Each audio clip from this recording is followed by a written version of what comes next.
Very complicated job, but I love simple things so much. One move, one push.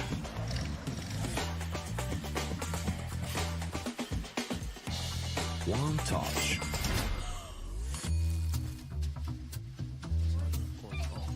One love. One click. One X-bet.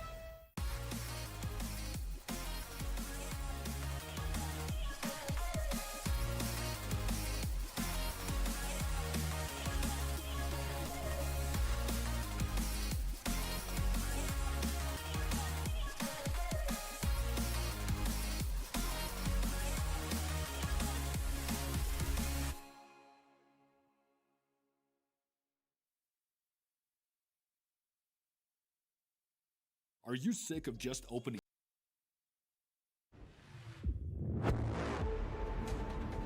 And let's introduce our second guest, Regali, formerly of Game Agents or Fnatic Rising, now playing in Copenhagen Flames.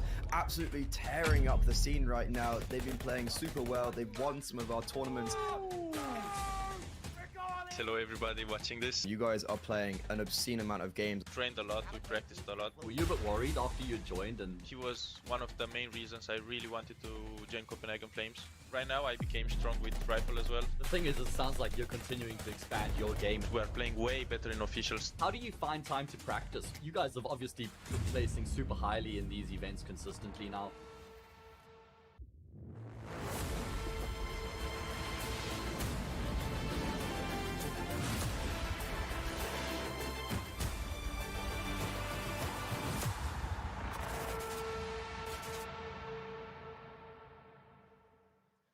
Ladies, gentlemen, everyone at home, it's grand finals time here at the CCT Central Europe Malta Finals, brought to you by Gaming Malta. On the one hand, we've got the bad news Eagles, who have had a fantastic tournament so far. And then on the other side, we have Eternal Fire, who have had to fight tooth and nail to get here. They've already played each other twice, and we're going to see who reigns supreme after the third. My name is Parla. I'm still your desk host, and I'm still joined on the desk by Alan Hender. And now we've got Cole replacing Grimmy Rana. It's so good to have you here. Quick fit check. Alan, let's talk about what you've got on. You're looking great. Thanks for that. Yeah, the waistcoat look, decided towards the end of last year that I'd crack it out. And Yes. I like it, Parla, so I'll stick with it. And Cole, what have you gone for today, mate? I got the camp collar button up there, and then, you know, the sports jacket right beside it. No big deal. Boys, looking awesome. I'll tell you what is a big deal, mate, this grand final. Guys, can I get some initial reactions? I'm super excited. Like we've already seen, when these two come against each other, there are surprises, there's action, and I think that this grand final is going to deliver exactly the same. Fireworks is yes. the word when these two teams come together. Of course, come into the tournament, a team like Spirit we felt was a lock, but actually now we've seen it progress. I don't think there's any doubt that these are the two best teams here and now, and they truly deserve to be in this grand final. Obviously, the last time they played last night couldn't really have been any closer, so if that's going to set us up for a great grand final, then I am absolutely all for it, Parla.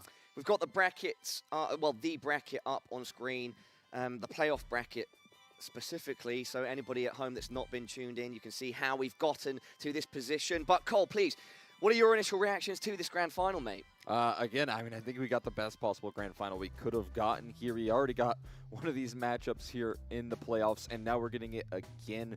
And yeah, last night, I mean, these two guys, it was so incredibly difficult to separate BNE and Eternal Fire, and I expect that same case to take place here tonight. Alan, I think what you said is simple, but it's true. I do believe we have the best two teams that have been at this tournament playing in the final, and that's a great thing. Oh yeah, absolutely. We want to showcase the best Counter-Strike, and if you want to look beyond just the teams, I mean, Xantares for me has been by far the best player. He's been absolutely sensational. So for him to have this platform to play again, the same matchup as yesterday, a decent chance of revenge, I guess, as we go into the grand final. We've also got our group stages going up on screen now too, starting off with Group A. I mean, overall at the tournament, I'd just say that the biggest surprise, it's not even on the group, or in the group on screen right now, it's from Group B, like Spirit bowing out so early, Cole. Yeah, I mean, that was the biggest surprise for sure. And talking about the two best teams here, we kind of anticipated that Spirit were going to come into this event and be the very best team. We saw that actually when they were taking down Sprout. Yeah, sure, you know, you had Berry Bomb in the mix there, but but they were still able to dispatch them with such ease. And then they get upset by ENCE, they get upset by Movistar Riders, Yeah. completely surprising everyone and not making it into playoffs. So that was the shocker of this event. Neither of those teams as well are in the final. The teams that actually took out Spirit. That's the craziest part, so maybe they should get a cut of the prize money for whoever wins for taking out the biggest dog. Yeah, potentially. Yes, this grand final should be absolute fire. Guys, I'm thinking right now, based on the action that we've seen, that... So let's clarify quickly as well, right? So these two teams have played each other twice already at this event, and BNE have won each time. One of them was close, but that would sort of lend to the idea that BNE should be pretty strong favourites, or somewhat favourites. I'm thinking because of the grind that Eternal Fire have put in, and because they've got, you know, that data on BNE, they're going to come through with something special. At least I'm hoping to see it so that it's as competitive a match as possible. I mean, it's bizarre to say considering they've already played a series today, but this is the best rested Eternal Fire have got to play against BNE. So that could be a factor. Maybe it leans the other way and they're already warmed up. I'm not so sure. These guys seem to play endless Counter-Strike and it seems to make no difference. So yeah, I think for Eternal Fire, if they have watched last night's game back, they'll look at it and say, we made a few big mistakes, especially towards the end on Anubis. We could have closed it. So if they have had a chance to refine anything, then just maybe this is the first time, this is the actual opportunity to close it out against the BNE guys. Yeah, they get a full 8 hours of sleep. That's good news there Yes. for them. So as long as they're able We to can only dream. as long as they're able to bring some of that energy here into this series and clean up those mistakes, I think that's so incredibly key here because we saw them lose constant man advantages, overstepping. I think getting way too eager to close out, I would say Anubis in particular, they got so eager to try and finish the job in a 2-0 fashion. I think that really cost them in the end of the tournament. They're losing out on that third map. Gentlemen, let's introduce the two grand finalists. Officially, we've got the Bad News Eagles and Eternal Fire.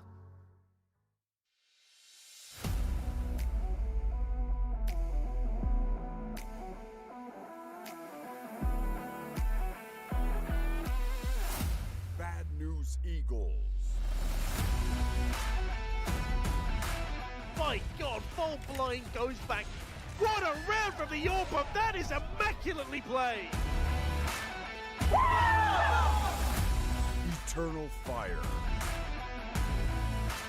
They haven't seen him. They're separating these into 1v1 fights. They're giving him the best possible chance. What has happened?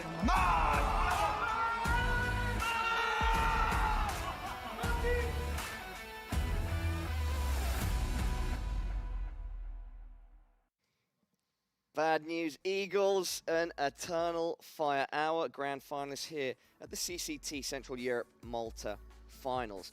Guys, one question that we had going into this tournament was how Devil Walk, the latest coach addition to BNE, would affect the team. And I think we can see already some of the effects that he's having, the structure and the way these guys are playing. Is it going to be important, you think, that they're following a Devil Walk structure and listening to his commands in this grand final? I mean, absolutely. You can see Devil Walk throughout all of these games. He's probably the most animated person in Malta, in the entire place at the moment. He is absolutely bonkers behind these guys, using every pause seemingly available. And yeah, we've heard from the interviews that he's chipping in. He's trying to improve their communication, their fundamentals. And that's where a team like Bad News Eagles has suffered the most over the previous year or so. It's in those aspects of the game. In terms of firepower, in terms of individual aggression, they got that in spades. But you got to have a foundation to fall back upon. And that's what Devil Walk is implementing. Surely, you know, over time it's going to become more of that. And he's going to add more structure. But in the here and now, in terms of his initial stages, it does seem like it's working. Cole, do you agree or disagree? 100% agree, right? You're seeing, you know, constant reminders coming through from Devil Walk telling the Opper and GXX specifically to, you know, remember to communicate with the rest of his team. And I think that's very key because we're seeing him have a pretty good event. He's being super effective. And I think that little extra edge, that little reminder, that tap on the shoulder there is such a valuable asset. On the other side of the server, I'm going to put you guys on the spot. What is the main win condition for Eternal Fire? For me, it's seeing their star players, especially Xantarez, go off, try and reach their peaks, but then also the team coming together and following the lead of Major. One word, Parla, composure. Composure is so important for this team. They, when they're playing slow and composed and they're really talking to each other, they look like a completely different beast versus, as we've seen in some of these big leads in some of these games, particularly the Anubis one yesterday, something seems to switch and it starts to crumble, and maybe they can take some pauses, maybe they can get on top of it. But for this team, staying composed is the name of the game. They would have won last night had they followed that mantra. Cole, what do you think? Yeah, I think it's all about tidying up, right? Like you said here, you can kind of see the breakdowns in the rounds. It's just one small error that completely topples the entirety of Eternal Fire, and when they make those small errors, I think it just costs them round after round. It's like a follow-up effect that never leaves them, and if they can't clean that act up, maybe stop with the overextensions every once in a while, then they're going to struggle here once again. I don't want to get in deeply to Veto discussion right now, but I do feel we need to talk about Anubis. They lost Anubis to BNE, but it was very close. They just won Anubis against ENCE, but it was very close. Should they be picking Anubis here, or should they avoid it? I fear they will. I wouldn't if I was in their position.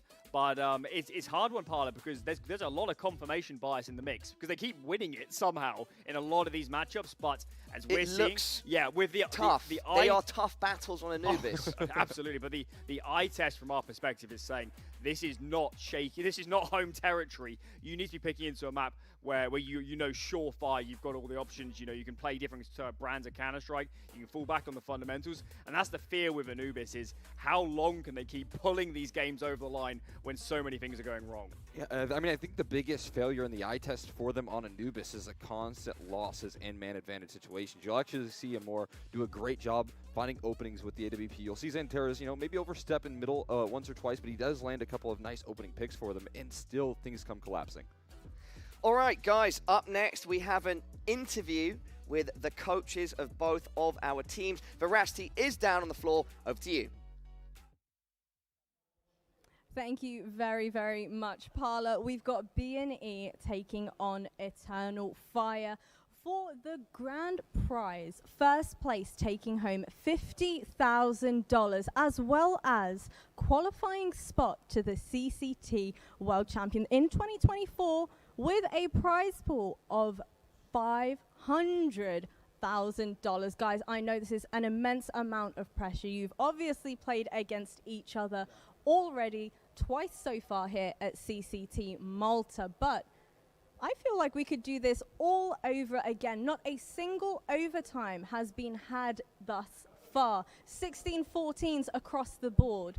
Devil Walk, do you think this is the moment where you shine? You take away a comfortable victory versus Sunvita and the rest of Eternal Fire?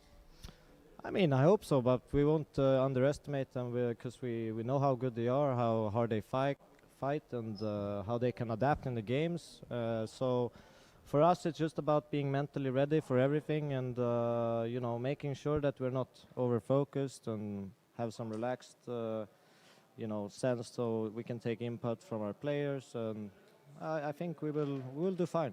All right, and on the topic of focus and the mental game of things, Sunvita, talk to me a little bit more about your role, because obviously we have seen you behind the scenes getting hyped, having that passion, backing the team all the way. What is the difference between your role as a strategic coach and the coach that we're seeing behind the boys on camera? I'm a strategic coach here, and the main difference is I'm also involving outside of the game. And also I'm trying to give best possible feedback for team's preparation, tactical and technical, also like these stuffs include. And I'm working closely with our game leader Maya and our coach Fabre. So involving outside of the game, I think the biggest difference is in this job title. And how about when it comes to, outside of the server as well? Obviously, the boys haven't necessarily been feeling the best. What kind of things do you kind of aid them with and support them with outside of the server? I'm trying to manage their schedule and so on, and what we could do better in the next day, what kind of preparation we could done, and this stuff, mostly preparation and scheduling. And Mr. Devil Walk, major winner himself. What on earth happened over in that Mirage game yesterday, 16-14? They were well prepared. I think they played very defensive. They let us take a lot of space and try to punish us once we took the areas. And, they had a good game plan, basically. So we know, what they had planned for us now. And we can adjust and see if that works. Let's see. Well, time will tell whether or not that will work out. But Sunvita, yourself as, you know, being a spectator this event, I mentioned it before, you've been getting hype off camera. But what are some of the weaknesses you've noticed amongst the team as a spectator? Generally, we are losing the advantage situations on the clutches and retakes mostly. And regarding stress management, we didn't show good results here. But this is not an excuse. These guys are trying to handle situations they all seek, and we have like 3 tournaments in this moment. We had this, and yeah, this, yeah. Crazy, like super honorable. You've been playing so many maps, fighting, you know, barely any sleep, any rest, and it's crazy. So it's, you know, huge respect to all of you guys. And I think especially when you combine that with the fact that, you know, the team are feeling a little bit under the weather. They've not been feeling 100% as well. I think they've given us an exceptional performance so far. But Devil Walk, Anubis yesterday, were you kind of expecting that? Have you guys done much prep on Anubis in particular? Because taking a look at the previous stats, they weren't necessarily looking the greatest for you guys. No, but we prepped it. We knew they were going to pick it, so yeah. Yeah. They also know we're going to pick Mirage, so it's kind of 50-50 there. It's a balance all the way around. But I need to ask you, Sunvita, my kind of final question for the two of you. What is the kind of approach between maps? You know, let's say you finish off the first map. What is the process between yourself and the other coach when it comes to discussions with the team after the first map? Well, in between 2 maps, our main psychology is focus on the next thing, because you can't live in the past. Like next map is gonna start, and we just need to remind the players that game plan that we created before. And we just need to go over like their weak points, like positioning, so on, like mostly technical stuff. We are not putting emotions. We don't talk about the past map. We only focus on the next thing. Yeah. Amazing. Well, can I get a prediction from you? How do you think this series is going to play out? I think 2-1, but this time it will be OT. Okay, we might get an OT. What do you think, Mr. Devilwalk? Quick 2-0. Quick 2-0. I think there's only one way to find out whether or not it's actually going to be a 2-0. Remind you this. He's going to remind you of it. He's going to rub it in your face when he lifts that trophy back to you guys. Oh, a bit of fight talk there from Devilwalk. Loved to hear that. At the same time, though, Devilwalk was showing respect to Sunvita with regards to the crazy schedule that Eternal Fire have had to grind through, Alan. I mean, it's been absolutely monstrous, the amount of games they've played. But, yeah, now that Devilwalk's had a lot of time playing in the Tier 2 sphere, he understands that this is just the way it is. It's just an absolute onslaught of matches. If you're not a partner team of ESL or Blast, this is the way it has to be. You have no alternative. So, yeah, I mean, as Devilwalk says, massive respect to those guys. And, yeah, they've had a pretty rough week in terms of the number of games they've been playing. Sunvita, if his main focus in his coaching or managing role is stress management, like he mentioned, he's definitely had his work cut out for him this week, right, Cole? I was going to say, he's also in charge of the schedules as well, so he's sitting there making it work. He's making magic happen. I got to say, he's doing a great job at his job. Yeah, absolutely. Let's take a look at our CCT head-to-head. One player from each team. We've got Synopsy for the Bad News Eagles and Major for Eternal Fire. Alan. Yes, indeed, and these are obviously the in-game leaders for both the teams, and that's why we've gone for them, because as we've said in this matchup, it's always easy to look at the individuals and say it's about Antares, maybe Flatro, but for me, it's for both sides. This is going to be about cooling, staying composed, good communication, and these two men are the spear point of that. They're the talisman. They can set up the team and put them in a good position, and I think particularly for the Eternal Fire side, Major, the pressure on him beyond just being a good individual player is to keep them calm, is to take those pauses at the right time, is to call good rounds and make sure that emotions aren't getting out of hand, because, yeah, Sunvita might be able to do work outside the server, but once the game is live, he can't hand out any stress balls. There's no way to pull it down. Cole? Yeah, I mean, I'm glad that you brought up Synopsy here in this mix as well, because we talked a little bit about Major and what he's able to do, bringing that energy, bringing in a level of composure is going to be a big necessity. But Synopsy here, he kind of learned yesterday that he's doing a little bit more microing in his interview, and I think that's maybe a credit to Devilwalk coming in and helping him out, structure this team. But it's helped them so much on their T sides. I think what he has been able to do on these T sides, winning out those man advantage situations, catching Eternal Fire going over aggressive, and actually any team that they've been playing, it's been super impressive. The map Veto is going to come up on screen now, everybody at home. One other point I did want to mention whilst that rolls, or whenever it does, is that Devilwalk one of the first things he mentioned is that I don't want the guys to over-focus. I want to make sure that they are relaxed in there. Is that going to be important to get the most out of the Bad News Eagles? Yeah, I think as a team, I don't think necessarily they come in with wait a second. Whoa, okay. I thought Devil Walk already revealed the I Veto thought going in a different the Veto had been spoiled. Yeah, so did I. I thought it was guaranteed to be Anubis, but maybe he was only talking about yesterday. So Overpass does come out. That's the map I actually wanted them to pick into in this series because they've gone and done it, Alan. They have actually gone away from Anubis, and that really, for me, ups their chances in this series. So I'm even more confident now, Parla, in the Eternal Fire lads. Cole, because when we've been seeing them pick and then play Anubis, I think the discussions that you guys were having have said that you would have preferred to see Inferno or Overpass, and so this is an interesting change. Yeah, I'm glad that I'm not seeing Inferno here in the decider because of how it went last time between these two teams. Vertigo's great for them to close things out on, but yeah, a little bit of a surprise. And what I like so much about Bad News Eagles and their Overpass is the two players that they have on the A side. You got your star of the show, Xantaras, but you also have a very incredible op that stands close by in Amor as well. All right, guys, I'm just waiting for information about when this one can go live. Oh no, the game is ready to go live. Is there anything? Of course, actually, I have to push you for final predictions. Alan, starting with you, where is this grand final going to go? Eternal Fire 2-0. Oh, okay. Wow. Cole? I like the Veto for Eternal Fire. I'm going to go Eternal Fire 2-1. Oh, wow. B&E going from favorites to now my analysts siding with their opponents, Eternal Fire. Very shortly, we're going to be finding out which way this grand final goes. And to carry our cast through this grand final, we've got two experts. Over to you, Dinko and Henry G. Thank you so much, Paula. It's great to be back here for the final time, Really Henry. is. The grand final. We've seen this matchup just last night, but it's not going to be identical. We've got some changes. I can't believe what we saw last night. What a game that was. High-octane, blood-pumping Counter-Strike, non-stop action, lots of blunders, to be fair, but it was very enjoyable. Now, you have to remember, the Eternal Fire boys, they were burnt out all week, but finally they've had some rest time, and hopefully they can turn up. I like what the coach said, that they've kind of identified their issues in the clutches and the advantages they have.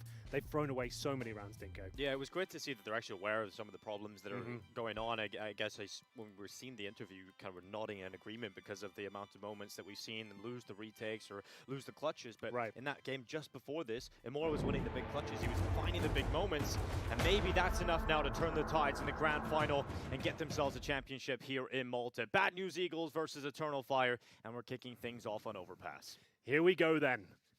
Super Sunday. Bad News Eagles taking on Eternal Fire here. First map of Overpass. I mean, kicking it off with a nice technical pause here. Dinko, that's the way we like it. That's how you get it going. False start. They give us a second chance to ramp it up. It's just what you want to see. Well, we can have a look at the buy while we're here, I suppose. Synopsy, of course, bringing out the Dual Elite's mainstay of this tournament. I have to say, it's been a bit of a superstar. Keeps finding multiple frags, each and every pistol. It's been very fun to watch. And in particular, Amor, the man that picks them up. That's true. He's been a beast. Seems like he has some headphones issues here. So we'll get him back into the server with the headset back on.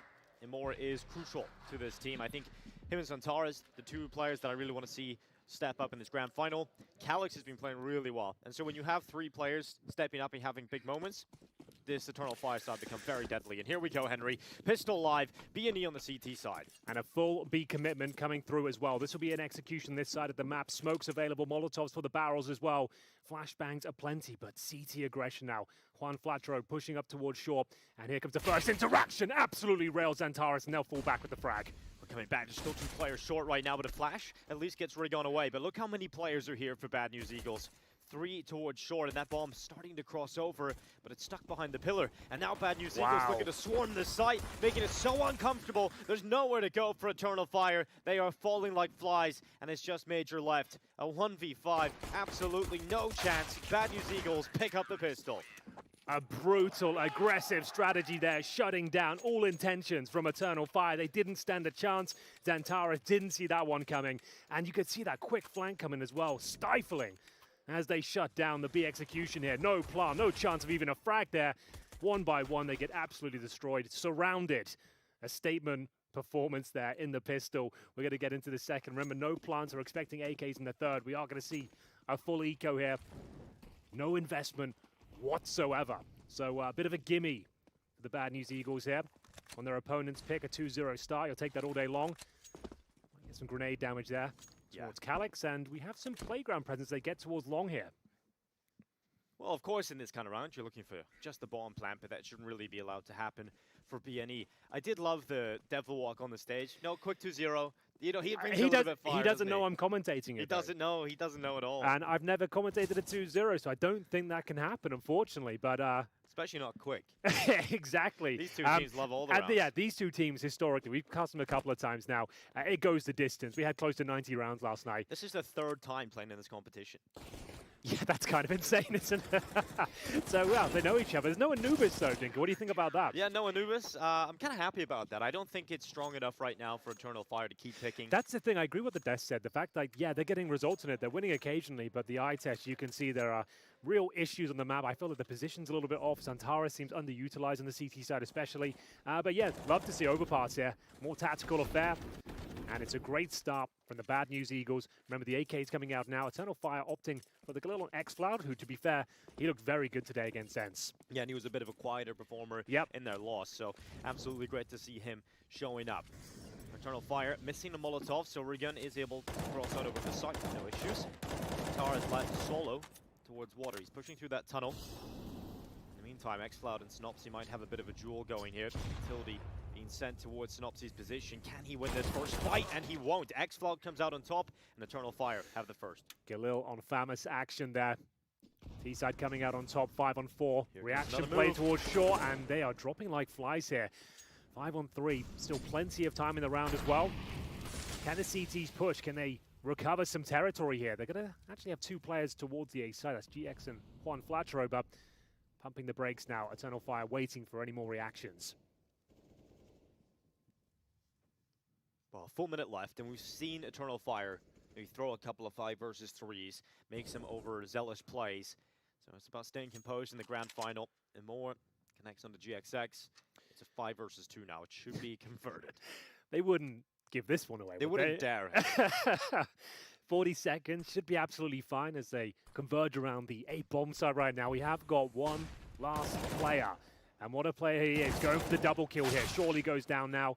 Decent trade. That should be all she wrote for the round. Suneri pushing off towards Shaw, and he will be spotted by Calyx. Might not get the kill, but he does nail it. And that's quite a clean round there. Not so much a bonus situation there because, yeah, they're going to have to purchase into this one with what they can. The MP9s are for masses.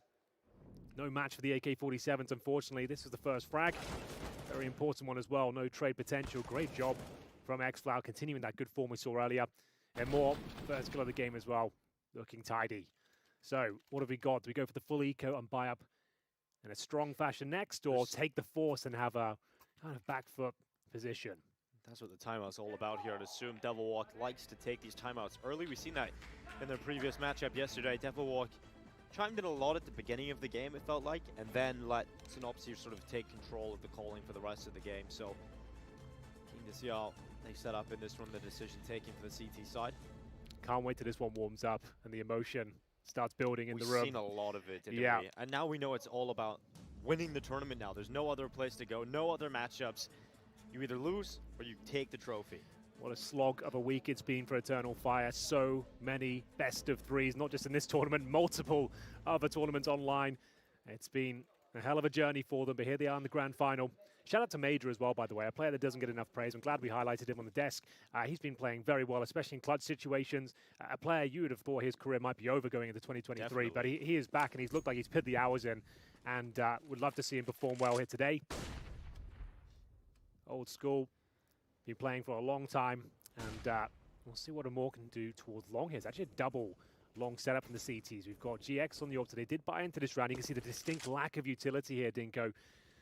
No helmet or any armor for GX at all. So this is a bit of a gamble. If they can pull this one off, it'll be absolutely fantastic. But gonna have to try and use some gimmicks here. The double long setup as Major starts to bring his teammates over. Flashbang deployed. Now they come around just as they left the aggressive setup. Synopsy left the stone and went back into the bathrooms just as they peeked long. Eternal Fire just making sure that there is a pass to setup deployed towards long, and they're gonna go elsewhere, but they need stacks in Eri. Nade stacks have been pretty strong for Eternal Fire. Remember on Anubis, they showed us triple nade stacks, and they were actually finding multiple kills, so they've done it again. What a great preparation coming into this tournament, that's for sure. As Zantara is now, I think he gets killed here. That's a guaranteed kill. He isn't going to miss that. The Turkish Terminator strikes. Rigon goes down, and there we have it. The double kill, smoke towards heaven. Round completed, as I said, Dinko. This was a risk for Bad News Eagles. Investing into this one, money will be shattered now. I think you're better off to saving this orb, especially with no armor. Trying to get out of there, but he is being hunted. More always a player that loves to force the issue as much as he possibly can. Synopsy gets caught. xCloud runs into him, and that's a gun gone. Bad News Eagles need everything they can, and this is the only weapon left. GXX under pressure. He's got 2 players running him down. A Major comes around the corner, and more showing discipline not to commit to that fight. Well, that's something they really need to focus on. Xantara, he's an amazing fragger, but sometimes overextends, takes things too far when they have the advantages. Showing some good discipline here. Great couple of frags, a clean finish as well, and they managed to take down the AWP. Absolutely massive from xCloud on the rotation here. How does he get away with that one? I have no idea, but they'll take that all day long. Presumably, the full eco here, just a P250 for Rigon. As we enter round number 5, ladies and gents. We've got the AWP and more as well. He's had some absolute banging rounds with the weapon, but has to be said, a few whiffs here and there in crucial situations, Dinko. Absolutely so far. Grand final nerves, perhaps. Like we said, throughout this competition, Bad News Eagles, sure, they have great runs at majors. They really look great at the World Championships, but nothing else throughout the year. Well, I think with Devilwalk coming in, they're looking a lot more structured generally, and I feel final already. Exactly, and I feel like this is the start of something great for them. Hopefully, we see them at more tournaments now, and instead of being known as a group of skilled fraggers, they'll be known as a well-rounded team that can get deep in all sorts of level of competition. And more, showing us some parkour.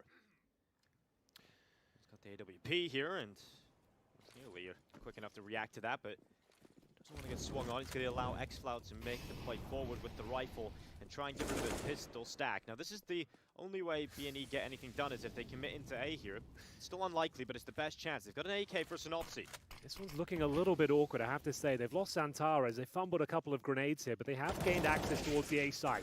Major will respond with a double kill, make it a triple. He finds the quad. I can't even keep up with it. Excellent work there. Sure, it's against the pistols, but they had the rifle. They'd lost a player, so good recovery and a pretty clean round overall. Yeah, could have got messy there for sure. Major, again, you give him a shout out earlier. Well, he's certainly living up to it.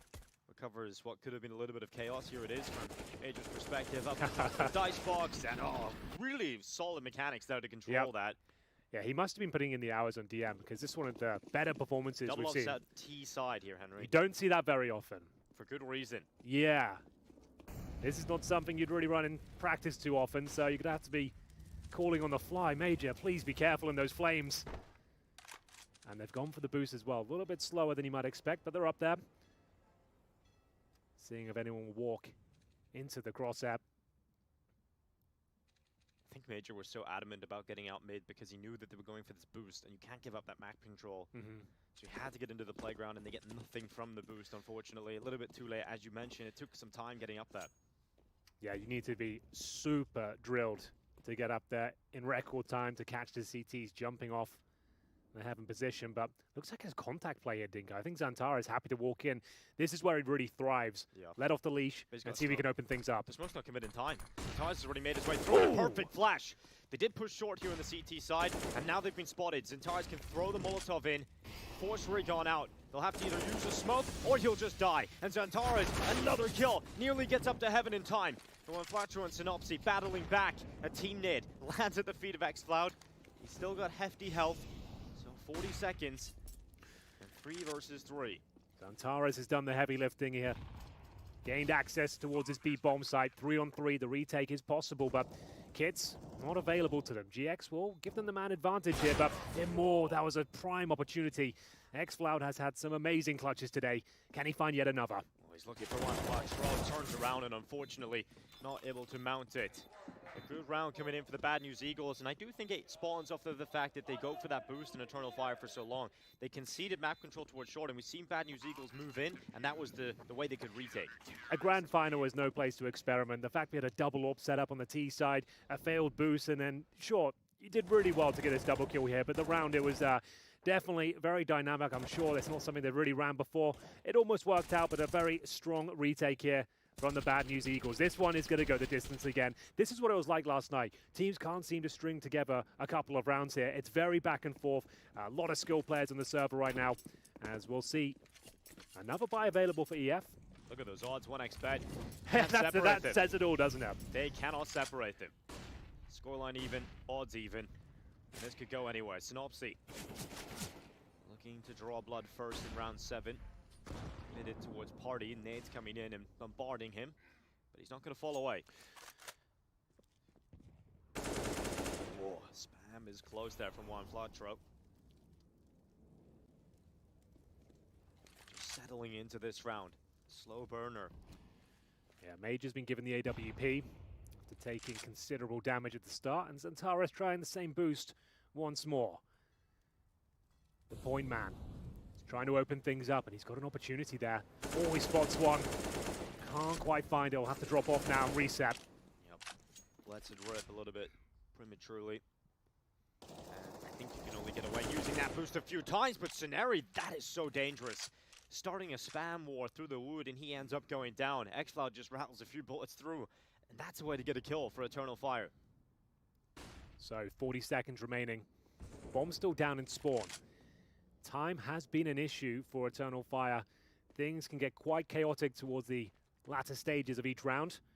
Major alone towards long with that low HP as well. Needs to be very careful here. He can't really see what's going on. They'll make their way back towards B. So he's going to try and suggest there's A presence here and keep these 3 CTs on that side of the map. While they help themselves towards B, and the rotations are actually coming through. This could be very promising indeed. Always found so much space. Look at this, but when Flatcher was down below him, and he didn't read that play, and it's all going wrong for Eternal Fire. Calyx sure fighting back. Bomb does go down, and it is Xantares alive alongside of him, so maybe they can make something of this 2 versus 3. They resmoke Heaven. It's the dynamic duo. If there were 2 players who could pull this one off, Xantares and Calyx might be your main candidates. Retake coming in from short, and indeed, here comes the swing. Calyx holds, and he gets swung on. It's all on Xantares. He's got a headshot on the first, No. a second, and there's absolutely no way! He terminates the round, Xantares with the 3K! Absolutely epic. Those are the kind of plays that will find champions. Amazing stuff from Xantares, stepping up when they need him most. A 3 versus 1, nothing but headshots. We've got to see it from his POV. That was fantastic. Calyx didn't have to do anything there. He was just a bait. That is unbelievable. Half health, below even, and he's just killing 3 players just like that. Years of Counter-Strike between those 2 players. Back from the Space Soldiers days, now on Eternal Fire. And that's going to be a backbreaker for B&E for the next few rounds at least. Yeah, the first big clutch arrives. Desert Eagles in response, no armor. Bit of an eco here, to be honest. Exploring options towards a connector. Should be completely locked in. And Eternal Fire picked this one up. Molotoving towards the barrels. Flashbangs to come over momentarily. They've ascertained there's a couple of CTs here, but good grenade should find the first kill. Xantares striking again. He's going to have one of those games, Dink. I'm telling you right now. He's just keeping it rolling. Oh my god, okay. The aim display. He's just scanning for opponents. And it's just GXX left alone. You don't want to go near Xantares in this kind of form. 11 and 5. Yeah, once he gets in the zone, very difficult to get him out of it. Wow. Back-to-back 3 pieces. And we'll see Eternal Fire take the lead now.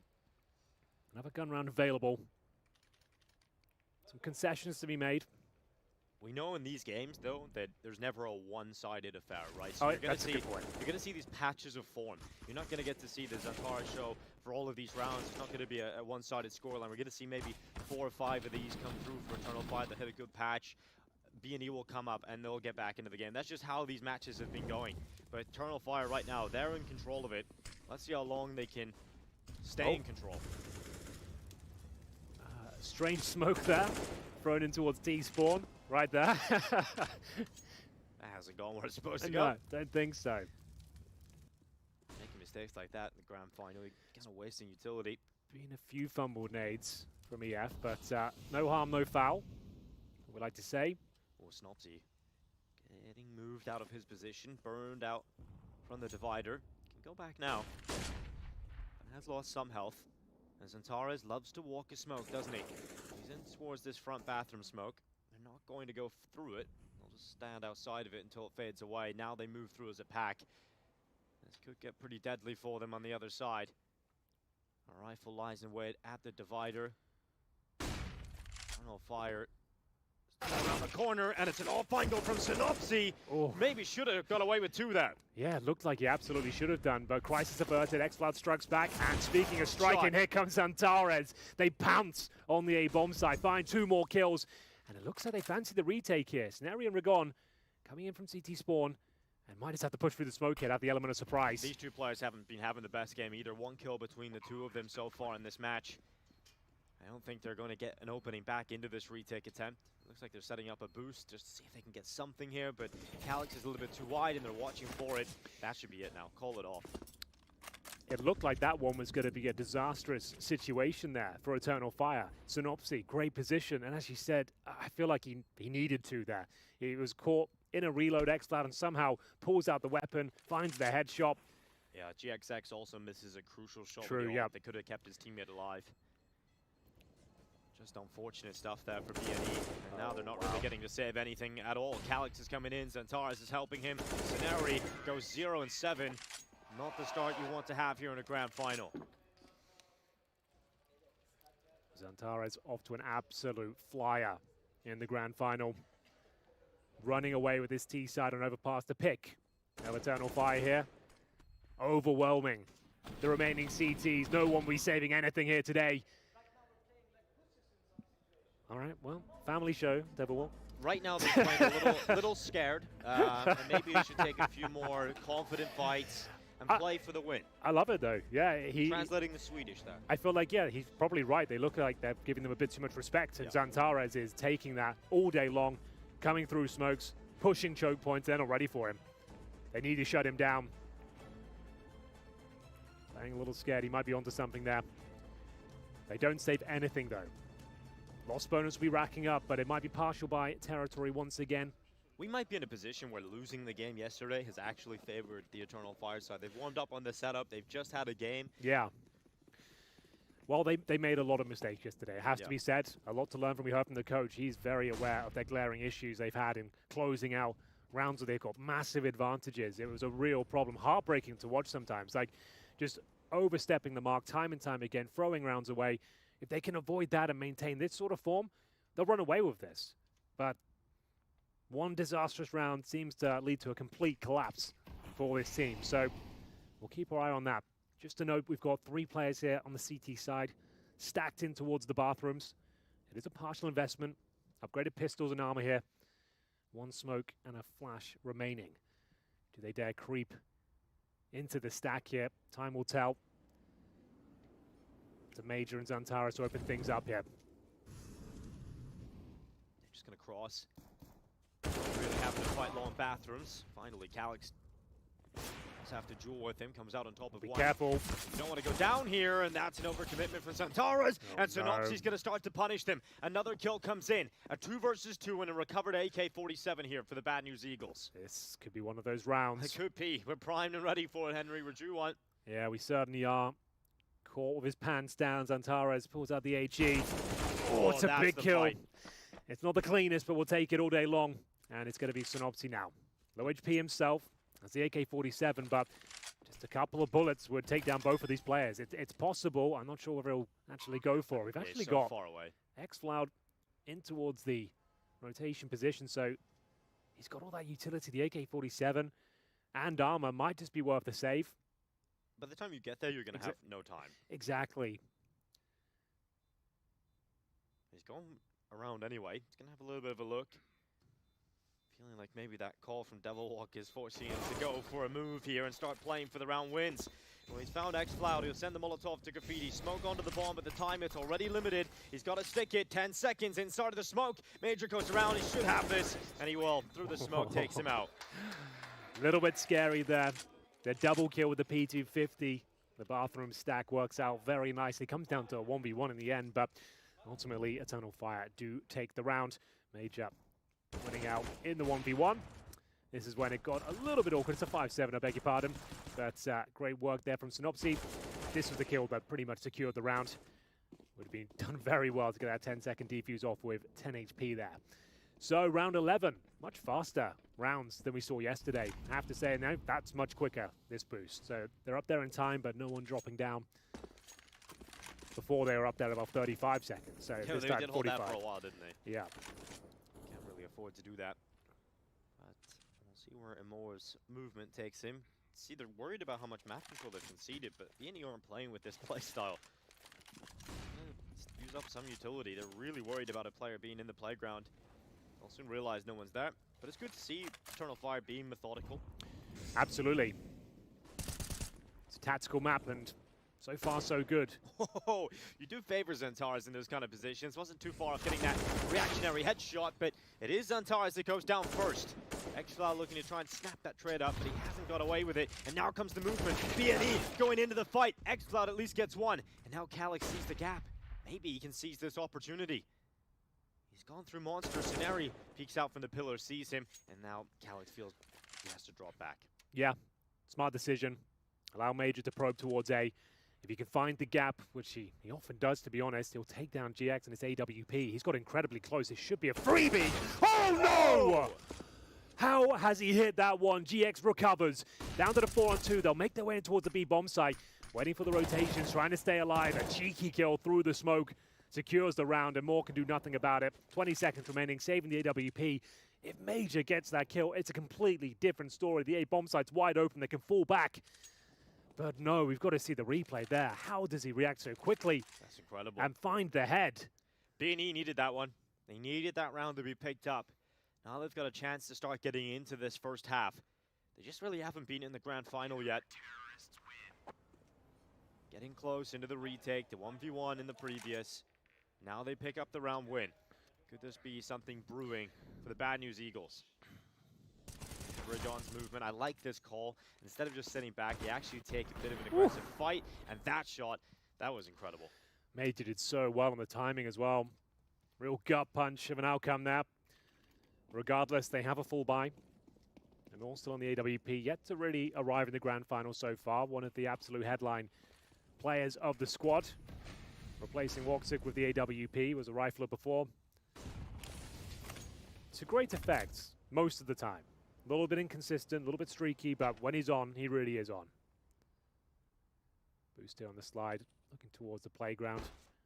And we'll see 4 players here for Eternal Fire.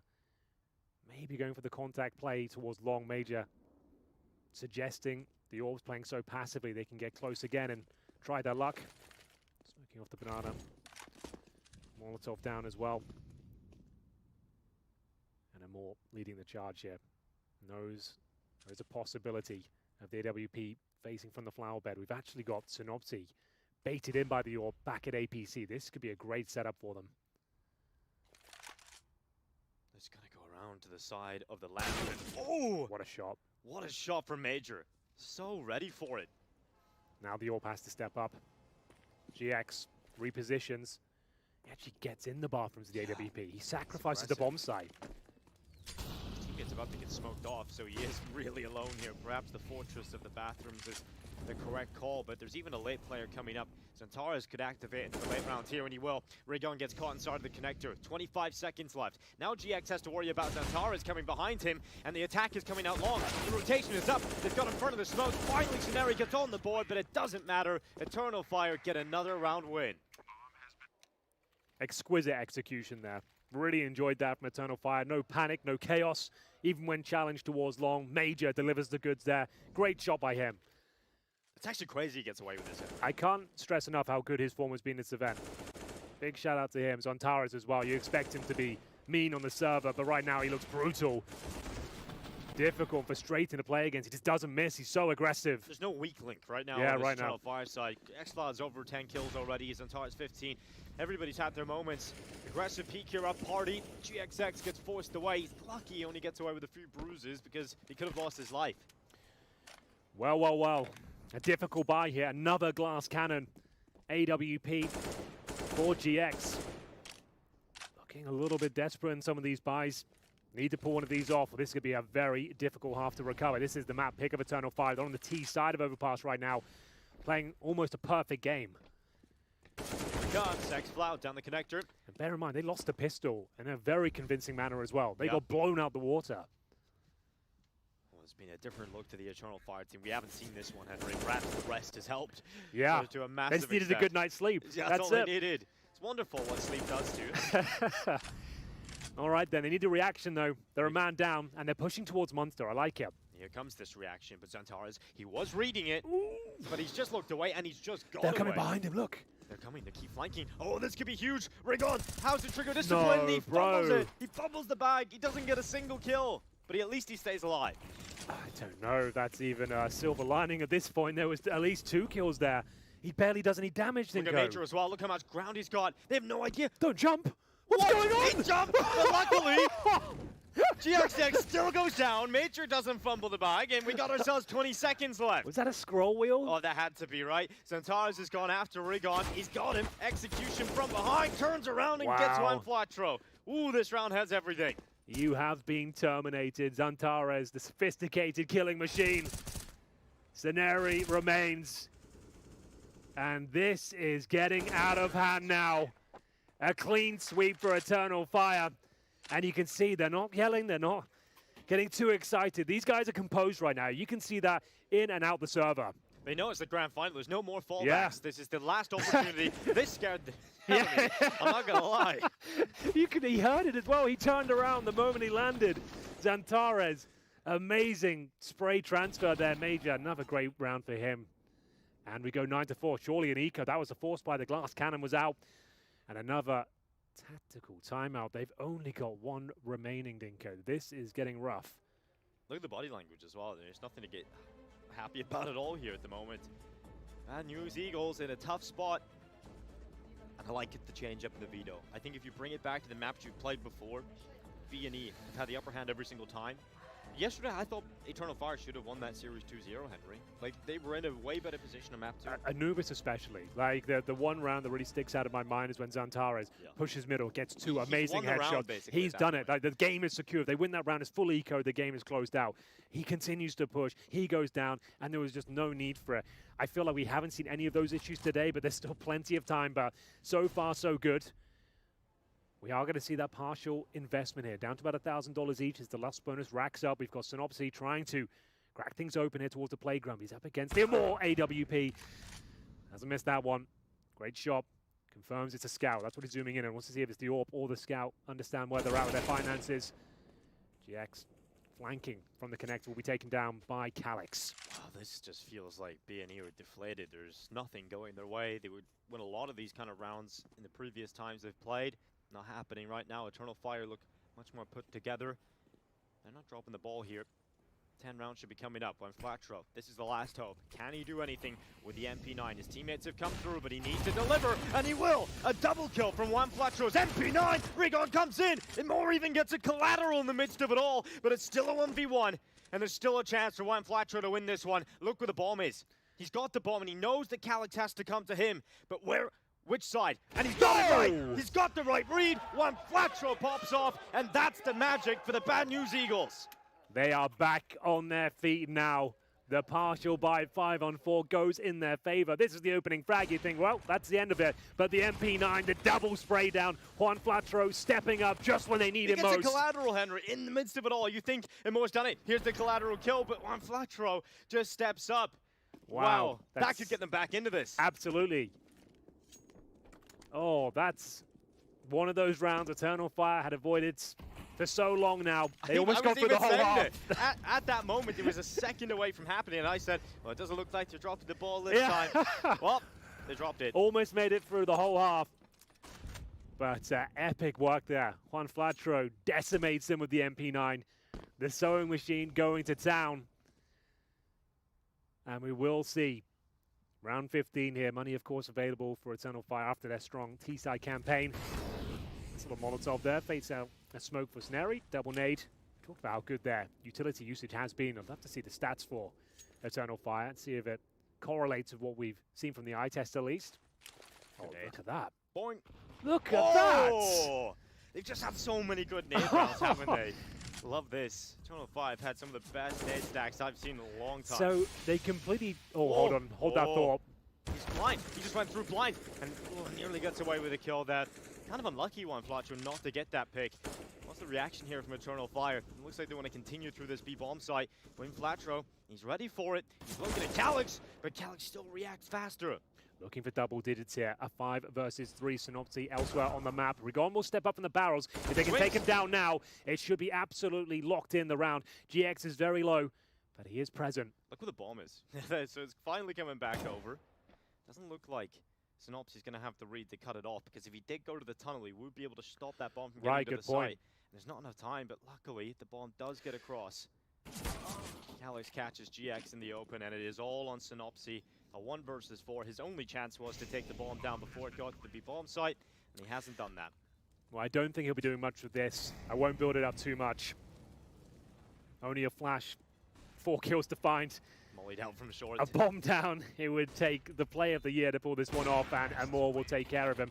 Just to go back to that double nade situation, you can see it's really calculated.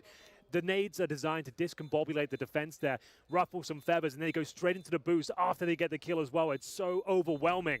A great little set piece, and it works out perfectly. Maximum damage grenade.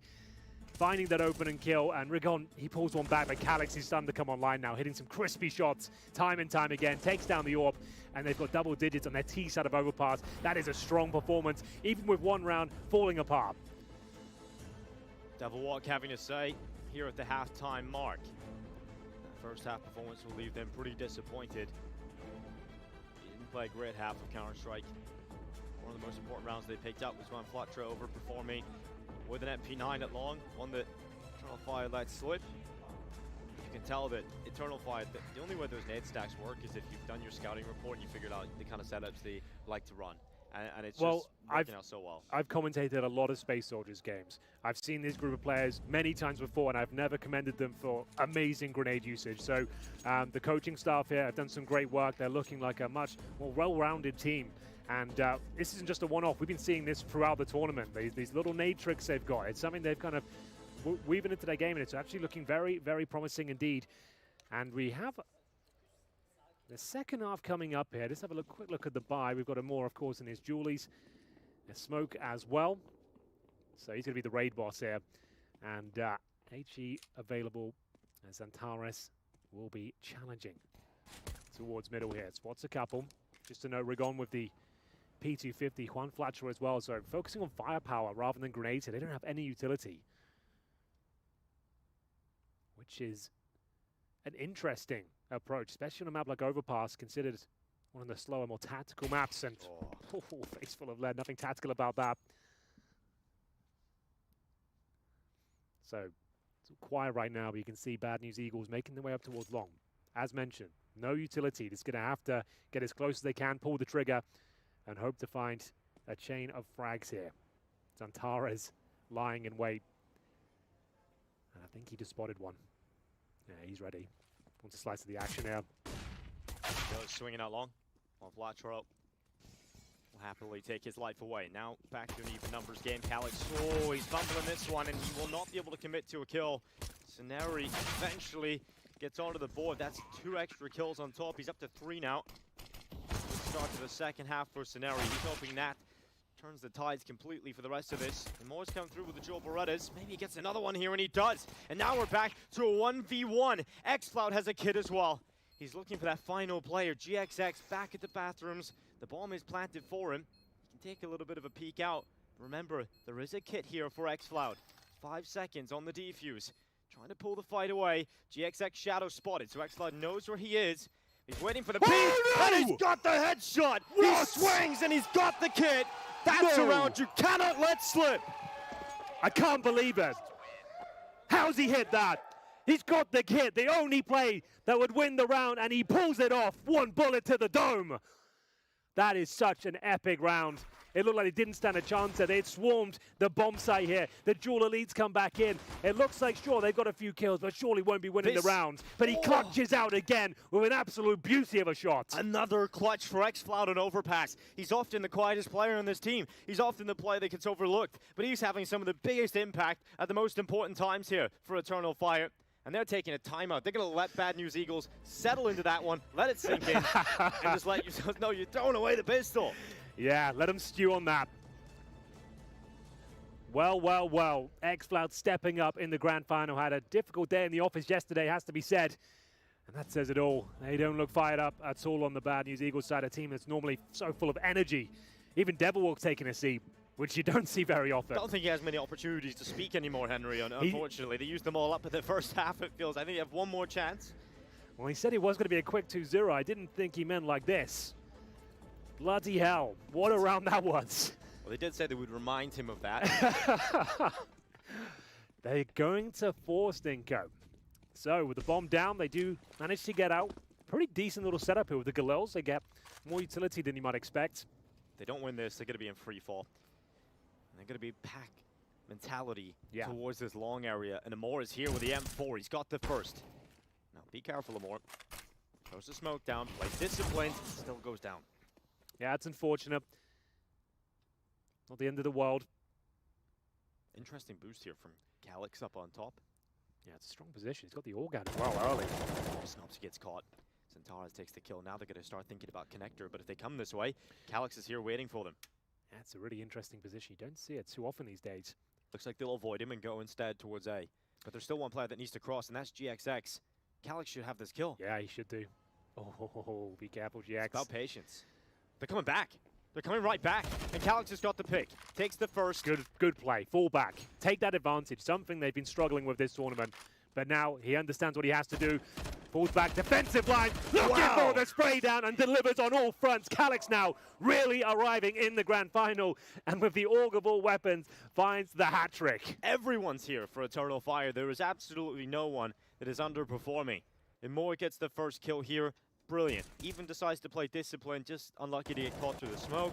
Great double setup in the connector. The all-final on the boost. Calyx gets it, falls back, and just lines up the extra two players. Bad News Eagles had nowhere to go, and that was their force buy, and they get nothing out of it. Not a single chance, no bomb plant. This should be 13 rounds, no problem. Should be. They have almost nothing here in terms of grenades. Nothing to speak of. Some upgraded pistols, some Kevlar thrown into the mix as well, but Zantares, he's looking for his 20th frag, and I dare say he might find it this round. As they go towards long once again, that's going to be Sceneri. Bravely challenging Zantares. A wild spray eludes him. And here we go. The antics begin, Dinko, but recovering is Amor. Yeah, luckily, he's able to control that MP9 and control the round. You don't often see Zantares not being able to control the rifle. Settle into this one. They're spread up entirely. No one is together. They're going to take individual fights. The bomb goes down towards long, and that's on the other side of the map. And here comes xFloud. Sceneri, no chance. Here's the MP9. There's another kill, and it's just Synopsy. Bomb set A long, remember, and he's in the B bomb site right now. He's just hoping he can get a kill, do some damage, pad the stats a little bit at this point. Nothing should be coming of this for Synopsy. You would think so. I just wish they picked Overpass more often here at Eternal Fire. Well, I guess that's what it's all about. We'll see Calyx go down. Maybe a knife kill here as well. Might as well get the cash. Here we go. Could have gone wrong, but he pulls it off. So yeah, extra $1,500. Take that all day long. And last chance saloon here for Bad News Eagles. They need to soar higher than ever to recover this overpass now. I think they've used all of their timeouts at this point in the first half. So this will be down to the players now. Devilwalk will have to sit back and wait. Calyx with this org. Excellent work. Enjoying that. That was where it nearly went wrong. Off the stairway. That would have just been the worst. That'd have been the heartbreaker if you missed that. Yeah. Well, AWP out for more. CT AWPing hasn't always been a strong suit in this competition. No AWP for GX after the knife kill. He's got the opening here. That's in towards Connector.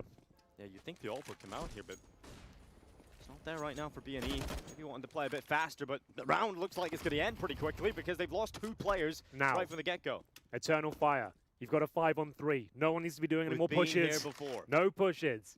You're in touching distance of taking this map cleanly. This is the biggest lead we've ever seen them have, really. Look at one Flatro. They haven't seen him. He's actually got a lot of ground here. He has. If he gets under the scope. Oh, they started to rattle the shots now. They're giving away how close they are. So the Eternal Fire player should adjust the defense accordingly, and a MOUZ swings out from the dice box. Yeah, great composure. Good adjustment. And more protecting their MVP. And now the last two remaining players of Bad News Eagles are in towards the bathroom behind the smoke right now. Looks like they kind of fancy it. Trying to make some magic happen here. Conjuring up a plan. They have got a smoke and a Molotov, but how do you even get the bomb down here? That's maybe how. Good way of sinking him more, but Major makes sure to patch it up. Synopsy at least getting one more headshot, but there's still 3 more players to take down, and Xantares is behind him. Locks him in. No problem for Xantares. Well handled. Not giving away those advantages. Playing together. I haven't seen Eternal Fire be this convincing. Probably.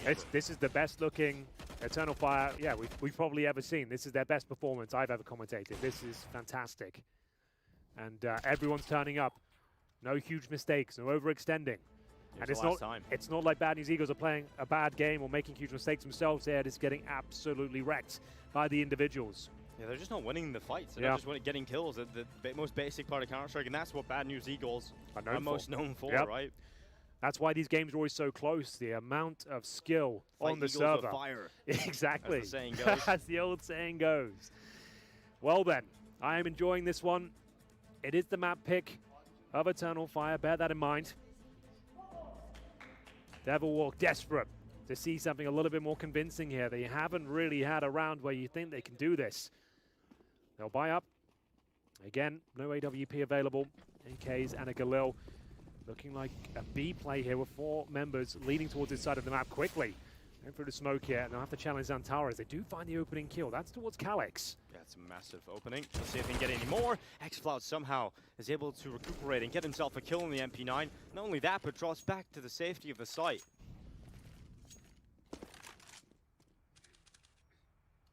Eternal Fire sitting at the edge of their seats right now, anticipating celebration to come soon, but we know games can get out of hand. You just have to stay focused till the end of this one. GXX uses the boost that is so common on this map right now, and he starts to get tagged up from Xantares at Heaven. Forced away off that boost, no kill goes either way. Still a minute to work with here, and Juan Flatro has cracked open the A bomb site. This might be a save right now. We'll see if they want to go for it, but the bomb will be planted. It's a 4-on-3. Money's getting a little tight, but they've got 7K on xCloud, so at least going for exits here, that's for sure. But yeah, they will concede the round. That's fine. Sometimes it happens. Like, there was a good opening pick there. And finally, Bad News Eagles looking like they actually going to cause some trouble here. Yeah, and that's finally a combination of finding the opening pick, but also on Flatro. He's been getting himself into these deep A positions. Yep. Never really got the timing on the rotation.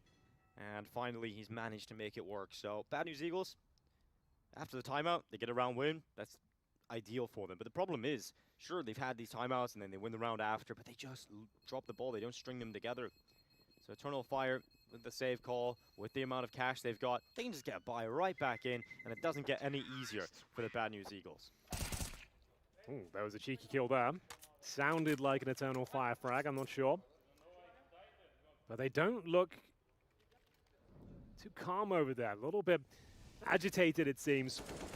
Understandably so, and this kill was frustrating with the MP9. Rigon can't really get going so far. Juan Flatro starting to turn up, though, in this grand final. Round 21, looking for map point. Eternal Fire, like you said, still have a strong buy. Galil for Rigon. Orb now for GX as well. So, finally got a full setup. And they're going in towards B again. Actually helping themselves towards Monster Tunnel. xCloud not expecting it. Good nade, though. xCloud hops up on top of the barrels. One for Synopsy, yet another opening. Now they commit in towards the B-bomb site.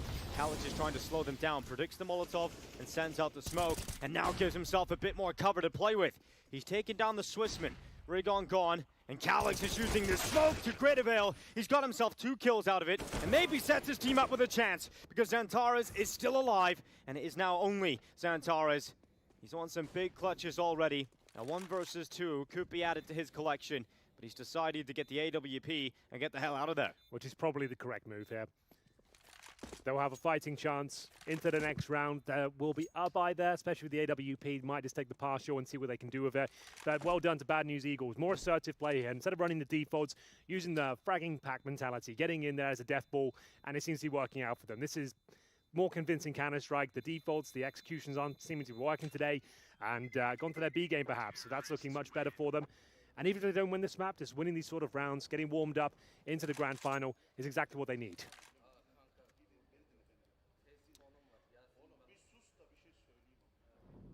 Obviously no reason to be flustered yet for not yet. Eternal Fire players. Nice openings there. Yeah, Snobs doing a great job with that. Leading by example, hops down, finally ends Calyx, who I thought was about to end the ball. He almost was on for 3 there. So, as mentioned, won't be buying into this one. Might be a bit of a partial with the AWP. So they'll get that to a more, of course, who grabs themselves some Kevlar. They've got pistols otherwise. And maybe a little bit of a bathroom stack themselves this time. Still looking for that map point. Plenty of time to get it. Not feeling the pressure just yet. And there's 4 players in the bathrooms right now waiting. Rigon was solo playing through Monster there. If he had found the AWP, that would have been pretty much every chance gone here for Eternal Fire. Interesting, the AWP is playing solo over on that B-bomb site. And here he goes, getting aggressive and more. He might just find this kill and he will. Rigon, no longer with us. And the more it goes down to rotate, he's going to be going back up to A. If he gets up here in time, maybe there's something to be said about this round, Henry. Well, let's see. The 5-on-4. Just stacked towards bathrooms. And oh, that was the opportunity. Snatched away from them potentially. As we see Calyx with the pistol chiming in, but hope fading away for the chance of finding 15 here. Well handled by Bad News Eagles. We do see Xcloud remain. Only got that 5-7, but that AWP shot was tantalizingly close. Yeah, that was definitely something for the Eternal Fire side for a moment, but Synopsis hit another level here, finding some good kills, making sure that he dispels any sort of problems. And the Eternal Fire now can return to more of a purchase. But finally, Bad News Eagles in the final. They weren't here for a while. Starting to string some rounds together. Yeah, looking much better now. Shaking off the nerves, perhaps. Lovely shot from Calyx, but as mentioned, very well handled overall. Wasn't too close in the end. Looks like we've got another tactical, perhaps, says. We'll see. The Eternal Fire boys discussing their options. How do they close this one out? They'll alleviate a lot of pressure if they can just find round 15. Sometimes the most difficult round to find. And the money will be there for them now, at least. Did save the AWP before, but it does go down. And here we go. Is this where they find map point? Bad News Eagles starting to wake up. Starting to show us why they're in the grand final. They consider themselves the favorites. And they're going to deliver a lot more in this second half. They're going to have a chance of taking the map. Round 23. Bit of a boost coming in. Don't see this too often on gun rounds, Stinker. There's normally an eco setup. I don't know if you're going to be ready for this. Rigon surely dies. Surely he dies. This has to be the opening kill! But he reads it! And good night, Xantares. A taste of his own medicine. Rigon. He maybe gives that one up. Advantage gone. Yeah, that's a bit of a shame. I like the idea. He knows there'll be 2 more players there, but at the same time, I didn't feel worth it. Still a 4-on-4. And just to know, Rigon, that's only his 7th kill, 22 deaths. Maybe a little bit frustrated there, I'm not sure, but that's one way to throw it away. We'll see Juan Flatro trying to find that space towards A once again, Dinko. As they boost the player up and towards a flower bed. That'll be GX, of course, with the AWP. He'll be met by Amor. Could be flashed over here if he wants to peek long. Amor's played a disciplined game until this point. And looks like he will continue to do that. Jump spotting. Nearly a chance there for GXX, but he's not fast enough to land it. 40 seconds left. The T side have got the bathrooms. Juan Flatro has had a few moments where he's created some crucial space for this team. Re-smoke into front bathrooms here for Eternal Fire. 30 seconds. And Moore gets aggressive. Hits the shot. It does connect on 2 players, but only takes down 1. But he gets a second crack of the whip, and he won't miss this time. That is absolutely fantastic, taking matters into his own hands, but still a lot of work to be done. 15 seconds, bomb down, but they're dropping like flies as well. The rotations will come through. There's no time to go back towards Major B. can just deny the plant here. That's all he has to do. He can just wait for it. Has to plant now. Oh, the Major smoke. can't see him. Oh, And he he's done gets away with it. Major dies the plant. No time to win this. And OneFlatro cannot go down after the time. Oh, wow. And more stepping up when they needed him most. He could feel the execution coming. Losing space on the map, and he hits the collateral. As you mentioned, doesn't quite kill the second, but he makes up for it straight after. And the round started here. It feels like a lifetime ago, unfortunately, but that opening pick was so epic from Rigon, and he gives his life up with no trade potential by running in towards B, and it leads to a round defeat. That's heartbreaking. And this could just be the first map going Eternal Fire's way. There's still a buy, of course, here for BNE. The rifles are out, and you can see the weaknesses here for Eternal Fire. They've still got 2 MP9s. But this is their chance. Well, the B contact players are working quite nicely. Rigon has been finding some entries, but now they need to play a perfect game. 7 rounds in a row required just for overtime here on the T side of Overpass. That is a very tall order. Snoke down. Feeling them out, looking for those boosts. We have got OneFlatro once again working towards A while his teammates posture, compose themselves outside the B bomb side. A lot of presence here, including the Amor AWP backing up the X-Cloud MP9. In terms of utility, we do have smokes, Molotovs, as you can see, being deployed right now. Great shot with the Galil as well, takes down the AWP. OneFlatro, does he get this kill in the bathrooms? He does. Now it's starting to look very good for the Bad News Eagles, resurging back in to this round at least. Spam onto Calyx has done so much damage. But OneFlatro, does he win this fight against Antares? Looks like he might. They're trading blow for blow at the moment, and Antares does have the dice box to play with, but just like that, 3 kills at the same time. And Bad News Eagles getting loud. There's that energy. We're seeing them getting pumped up now. They can feel they could do this. It's going to be a hell of a run if they pull it off, but taking it round by round, they're starting to look better and better. Synopsy especially, taking down the AWP with the Galil, finishing them off as well. Really enjoyed that effort, and it has to be the eco at this point. Eternal Fire will have 6 attempts to close this one out. Need the finances to build back up. They won't invest much at all here. Bad News Eagles should be very aware. They're up against not a lot considering they had MP9s in the previous round. They'll have everything they need. They'll slow it down, as we'll see. Bit of aggression towards Longamore with that 5-7. He's got a flash on the back of Major. So is he with him? He's not, so he's not going to be flashed around there. And it's going to allow him to sit in position on the corner and hopefully take a player by surprise.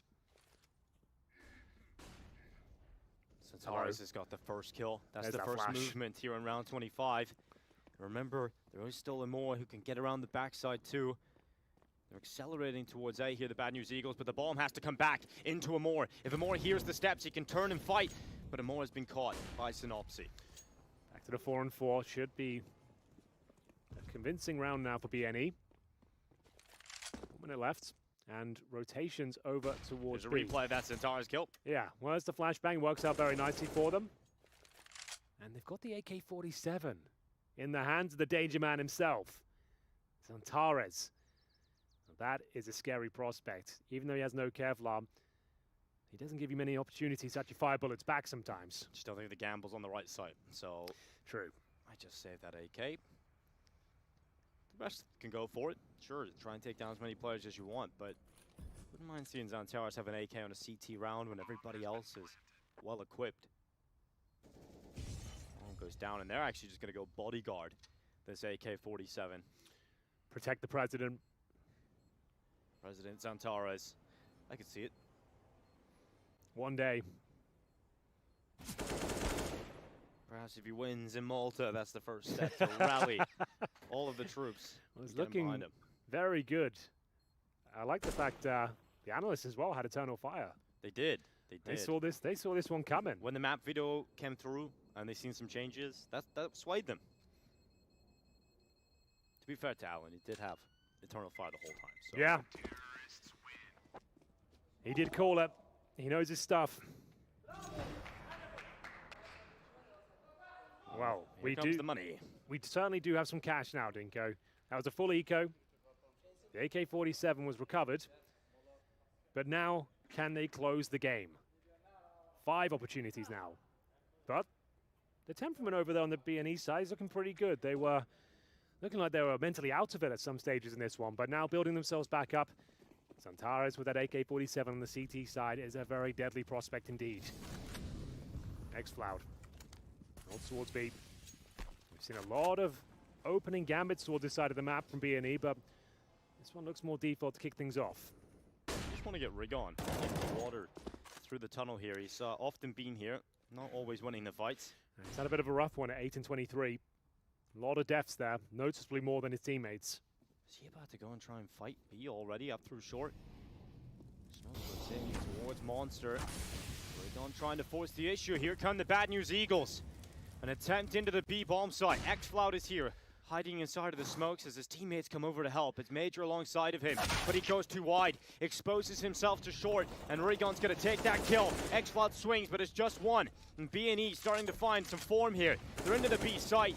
Calix is the next player they've got to remove, but it's Antares that goes down next. Calix surely gets overrun, and the Bad News Eagles come in with an 11th, and that is a very convincing B hit. This game is back on now. You can see it, they're starting to enjoy themselves. Devil walks on his feet. There can't be a one-sided game between these two teams. No, absolutely not. What were we thinking? Starting to arrive now, Rigon. Great kill, B bomb site, completely manhandled here. Xantara's got nothing done with that aforementioned AK-47. Juan Flacho closes things out, and now they're feeling it. Smiles on the faces for the first time. He's got that swagger in his step, Devil walk. He knows this is possible now. Ready to drop his pants at any notice. As soon as the grand final's in their grasp, those trousers will be coming down, you know it. Maybe not after the first map. Probably wait till the trophy moment. Gotta wait till the trophy lift. Yeah. Might trip over, so keep an eye on that one. Never drop the trousers too early, Dinko. You know, you don't want to get caught with your pants down. Eternal Fire. Hopefully their trousers are well and truly fixed, because they don't want to trip and fall here when they've got so far. One more round, and they have taken over past. They are one map away from completing the grand final run. Here's MP9s, 5-7s, Deagles. It's an upgraded round. They're saving the majority of the cash for the next, but there's still a bit of a punch. And this is where the first could come through. There's one Flatcher that knocks out a more. Here we go. Wow. Frags all over the map right now. And bear in mind, this is a 14-6 scoreline. Yeah.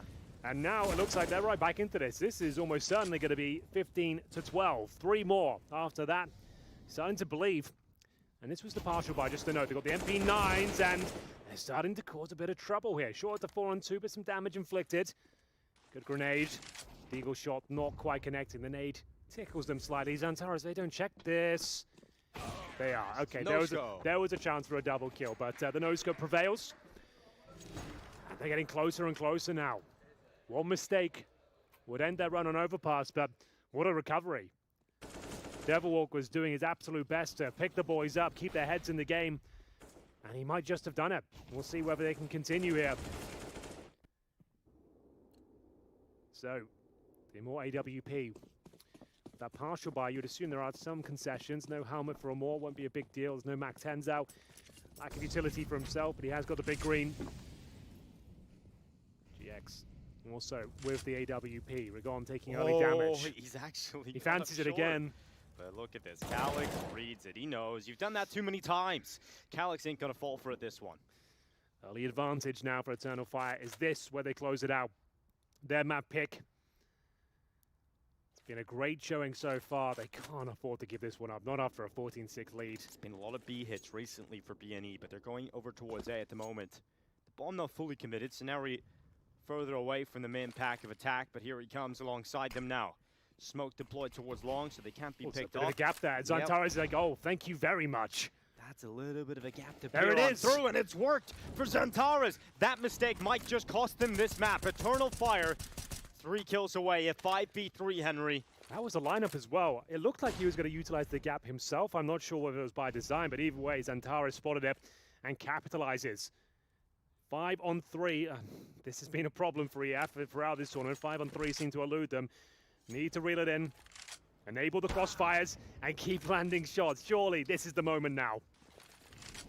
Final attacks forward in overpass. 30 seconds on the clock. Here they come out long. Xantaras spots them. Easy kill, wipes up 2, and Xantaras gets map number 1 of the grand final here for Eternal Fire. What a showing, what a start on the map. It was convincing for most of that. A little bit of life in in the second half from the Bad News Eagles, but in the end, it's all Eternal Fire. It absolutely is. A fantastic showing there. Probably one of the best halves we've ever seen from Eternal Fire there. Great utility usage as well. The grenades were fantastic. Their individual form was tremendous. Xantares running away with the fragging, and Calix joining him as well. The good news is, for the Bad News Eagles, is they did manage to pull this back to a close game. They are down, but they are not out. And they're hyping up Scenario. Had a quiet first map. He has a chance to redeem himself on map number 2. We'll have the desk and map number 2 up next. Thank you so much, Dinko and Henry G. The heat of Eternal Fire giving us a blistering map 1. Let's get straight into the details. Just off broadcast, I was suggesting the idea when BNE were making the comeback in that second half, I don't think Eternal Fire were doing anything particularly wrong. No, but obviously we've spoken for a lot of the other games we've seen in this tournament where they have been in almost insurmountable leads and then there's endless mistakes and they get flustered. This time, they got their money broken real bad. They had a couple rounds where they gave away entries. It happens. And I don't know. I mean, maybe in the mix there were a few errors, but it wasn't the same style as some of the losses, particularly say the Anubis last night. It was nothing like that sort of territory. Yeah, I mean, it was completely opposite to what we saw there when they were taking some losses, when they were allowing BNE to come back into that. And I really like the way that Eternal Fire closed it out in such a clean fashion as well. They got that 16th round, and they proved that all they needed was to get it stabilized again. What was happening on Eternal Fire's T side? It was explosive. We said this match was going to be fireworks, and yeah, Eternal Fire's first half might as well have been New Year's. Yeah, I mean, look at the grenades. They had 2 rounds where they double naded a player on B. Yeah. And as Henry was saying, you don't see that all too often from the Turkish squad, certainly if you're looking back towards the Space Soldiers days. But pretty much everything was working. I think on the A side of the map, Synopsy had a lot of rounds. He was getting caught alone, and then that allowed them to get an entry, and they just rolled on behind it. And of course, Xantares, in that mid and late round sort of scenarios, he's just absolute money. He's absolute money. He's just a robot going through the sides, getting all the frags, and yeah, I mean, Eternal Fire in absolutely every cylinder in that first half.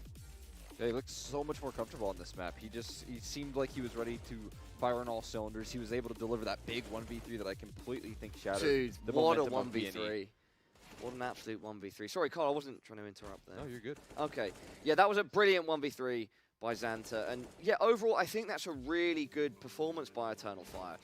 If we think back to, I mean, Anubis, you mentioned the word comfortability, Cole, and we can see when they got those big leads, that they then afterwards very often did not look comfortable. Here, even when they got the lead and BNE were coming back, they still looked in the game, and it looked like they could eventually get that far round, and they did. Comfortability factor on overpass, picking overpass, much better than Anubis, in my opinion.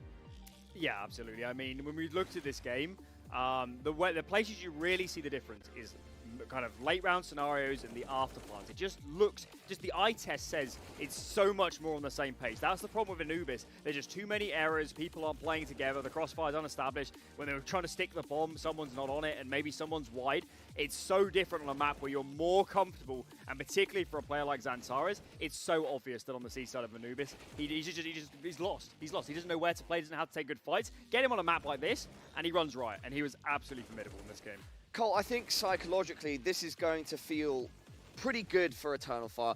I think they, at the very least, they should try to know they've put out a good performance there, and they should try to bring that into map number 2, Mirage. Yeah, I mean, it's a good sign here. The thing about Mirage, though, that I really want to highlight here is that Calix fired away on all cylinders on that map. On the A anchoring, when they were down 13-7, that was the way that they were able to get their heads back in that game and actually pull it across the line so that they know that they're coming into this with a map victory underneath their belt up against Bad News Eagles. I wonder if Calix can bring in that same energy. Before we talk about Mirage a bit further, scoreboard up on screen, Eternal Fire on the left, Bad News Eagles on the right. I've got to be honest, when I was watching that matchup, I did not know that the Bad News Eagles scoreboard was so top-heavy. Wow. Just Synopsy and Juan Flatro offering the kills. Rigon GXX both on 11. Scenari, just very unfortunate game for him. Yeah, absolutely. I think even so, it doesn't really tell the whole story, in my opinion. I do think Synopsy and GXX as a duo had so many problems on the A side, on that first half, the CD side of Overpass. And I know Synopsy has a lot of frags, but he did give away a lot of opening kills, and that just made it so difficult to claw the rounds back. That is insane that it can end up a relatively close scoreline, 16-12, when the scoreboard is so top-heavy for Bad News Eagles. When essentially again, it's a team game. There's so many facts here, but just looking at the kills, it's like it's really like there's such a huge discrepancy between Synopsy, Juan Fletcher, and the rest. I guess the takeaway is that their overpass in general, and particularly the CT side, just isn't really all flushed out. It didn't look like the macro was great to me. So yeah, bad news, Eagles. Overpass maybe is a weakness, and finally Eternal Fire have realised they can pick into it. Anyway, enough overpass. Cole, expectations for map number 2, Mirage. I mean, I think Bad News Eagles are going to be able to take it to a third map here. I think that they should be able to come through with, you know, their classic good defense here and then lead into a closer out on that T side because they got to be feeling comfortable here on this map. But they did just take a loss to them, so maybe that's something that Eternal Fire can take to their advantage. Alan, your thoughts on Mirage? I think it'll be really close. Obviously, last night, 16-14, couldn't really have split any more hairs with that one. But I just feel like with the individual form of some of these players, with how actually really well the cooling was from that first half from Major, I think the stars are aligning, and Eternal Fire are here to take some names.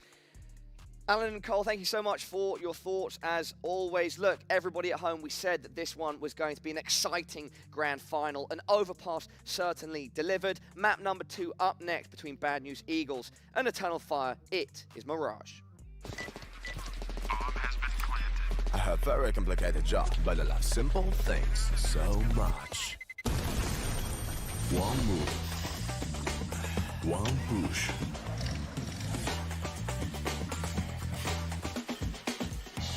One touch.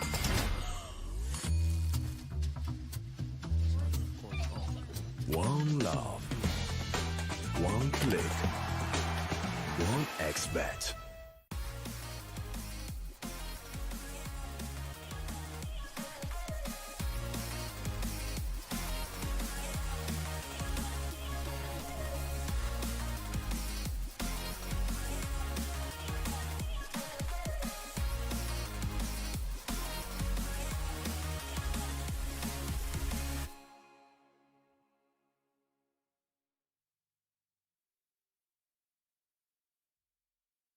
Tired of boring case openings? Do you always get only cheap skins? The Hellcase website has tons of options to upgrade your inventory. It's up to you to participate in giveaways, events, or compete with other players in opening cases. Hellcase, your world of expensive skins.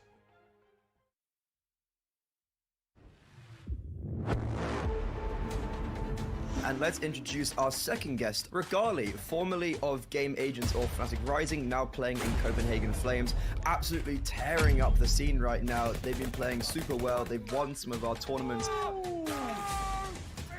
Hello everybody watching this. You guys are playing an obscene amount of games. Trained a lot, we practiced a lot. Were you a bit worried after you joined? And he was one of the main reasons I really wanted to join Copenhagen Flames. Right now I became strong with rifle as well. The thing is, it sounds like you're continuing to expand your game. We are playing way better in officials. How do you find time to practice? You guys have obviously been placing super highly in these events consistently now.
We welcome you back here to Malta for the CCT Central Europe Finals. We've got ourselves an incredible grand final on our hands. BNE looking to bounce back after a map loss and overpass. And Eternal Fire looking for the first time to take them down in the best of 3. Could it be the 2-0? We've got Mirage coming up next, and we had this matchup yesterday. It was a close-knit affair, 16-14 going in favor of Eternal Fire. There's a real chance they could pull this one off.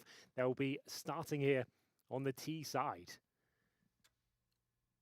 So they've actually opted to start on the T side, Dinka. What do you think about that? Well, I think we've seen some great T sides out of Eternal Fire, so I feel like they can dictate the pace. They look very controlled and measured. Utility's been good in this competition. I'm excited to see how many rounds you're able to post here in this first half. We're going to see Major start things off with the rest of his squad behind him at B. Yeah, looks to be an early B execution. The smokes are deployed early, and they are pulling the trigger now. It will be a B bomb site assault here, and Major leading the charge. Look at that opening frag, and it's a nice exchange to kick things off. He's got multiple kills, but still Bad News Eagles have got more. Rigon hits the headshot. It's Scenario and Rigon, the two quieter players in the previous map. They've landed some impressive damage, but it's all on xFloud. He's had a clutch before in this series, but not this time. Rigon wins the pistol for the Bad News Eagles. That's got them fired up. That's more like it. We like to see them ready and raring to go. A lot of fun to watch. A great B hold. The B execution coming in nice and early, but as though Julie's once again mowing them down. Rigon bouncing back after quite a difficult first map for himself. I love that Juan Flatro is hyping up Scenario in particular because of his very quiet performance on the first map. You know, he's going to be in his own head, but if your teammates are backing you, then you don't feel that bad. But you feel like you got a chance to recover. They believe in you, and you start to believe in yourself. Well, here we go. It is going to be just the full eco. Going for AKs in the third here. Objective, try and get the bomb down if possible. It'd be an absolute miracle if they pulled it off with just Glocks. Well, we've seen this matchup be played, this map yesterday. 16-14 win for Eternal Fire coming in. It's a very close game every single time, and I expect no difference. Bad News Eagles started to find a resurgence on overpass after being dominated for the first half of it. Let's see if Rigon can build some confidence early on. Glock's coming towards his bomb site. He's going to smoke them out with Flatro. Cash with that MP9, and Rigon has scared them off with that smoke. Yeah, very nice smoke. Nothing they can do. We'll have to wait it out. Looks like they'll commit towards B. I think they know their fate is sealed at this point, but they'll give it a go. Just getting a single frag here would probably be a minor victory, considering the position they're in. Lots of damage being inflicted, but it's towards the CT. They've got the opening frag with the Glocks. A dink comes through as well, and GX has only got the USP in hand. He will deny the plant. They were trying to get that C4 down quickly. M4 recover for Xantares, and now the fragging begins. xFloud, he's got a kill on the Glock. No way! Second chance, and there's 3 kills just like that, but xFloud couldn't find a weapon in time. And luckily, the Bad News Eagles recover, but that could have been a disaster. Full eco Glocks only. GXX opting for just the USP, thinking that one would be a walk in the park.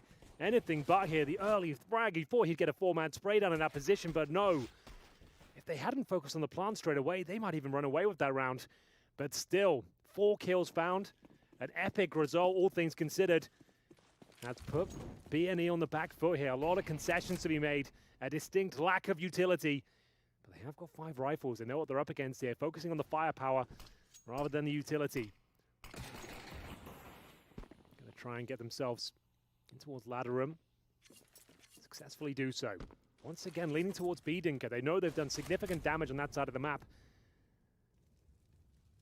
Just to note as well, GXX wanted to get the AWP out this round, but after taking so many casualties in the previous, can't opt to do it. 1 minute 15, and they've fallen back from the B apartments here. More of a default spread. Calyx, the master of the A ramp, so impactful in this position. Rarely taken down. Baits out the smoke.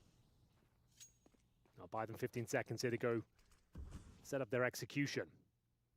3 players in T-Spawn rotating over.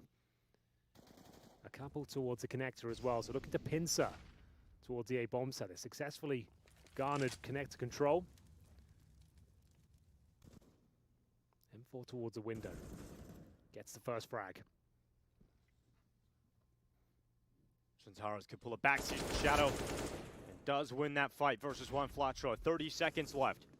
Eternal Fire trying to finish this round on the A bomb site. And they're trying to get through, and Calix is helping that. And Moore steps in too, and there's just Rigon left. They've got the A-bomb site, they've got the bomb down, and with that, they've got the round win. Opening frag for Bad News Eagles. GXX gets it from the window, but only on 5 HP, couldn't really back them up as his teammates were getting dropped on the A-bomb site. Antara is opening things up as you might expect. And after a very successful eco in the previous, they've shattered the economy now. Rigon, no choice but to save the M4, top or middle. Precarious spot. No one coming towards his position right now, so he should survive this no problem, but great round there. Eternal Fire, not missing a beat on the execution. Good pre-fires. Calix, as mentioned, so strong in that A round, manages to get 2 big frags there. And the hype subsiding somewhat in the B&E camp. Well, we've got to get down to business. Sure, you can hype up the beginning of the game, just try and get some of the weaker performers mentally into it. Just try and fire up because you are behind in this grand final. And once the game gets going, it has to be laser focused. It has to be conserving your energy for the right moments. This is Calix's nice double. Gets the sandwich player, gets the triple kill right away. 2-1. Here we go. Out. So, a full investment here. B&E will have Desert Eagles, Scouts, and the saved M4. They are all in, Dinko. Huge round here. If they pull this one off, they're right back in the driving seat. If it falls apart, though, they're full eco. They're in the trunk. Absolutely. They could be driven off a cliff.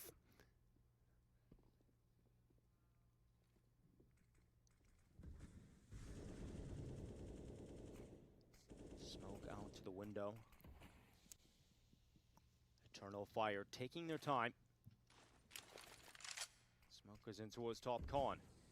This is more conserved. They don't want to give up any unnecessary kills or rounds, which have been a feature of Eternal Fire's game throughout this competition. But this is the grand final.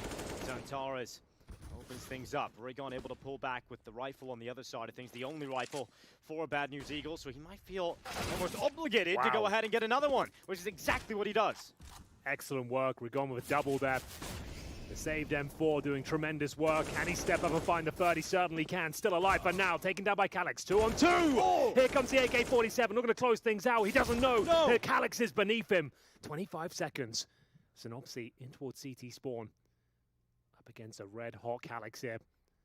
He has no information. If the swing comes in now, he is dead. Needs to recover that bomb with 15 seconds remaining. Has to go for the plant. To it. Yeah, he has to, and there's not a lot of cover here. Synopsy in a great position. Sends the Deagle shots in. Calix taking damage. Has to go for the kill. So low, he's running forward, he runs in! And Synopsy gets it for the Bad News Eagles. You said that round gets them back in the driving seat. There we go. Yeah, they're in 5th gear now. Oh, the opening kill as well, but the man of the moment is Rigon, pushing off towards short, double kill, recovering the AK, gets himself a third as well, and Synopsy holds his nerve. Time running low. Calix knows he can't go for the plant, taken down by the Deagle. It's absolutely massive that they pull that one off.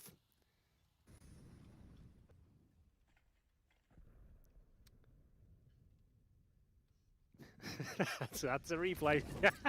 Not much more that you can really say about that. There was a boost. No one can deny that. As we have the MAC-10 in the hands of Major. Couple of AK-47 to Tech-9 for XFloud. 3-1 lead. CT side of Mirage, the pick of Bad News Eagles. And what's the finishing play here?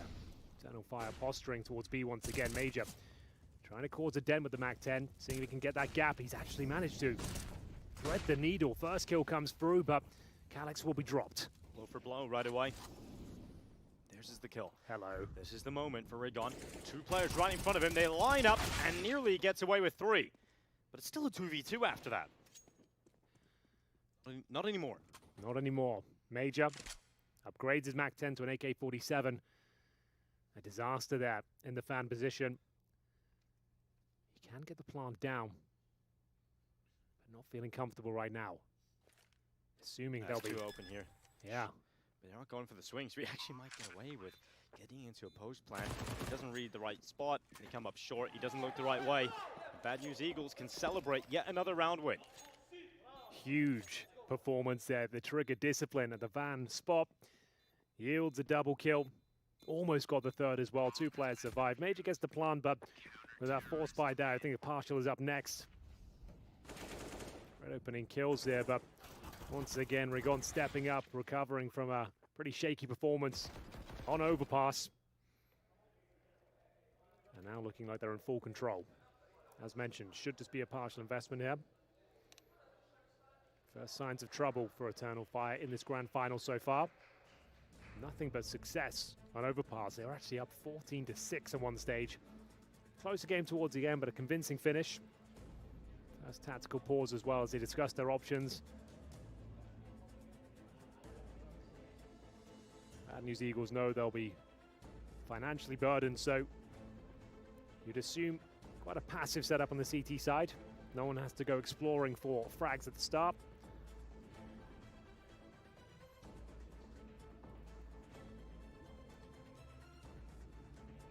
Lots to discuss. Still lots left of Mirage.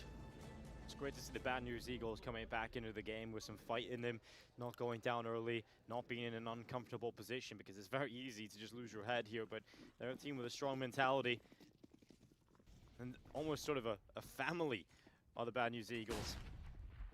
A group of players that have been through so much together. Orgless still pursuing the same dream. Now the Tech 9 send the Mac 10 out for Eternal Fire. Yeah. Didn't fully invest. Got enough for a decent set piece, which has been quite deadly so far. Bear in mind, with just Glocks, they managed to find 4 kills.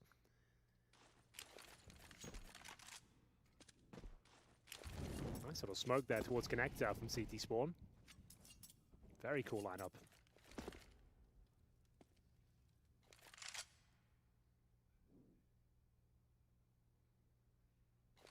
Smoke goes out. Big nade. Max damage. Oh, speaking of which, at that range, that is good as you could hope for from the Mac 10, down to 2 HP. They're going to go with this as well. The bomb's coming in. Eternal Fire committing into the B bomb side. It's been very difficult for them to crack open with rifles. Now they're on pistols.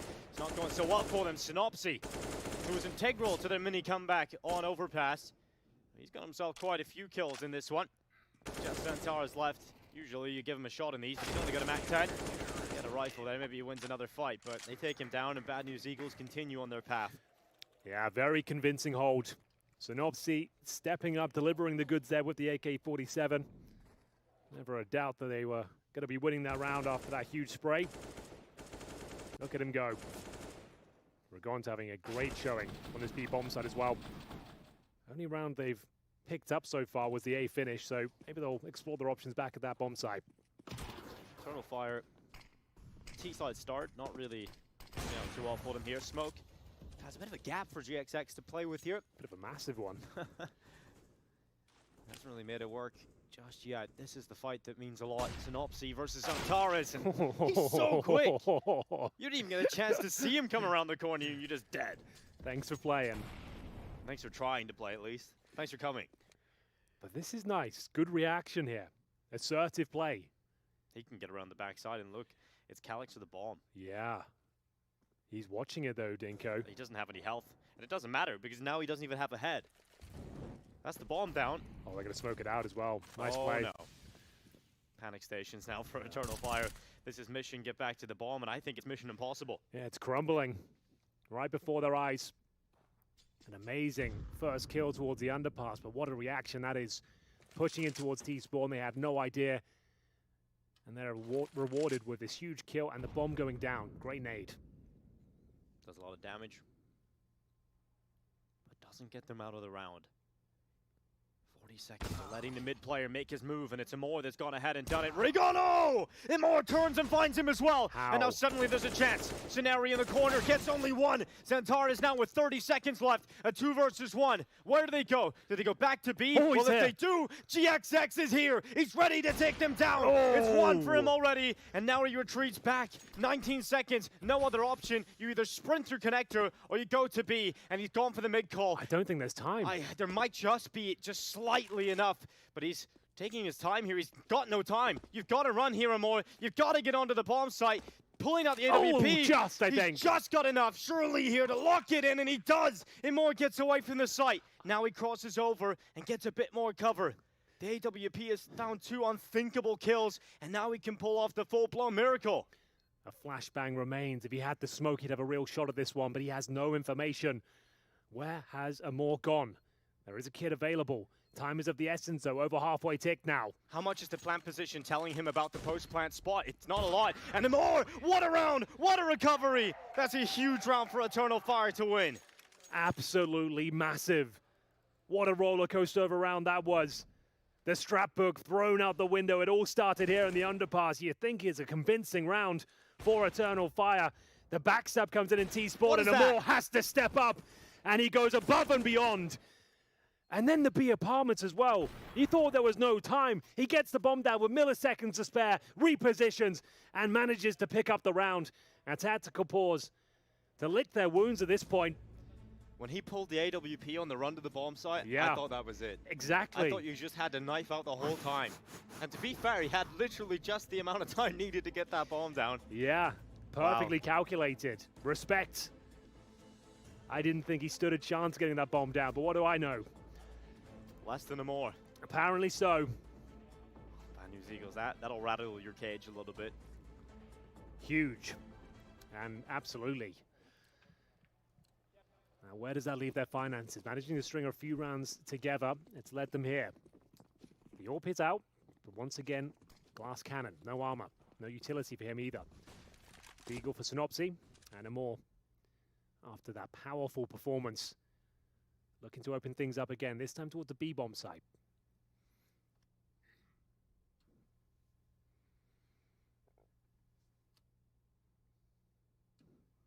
We're waiting for any jump. No information play really coming in from the other side of things. So Amor is going to come back. They can settle in this round because that's a huge one. That's going to be a big adrenaline dump. And you take your time here. You've got to settle back into round number 8. Certainly do. It's a much slower one this time. No opening frags. No Xantara's magic to kick off round number 8. As mentioned, though, the AWP towards Connect actually hits the shot. It's not the jumping player. It's actually the boost of Major that gets the leg shot. Smart to go for the lower player. Yeah. It's unlikely we hit the shot on the player flying through the sky. Xantara's spidey sense tingling there. Yeah. He realizes, ooh, a little bit of a gap here. There might be peek from window, but not to be. Deep smoke, bit of a gap. A massive gap, in fact, again.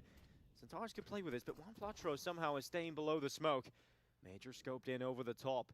Will he get a chance to take out Juan Flatro here? I think he will eventually, Henry. Just a pick, so there's the shot. Major's got it.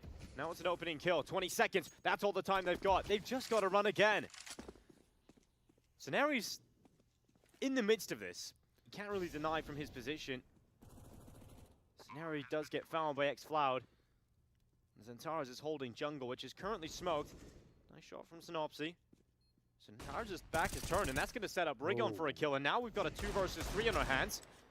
Certainly do, and now they've got a fighting chance here. Maybe not for long, though. That's a huge kill. Major picking up the AWP. Doesn't miss a beat either. Gets the opening frag after going down to 20 points of health. The legged player is the one that shines the brightest. I wonder if they keep this double op set up, because they did that on overpass. It didn't work out. Get rid of the second, I would say. Yeah, it's probably fair. Nice shot from Major. Could definitely pick it up.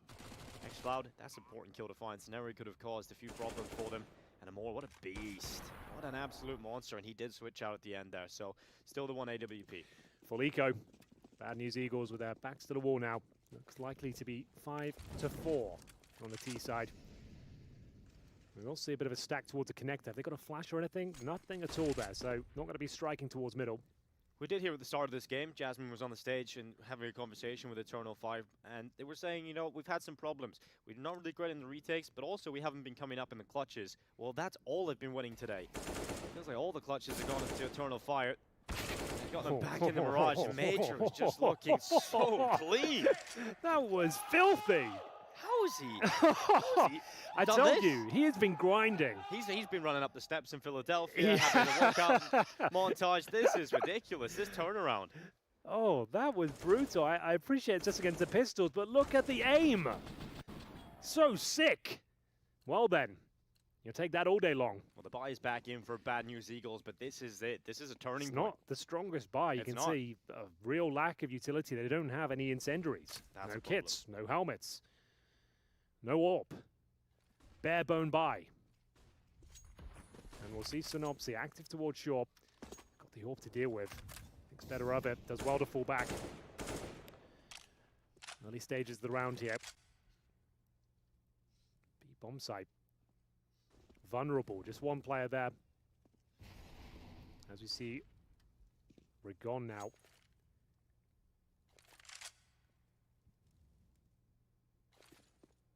So what's the play? What's the finish? The boost, I think, gets the opening here. Stars isn't ready for it. It's a great kill from Synopsy. Can he get another one? Usually you think they drop off the boost. I think Major's going to be the next player to take a look here. He's going to do it from Delpan. But he has actually not committed to the angle, so Synopsy stays up here. Finally jumps down, goes for the swing, catches out the AWPer. That is a mental play, but it's worked. That is a wild maneuver there. Does well to pull it off, but X5 will pull one back and has the information this player is towards short. Can't seal the deal just yet, but use the opportunity to jump out of the apartment himself. He will be dropped in the end. 4-on-2, Major and Calyx remain. 35 seconds. That's a great shot from Calyx, and fortunately the double setup here should secure the round. Major, great showing, great individual form, but it's be a bit of a miracle if he pulls this one off. But he's made the right call of going towards A here, Dingo. It's completely wide open. Now, are you believing in a Major 3-on-1 clutch? Well, does he go all the way around towards middle? A major surprise. Here we go. He's I around. think that's the play. They'll probably defuse the bomb before he even gets there. But if I don't it know. The works smoke out, is holding him back for a few extra seconds, and now they finally get there. So one should get onto it. He's still got a long way to go, but they aren't defusing yet. they're aware of it. You can see the FAMAS is they're coming starting in. to read it, and yeah, they took back. I mean, it's an interesting maneuver. It's definitely one that can sometimes work, but it's just such a common play these days, and I think he's already used it once. So a bit unfortunate there for Major. A nice attempt, but a bomb plant secured. A Bad News Eagles. An important round, and it's all one off of this move, which is kind of crazy. Not the most advised play, but it does work. I'm wondering whether he hears the scope click, and that's what. That's the only way I think he goes for that. I think that must have been it, because he did that with some conviction, let me tell you. Well then. It's good timing as well, because Major just left, so if he goes around, he gets traded, but just the perfect storm. Well, here we are. Eternal Fire, still with a good buy. It's not done yet. B&E are not in the clear. No, still anyone's half here. Good performances from both teams. This one's setting up to be a bit of a barn burner. I would say, though, Eternal Fire, the only rounds they've really been able to win are off the back of these huge clutches and these huge moments. It's not sustainable. So how much can they really squeeze out of this half? I gotta see it just a standard round win at some point. I would say in this one, because their money's gone if they lose this. Oh, GXX. Scoped it middle. Major, if he goes around the corner, he's dead. He baits out the shot, though. Shoulder baits. Gets the information that the AWPer is in the window. Now they're setting up a more to look towards connector. They haven't swung out. They haven't taken top mid boxes yet. There's no smokes down in mid, apart from in the connector here for Juan Flatcher to try and play with. The Major's done very well to get into this position without losing his life, and now his teammates are setting up for A. They say that Major has now lost his life, and we've got to look to the 3 remaining players attacking A, and 1 in mid. It's Zantara's here. And he's been detected as well. Juan Flatro saw the trajectory of that Molotov. He's very aware of Zantara's position and will capitalize upon it. Great opening frags here. A double for Juan Flatro, and I think with 35 seconds, they might just have to give this one up. Yeah, you don't have money left, so it's a safe call. And that's tough. There isn't a lot of resources available behind the Bad News Eagles either, so we shouldn't really see much of a hunt. True. They should be able to save all 3 weapons here. An underwhelming round there for Eternal Fire. Didn't get much done at all. Completely destroyed through the smoke. Fantastic connector control. Double kill. AK-47 salvage on the CT side as well. This is when they really get into their final form. And they're going for a bit of a hunt here, but I don't think they'll be found. Good stuff. Not quite as fired up there, but a strong CT performance so far, and you're dead on.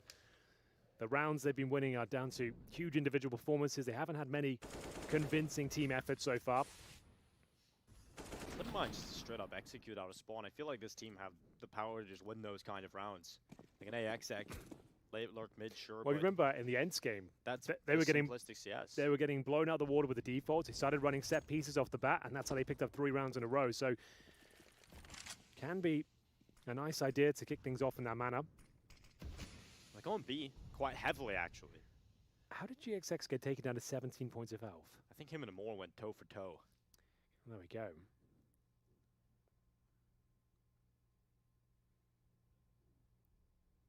Nice competitive positions there towards middle. Boost up towards shore, looking towards underpass. That's Rigon. Orp of GXX focusing on middle. Mage up. Leading the troops towards the B apartments. Looks to be the B finished as well. They only have, though, 1 smoke, Dinko. And Rigon's looking at them. Yeah, you're never going to check this. Xantaras might. This actually saves Xantaras. Saved his bacon, perhaps. 53 seconds. Eternal Fire looking to explode into the B side. Xantaras is left to lurk on his own. Sell a bit of a play towards Connector, but there's some utility left here for Bad News Eagles, and that's forced them away again. Oh, I'm not too sure about this late mid-round call. Yeah, it's going to be chaotic.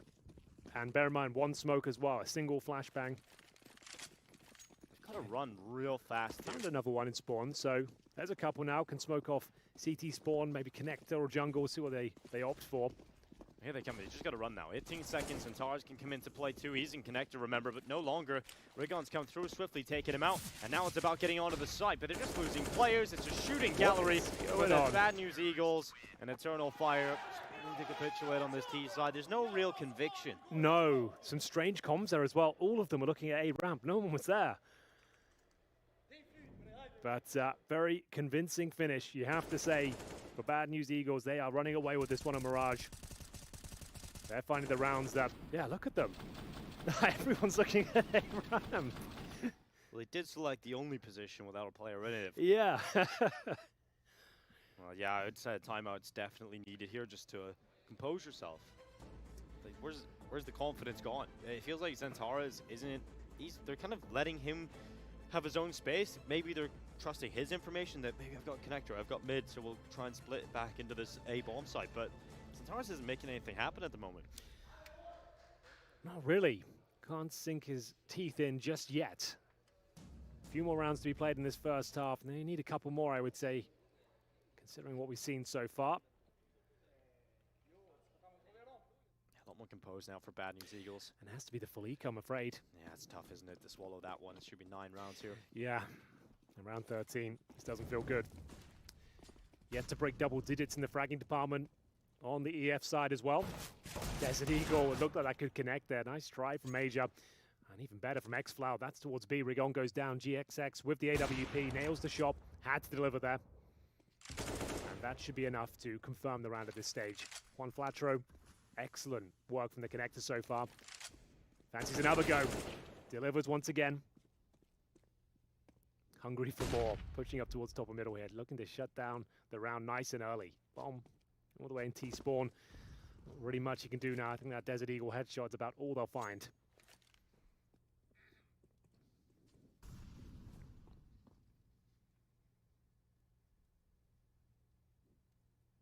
The best they can get is a bomb plant.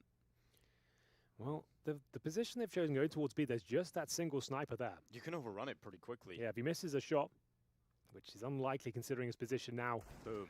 Yeah. GXX still trying to get a second here. He's going for the jump shots. Why not?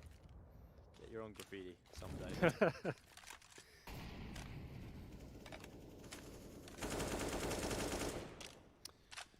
Slow fizzle out in this one. Calyx prolonging his life. The inevitability of his death has come. Juan Flatro secures 9 for the Bad News Eagles. Certainly does. Very strong CT side so far. Now, if you're Bad News Eagles, you've got full control of this game, you haven't done anything too wildly aggressive, this is the kind of time you want to be dropping in the mid-aggression, pushing towards top and middle.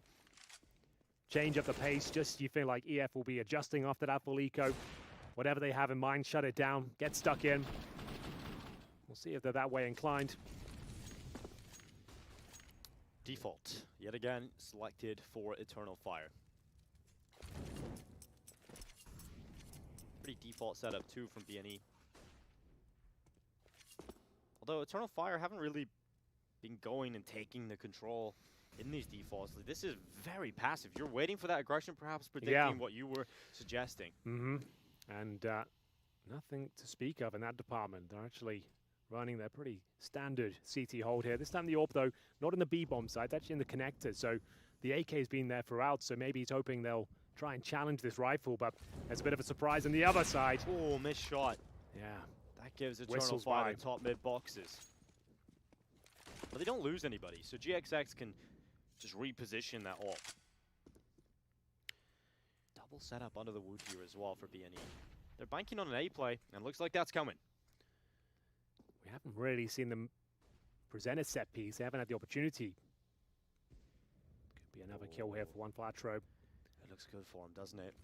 It's about the timing of the smoke fade away. Oh no, Major exposed. One Flatro takes the headshot. And now there's more of a movement needed from the Eternal Fire players out of Palace and Ramp. And Moore and Zantaras combined for 2. And there's the Ramp play. Finally a bit of life out of the Eternal Fire side. Synopsy, though, he's the second player underneath the wood. And it's only 1 for him. It's just Rigon left in a 1v3. And he's got a quick flank here, Henry. I actually quite like his prospects here. There's a real chance. If he gets a quick kill here, which he absolutely should, he has a flash and an HE. 2 versus 1. Zantaras is low. There's the HE deployed. Nails it. Not quite the kill, but softens him up. Takes him down to just a bullet's worth of damage. Smoke goes on to the bomb. Molotovs out towards the connector. He's got a kit here on his back. This is the best case scenario for Rigon. He's trying to pull the fight. He's trying to force the issue. And ends up going around the side of the smoke and dying. A round finally found again here for Eternal Fire. Decent effort from Rigon. Certainly made them uncomfortable. Found that lovely reservoir of utility. Makes things uncomfortable with Zantaras, comes out on top. Finally showing us some of that strong form we saw in Overpass. Great shots there. And they recover the round after losing the first player towards connector. Looked like they were done for, but they stick the landing. Zantaras finds his 12th kill, 3 in that round. And maybe another tactical timeout here, we'll see. And indeed it is. Quite subdued over there. Yeah, you want to make sure that you secure this last opportunity, right? Right. Just get as many out of this half as you possibly can. Good to see the emotions not getting the better of Eternal Fire today. I think when you have a bit more rest, you're a bit more in control of your mental state, and frustration certainly leaked through over the last few days. Yeah, what a journey this has been for them. So many other tournaments being played at the same time here in Malta, and they can't exactly just play from the venue either. They're having to play on stage, go back to their boot camp, set up and play their online games. Yeah, back in again. Yeah, it's been a long old week for them, but here they are in the grand final. It's all been worth it. They're a map up. And now making the comeback on the second. The pick of Bad News Eagles. 2 players towards the Palace to kick things off. They might just go for a contact play and see if they can find a cheeky one for the AK. I think they are. Calyx to lead that charge. Whoop! Swings. When Here he comes. Gets eaten up by Zantaras. There's some space now for Eternal Fire charging into the site. What can Bad News Eagles do about this? Rigon gets one, but Scenari takes a risk, climbs up on top of the ticket box. Good smoke. And gets taken out from below. It's rough here for Bad News Eagles. Well, the job... I thought he was about to cut through the smoke there. That was being a little bit crazy. Job is not done just yet. There's still a chance if BNE. And there it is, Rigon looking fantastic here on Mirage and gets away with it. That's the bomb down. GXX got a pick too. How would Eternal Fire let this one go? Zantaras opened up the round. He's got another kill here, but it's still a 2 versus 2, and those smokes won't last forever, and there's no other opportunity to throw them down. They don't have more utility left. Major separated from Zantaras here. The bomb is stuck at Tetris. This feels uncomfortable. Zantaras is in CT spawn though. But they read it. They're starting to look back. GXX turning, and he gets the kill on Zantaras. It's now all on Major. A 1 versus 2. He's going back to spawn. He's running. He loves running, Major. He loves going all long way around, but there's only 20 seconds. It's going to be a hell of a jog. Maybe a sprint required here. I think once you get to the B bomb site, there's probably just enough time to get the bomb planted and then get your post-plant position settled in. Well, they're nowhere to be seen, so he should get that down no problem. And it's a 2 versus 1. Just don't fumble the movement. It will require a captain's performance here, Dinko. Let's see. Will he go down with a ship or will he sail it to victory? And, well, it's ENCE. Real quick. Good half here from the Bad News Eagles. Hell of a performance. Very strong. They've bounced back excellently here. If they got that final round, Eternal Fire, we're probably quite satisfied with that half, but double digits doesn't feel good. Recoverable, of course. Some signs of life as Antares towards the end at least, but they were not fragging to the same level in the mid stages of that half. It just feels like this round they had a 4v3 in the site, no bomb plant going down. I think he's waited a little bit too long. Smokes faded away, and then it was just awkward from that point. It's all about Rigon as one that connector. He was being a real nuisance. As soon as he denied that plant, it felt like the round was done. Exactly. What a recovery in the series for him. Yeah, he wasn't getting going at all on overpass. He had like 27 deaths or something. Yeah, just not. I think he just about broke 11 kills as well. So, a great time. Well, Pistol obviously would go very far for Eternal Fire if they could win this in the second half. For Bad News Eagles, Pistol win. Put them in an extra comfortable position. It would feel like map 3 is increasingly likely. A lot more talkative, they're communicating a lot more, and that is something that was talked about coming into this matchup, maybe a weakness for the Bad News Eagles before Devilwalk came in. He's telling them to remember to communicate. Well, they're very talkative right now. Yeah, it's working wonders for the structure of Bad News Eagles. Oh, I see what you did there. I thought we were going to like VHS mode. 80s cam. I thought we needed to take it out, blow on it, fix it. Well, here we go then. It is going to have to be a bit of a B push by the looks of things. The Pistol of the second half, and they are not slowing down. B&E going to help themselves towards the B bomb site. They've spotted contact, and they are going in full send here. Just send it right into the bomb site and more, though. He always gets it done on the Julie. 3 kills from the 2 guns. Oh, but it's not quite enough, though. It's not. Calyx is left in middle, in the connector, in fact, to be exact. He looks for the 1v1. Oh, that should have been the kill, Henry. That had to be it. But they're both whipping, and finally Synopsy puts an end to that.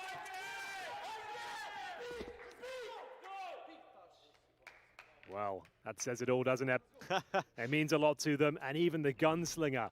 Immortal with those Julies, a triple kill. You'd think that'd be more than enough. But apparently not. This awkward exchange in the dying stages here. Calyx can't find the shop. Might have stood a chance there, but it is going to be 11-5. And a force on the second here from the CTs. Santara's with the M4. We'll need him to go nuclear here to stand a chance.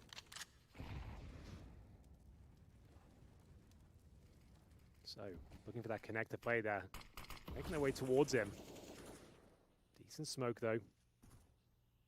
Veils his vision as they make their way up towards short.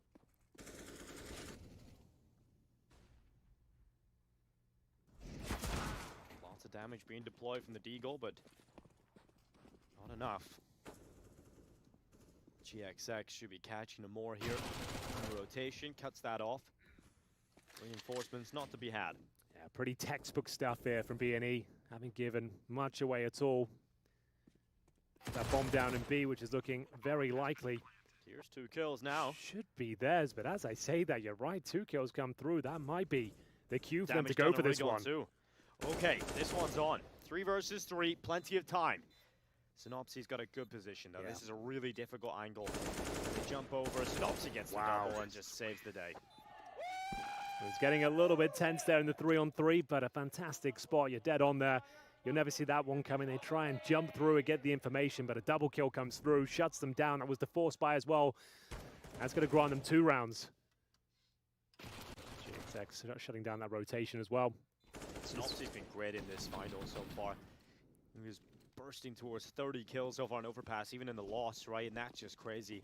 The amount of individual prowess that he obtains and also calls for the side, and just multi-kill after multi-kill. It's great to see Synopsy playing well. 18-8 now, top of the board for his team, and they're leading the way this time. It's 12-5. This could be a one-sided defeat for Eternal Fire on Mirage. Yeah, we haven't really had much to talk about because B&E are running away with this one in quite a comprehensive manner. But for now, Santares has found the opening kill and recovered an AK-47, but bear in mind they have no armor here. This is an eco, and GXX once again looking to do work by the murder hole. Calyx, a deadly deagle for sure. If he can connect the dots here, could be something fantastic, but they are starting to get dropped. And Xantares finds the bomb. Here we go. Maybe a turnaround. Xantares and Amor chiming in, and now a full minute to play with. Bad News Eagles can still recover this one. The smoke goes down to shield off the bomb, but that gives a corridor for Xantares to get a wider angle, but they don't want to go near the Terminator. They're going back over to the B bomb site. It's a good call, actually. Raw spots them. Yep. They'll have the advantage. They know they can get this bomb planted, and it's going to take a good 15, 20 seconds to set up the retake here. Do they play for the apartments post plan? Lovely artwork, but we're more focused on the art at hand here. This could be brilliant from Eternal Fire if they can turn this from just pistols into a round win. And now, sitting back, is GXX at the bench. His teammate Rigon in the apartments. The MAC-10 gets the first kill. Xantares has come in. He's done a lot in this round, but a lot more needed. Still trying to fight. They still haven't taken GXX down. Finally, another kill for Xantares. The bomb is planted, but it's not exactly for the apartments here. Calyx getting onto it. They think it's short, and Rigon, that might be perfect for him. Denies the defuse, gets the second kill, and it's the mind games that win the round for Bad News Eagles. You just have to assume he's going to be towards short. That sort of plan, you have no time to consider. He might be in the apartments there, but what a recovery that was after losing the bomb on the A bomb site. They hightail it back towards B, and at that point they get the advantage, convert the round, and break the hearts of Eternal Fire fans around the world, because that was a real strong opportunity for them. Great frags from Xantares, but not quite enough there. Another amazing performance from Rigon. Finding 19 kills, what a recovery in terms of individual form. Everyone turning up this time. 13-5. It was the eco, so we do have guns out once again. Bear in mind, Eternal Fire were up 14-6 on Overpass, and it still went down right to the wire. We expected to be close, but Xantares, he'll be fighting for that. Rigon, the danger man, has been removed. Synopsy, though, threading the needle. Oh, he's found the gap really well here. Wide open gap. Oh, he's just moving forward. X-Cloud has Freebie. no idea, but how long does he want to play this one? He'll call for his teammates to get into the apartments and... Trigger discipline. Oh, He wants this a is second. wild. He wants two. Got them both. That's the round. Locked in, surely. Spectacular play from Synopsy there. He's just been a beast. Yeah. This entire game, really. Spotting that gap, guaranteeing the round with the double kill, doesn't choke whatsoever. Beautiful, and that smoke as well. That's the perfect play. He couldn't have done more with that. Just forces a save call. Yeah. You've got no option. That's There's no 14. window. And even the save call's not happening for them. Amor's op's gone. This could be one of the most one-sided games ever of BNE versus Eternal Fire. Xantares at least gets the AWP. Should be able to save that one away. But they're on the hunt here. They're looking to take everything away from them, and this would be devastating for Eternal Fire to lose the rifles here. But luckily, Calyx white knuckle grips his M4. Yeah. We'll get those guns into the next one. Another opening pick there for Xantares, but it's not enough once again.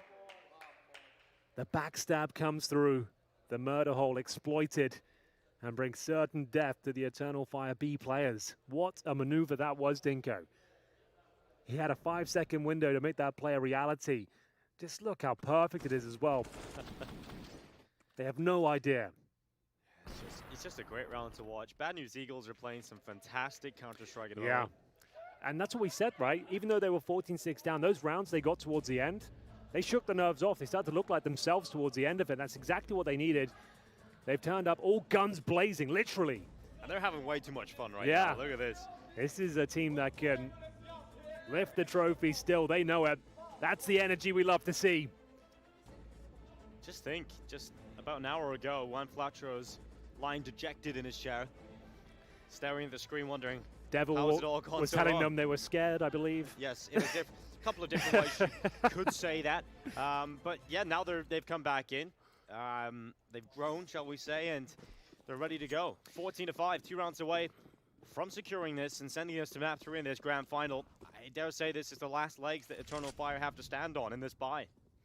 It all comes down to this. The pick of Bad News Eagle, and you can see why. They actually lost on this map yesterday, but were straight into the action and more. Dropped early on towards the A side of the map. Calyx cowering alone in the default position. How can he make this one work? He's being surrounded right now. Calls for backup in the form of Xantares. Great kill. Yeah, fantastic kill. And 1 for 1 at the beginning of round 20. Trying to come on forward here. Bad News Eagles, another kill. This one from Scenari. It's traded by Xantares. It just needs a pixel and even shoots him through the side of the stairway. The bomb's still back in T-spawn, but it's all about this B play from Rigon. He's never sitting by. He's always moving, always finding space. And as the B bomb site that he has found empty. What a monster he's been. And that's a wide open B bomb site.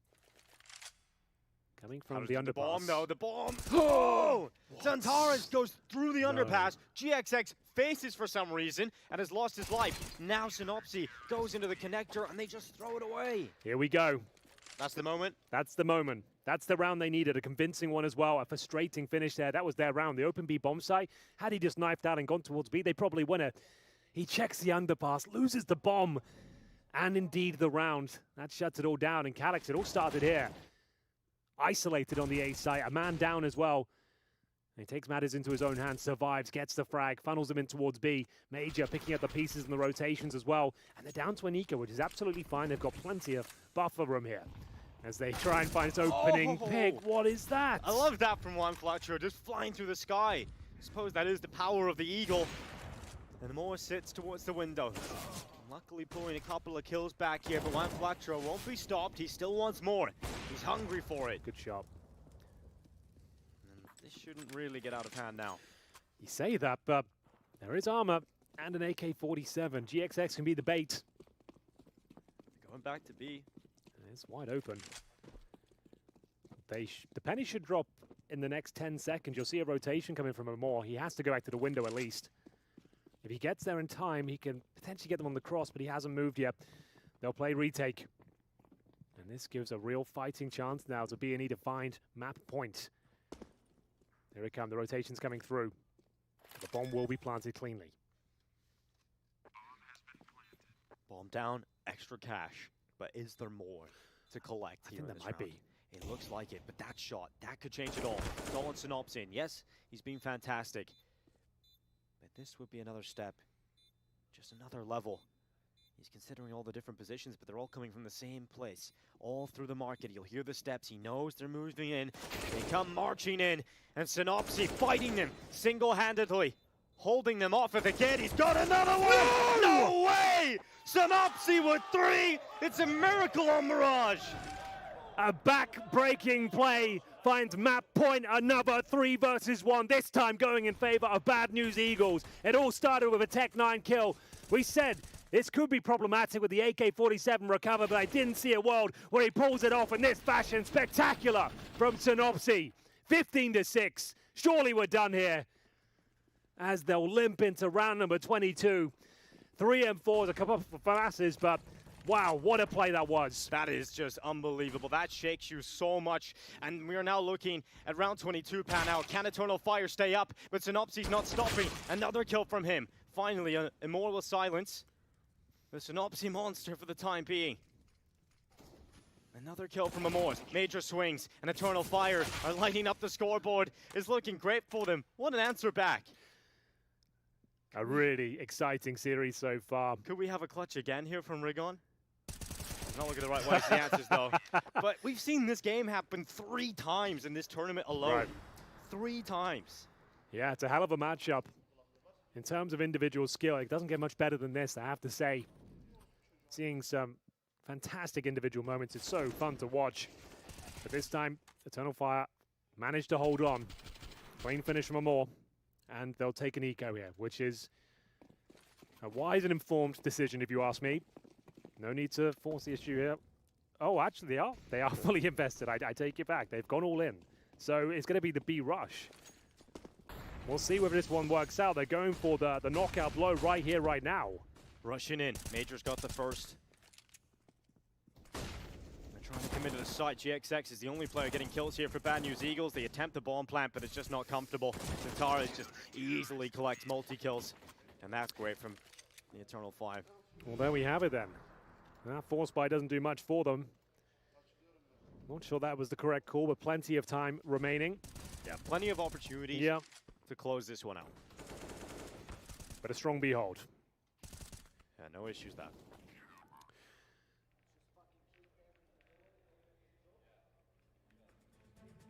Can't exactly hear Devil this time. Which is probably fair. Probably quite a private conversation, I'd imagine. Walk has his say in this timeout. Again, the force, like you said, didn't really work out at all. Didn't get the bomb plant, didn't really crack through. Eternal Fire will look to take this opportunity to stay in this series on the second map at least. They got one map under their belt. They go flat on Mirage. That's a bit of an issue. Quick again with pretty much everybody towards the B side of things, but they'll split up in a couple of groups. One towards the Palace, one towards the Underpass, and the others outside of B. I would be saying usually that this sort of round won't lead to much, but this map so far, these full ecos have been terrifying. Lemore is just right behind them all. Okay, now he wants a slice of the action. Here we goes. Lemore the monster, right behind you. Knife. Oh my goodness, he's gone for the knife. He pulls out the MP9, and he gets away with 3. Ooh, got a little bit dicey there, but he pulls it off. He dices them. Yeah, he certainly does. The Butcher coming out on top. Lemore guarantees the round, secures the bag, and Scenery left. It's about the money for the next round here for Bad News Eagles. This one was expected to go the other way. It will. 9 rounds for Eternal Fire. Here comes the buy from Bad News Eagles.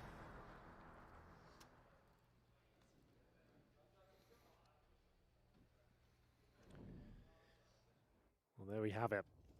It was a locked-in round pretty much, but what a way to pull it off. Very stylish maneuver, Amor. Here we go, and we're closing the gap, Dinko.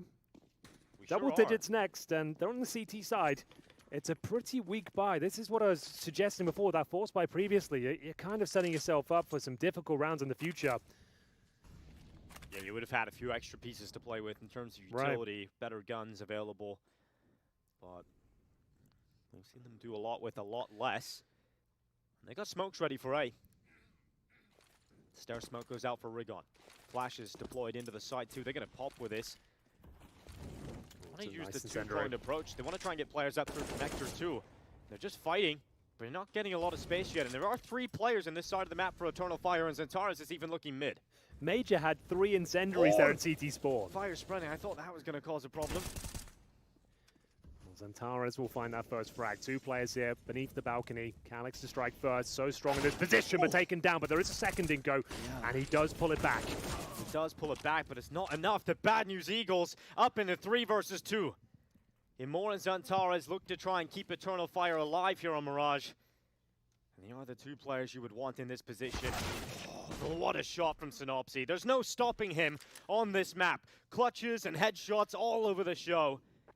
And Amor in the 1 versus 3. No chance in hell. I tend to agree, Dinko.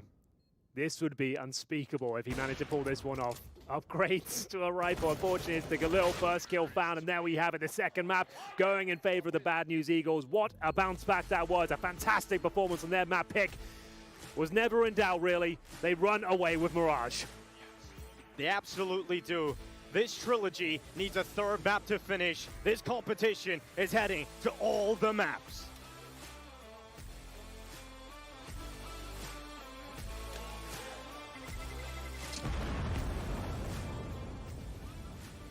Thank you, Adam and Henry, for that cast.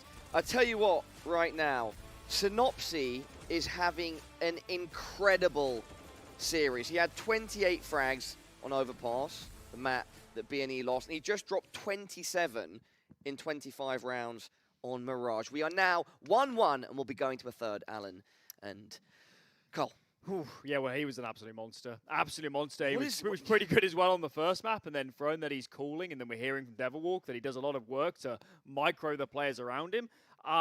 he's dragging them up the mountain at the moment. He is the only thing that's kept them, going through this series. And wow, if they win the final and he maintains that performance, I think he's the MVP of the tournament. It's unbelievable how he's playing in this grand final. Yeah, incredibly impressive what he's been able to do so far. Calling up a great T side. I think he kept things very simple as well, which I really like to see because they had such a great lead in that first half. Let's go back to that first half. That was 10-5. What was going on BNE's CT side that made it so successful? They're really proactive about fighting mid, and Synopsy's the catwalk player, so he was constantly coming off. It was pretty loose. They were just individually trying to take fights, and it was working perfectly. And Devorg mentioned in the interview earlier that they plan to play a really slow terrorist side. That's what they did yesterday, and it worked here. It didn't work at all. They're getting ripped apart on the defaults, and it took way too long for them to make a decision and get aggressive onto the side. So, yeah, I think Parla, BNE learned their lessons from yesterday and decided we're not going to give them all this space for free. And now you've seen the difference. That's the real mind games at play. We're playing the same series essentially again in the same maps. Yeah, it was that early map control towards the middle, like you mentioned, but then that hesitation coming through from Eternal Fire. They were so incredibly delayed on some of their executes. You would see them hesitating towards a bomb site, and then they make a last-second decision to try and go to the opposite side of the map so many different times. And that's a big credit to BNE kind of forcing their hand. Yeah, so we end up going to a third. I want to talk about it more in depth, so I'm going to say right now, any closing thoughts with regards to Mirage, perhaps what was going wrong with Eternal Fire, and maybe what you'd like to see from them going forward? What they should fix. I mean, the T side was a bit rough, but I do think the scoreline overall was a little bit deceiving because there were so many 50-50 rounds during this game, and it felt like nigh on all of them went the way of BNE. The individual performances, the war cries, honestly, as they were winning them, just absolutely screaming the roof down. I'm not sure that's necessarily going to be the case in the third round. It felt like they were winning almost too many of the rounds of the balance in this one to be sustainable going into the third. Carl, what do you think Eternal Fire needs to change? Yeah, I mean, I think that they, again, like Alan just said, they had so many different opportunities to win some clutches. They lost some big ones in that second half, a back-breaking round that Synopsy got that 1v3.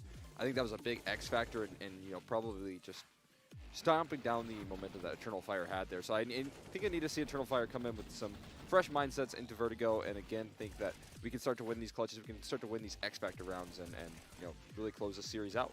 As Cole just mentioned, our third and final map is Vertigo. Guys, off the bat, who do you think has the advantage going into it and why?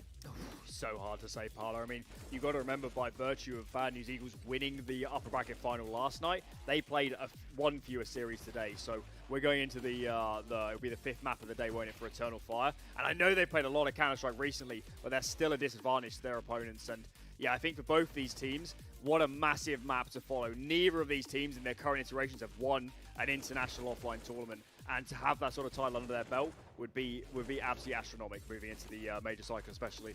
Carl, what do you think? Who has the advantage going into Vertigo, if anybody? Very, very hard to tell. BNE picking up some good steam, though. I like this team a whole lot more in Mirage than on Overpass. It seems like their energy is a whole lot higher, so that's a good sign. But again, like we said, Eternal Fire, they also played a pretty good Vertigo up against ENCE, and I kind of rate ENCE's Vertigo. So if they can continue that form here, maybe Eternal Fire could pull off some magic. But I think Bad News Eagles set themselves up nicely with this win. Scoreboard up on screen now. Eternal Fire on the left, Bad News Eagles on the right. Yeah, Xantarez was playing lights out once again.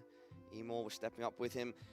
As opposed to Overpass, though, Calyx dropped off a bit. He was down at the bottom after being second on the scoreboard on Overpass. But yeah, the standout in terms of just overall performance is Synopsy. Yeah, Bad News Eagles, they're playing some good team Counter-Strike, but Synopsy went huge on the first map, and he's gone huge again on that second map. Regon was great as well, and Regon plays some really arse positions on Mirage. He plays the B anchor on the CD side, and he normally defaults towards B on the T side, so tends to be one where it's very tricky to get opportunities, but I guess by virtue of Eternal Fire playing so slow, he could get some flanks off. He was always there for the retakes, so Regon had himself a great game, and he has had a bit of a lackluster tournament, so it is nice to see Regon putting up some good numbers on that one. I'm not trying to single anyone out, but we should talk about Snary. He has just 12 frags across the first two maps. Does he need to offer a bit more on Vertigo for BNE to secure a win? I think that Vertigo is going to be a whole lot more scrappy here for BNE if they do want to get a W. So yeah, you're going to need to see all 5 players join up in the server here to take down Eternal Fire on this map. But I gotta say, a big difference in Calix's performance from last map to this one. I think he kind of dropped off as well. If we looked at Mirage coming through there, just yesterday, he had a hell of a performance on that A side. He didn't get much of a chance to really defend on this side of the map, but he didn't do too much on T side either. So, yeah, I think he was a big difference as well. Alan and Cole, closing thoughts if you'd like to make a final prediction before the final map. You can flip-flop, I don't care. I just want to know where your headspace is at. I'm sticking to my guns. I think the Eternal Fire I saw earlier today on Vertigo, if they play anything close to that level, I think they're going to win this final. I think especially with someone like Soneri, unless he can really up his game, such a glaring hole in the defense could be massively exploited. So I'm going to stick to my guns, Paolo. I'm not as confident as I was, but Turkish Powerhouse is going to get this over the line. Cole? I mean, I said 2-1 at the beginning of the series for Eternal Fire, so I got to stick with that as well. I really like the Vertigo decider for them, so yeah. All right. Thank you so much for your thoughts, Alan and Cole. Ladies, gentlemen, everyone at home, up next is the third and final map of our grand final, BNE versus Eternal Fire. I have very complicated job, but I love simple things so much. One move. One push.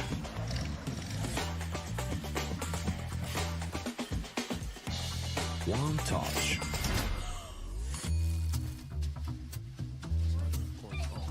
One love. One click. One X-bet.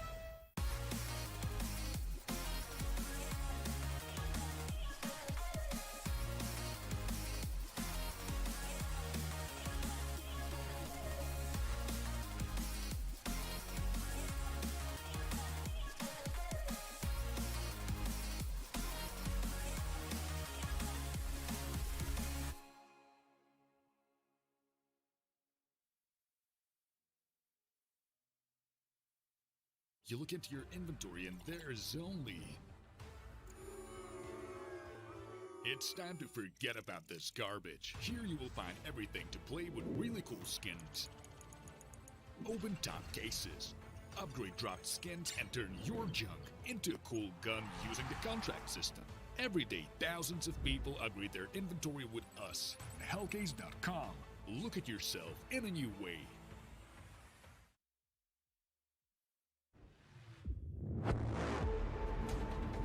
And let's introduce our second guest, Regali, formerly of Game Agents or Fnatic Rising, now playing in Copenhagen Flames, absolutely tearing up the scene right now. They've been playing super well. They've won some of our tournaments. Hello everybody watching this. You guys are playing an obscene amount of games. Trained a lot, we practiced a lot. Were you a bit worried after you joined? And he was one of the main reasons I really wanted to join Copenhagen Flames. Right now I became strong with rifle as well. The thing is, it sounds like you're continuing to expand your game. We are playing way better in officials. How do you find time to practice? You guys have obviously been placing super highly in these events consistently now.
For the final time, welcome back to the CCT, Central Europe Malta Finals. We've got ourselves a one map left between the Bad News Eagles and Eternal Fire, and this one's for everything, Henry. Well, everything's gone according to the script so far, Dinko. Both teams have performed on their map picks, leading us to an epic crescendo here. At least that's what I think as well. We're moving on to Vertigo, a map we haven't seen much of in this tournament, and I spoke to you in the break, and you seem to think that Eternal Fire might have this one. Yeah, so my logic is 2 years ago, Vertigo was playing between these two teams, and it was a 16-8 win for Eternal Fire. No, this is a map they used to play quite a bit when the roster was first put together. They did have the all-presence of Woxic for a lot of that, but this is a map where I feel like Eternal Fire will be more suited to, I think. What have you made of Amor in this grand final so far? I think he was good on the first map, maybe a little bit crazy on Mirage, had that big clutch, right? But I think he went quiet at patches. He's just an X factor really for this team. I think the main star is Xantara for sure, but Amor is like the X factor for Eternal Fire. Calyx did go missing there in the previous map as well. Only 8 kills, and by his standards, that's very low. I'd like to see him come online here. I haven't got to watch some of Vertigo before, so it's a tactical map. It's got a very unique play style, difficult to run defaults on there. You're normally just bombarding the A site over and over again. Interested to see who comes out on top here, but potentially Bad News Eagle with the momentum of the previous map. I might give them a slight edge, and the knife has already been concluded. We've got the Bad News Eagles on the CT side. Ladies and gentlemen, the conclusion of your grand final starts right here, right now, and of course the Julies are out. Synopsy this time with those. He had a fantastic performance in the previous map. Xantares leads the charge towards the A ramp, and as mentioned, you'll see the T-Forces challenging this side of the map time and time again. Here comes the first frag. Oh, it's going to go Synopsy's way.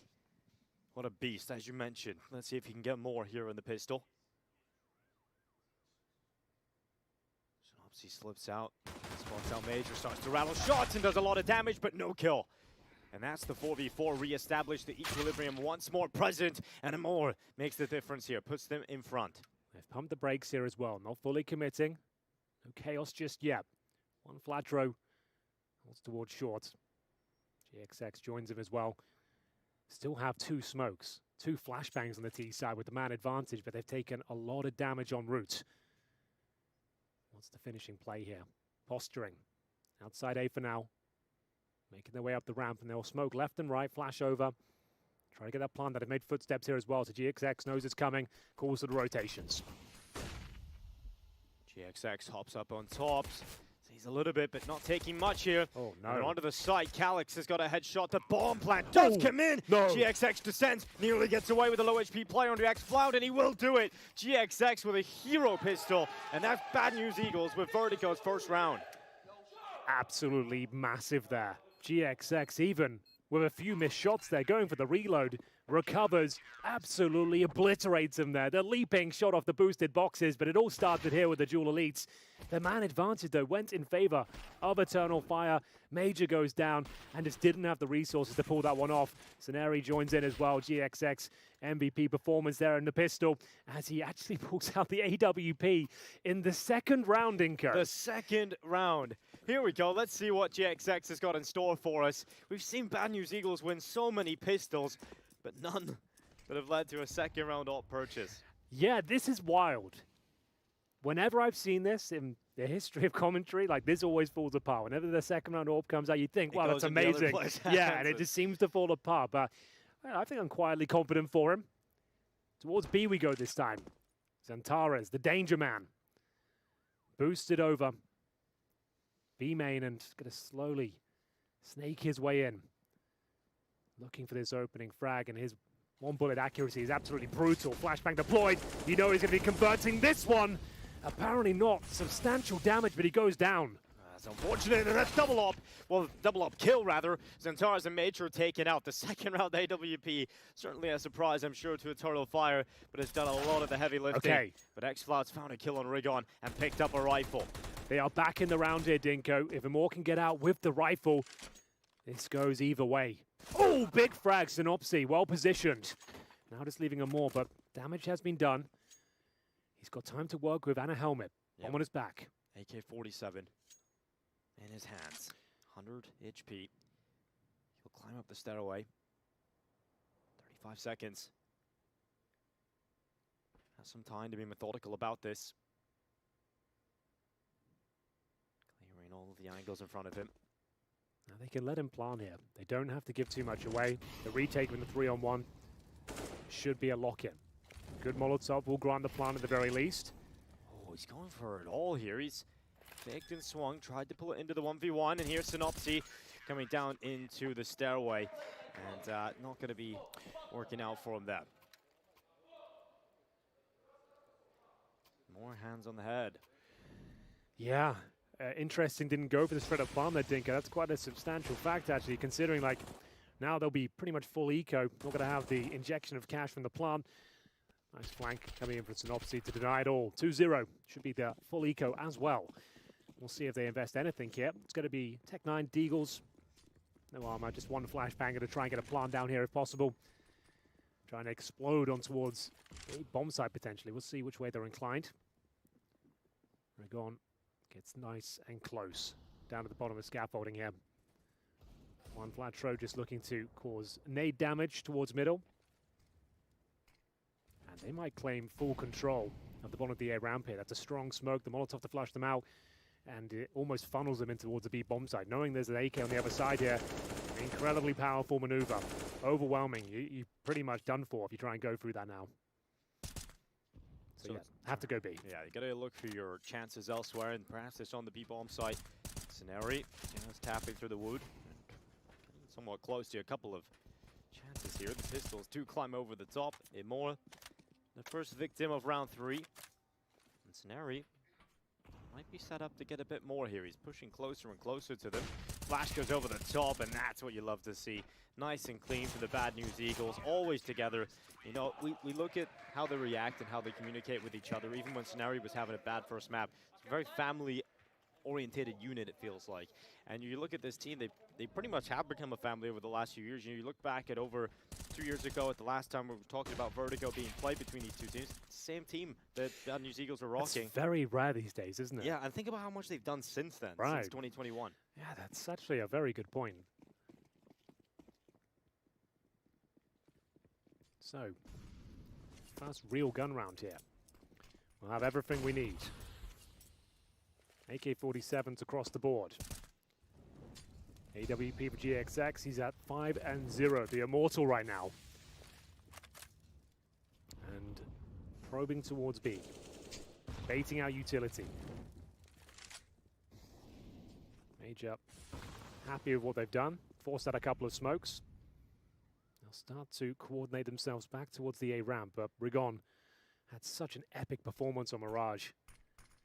He's willing to fight this one as well. This is all in position. No retreat. Have to hit your shots. Smoke's fading away.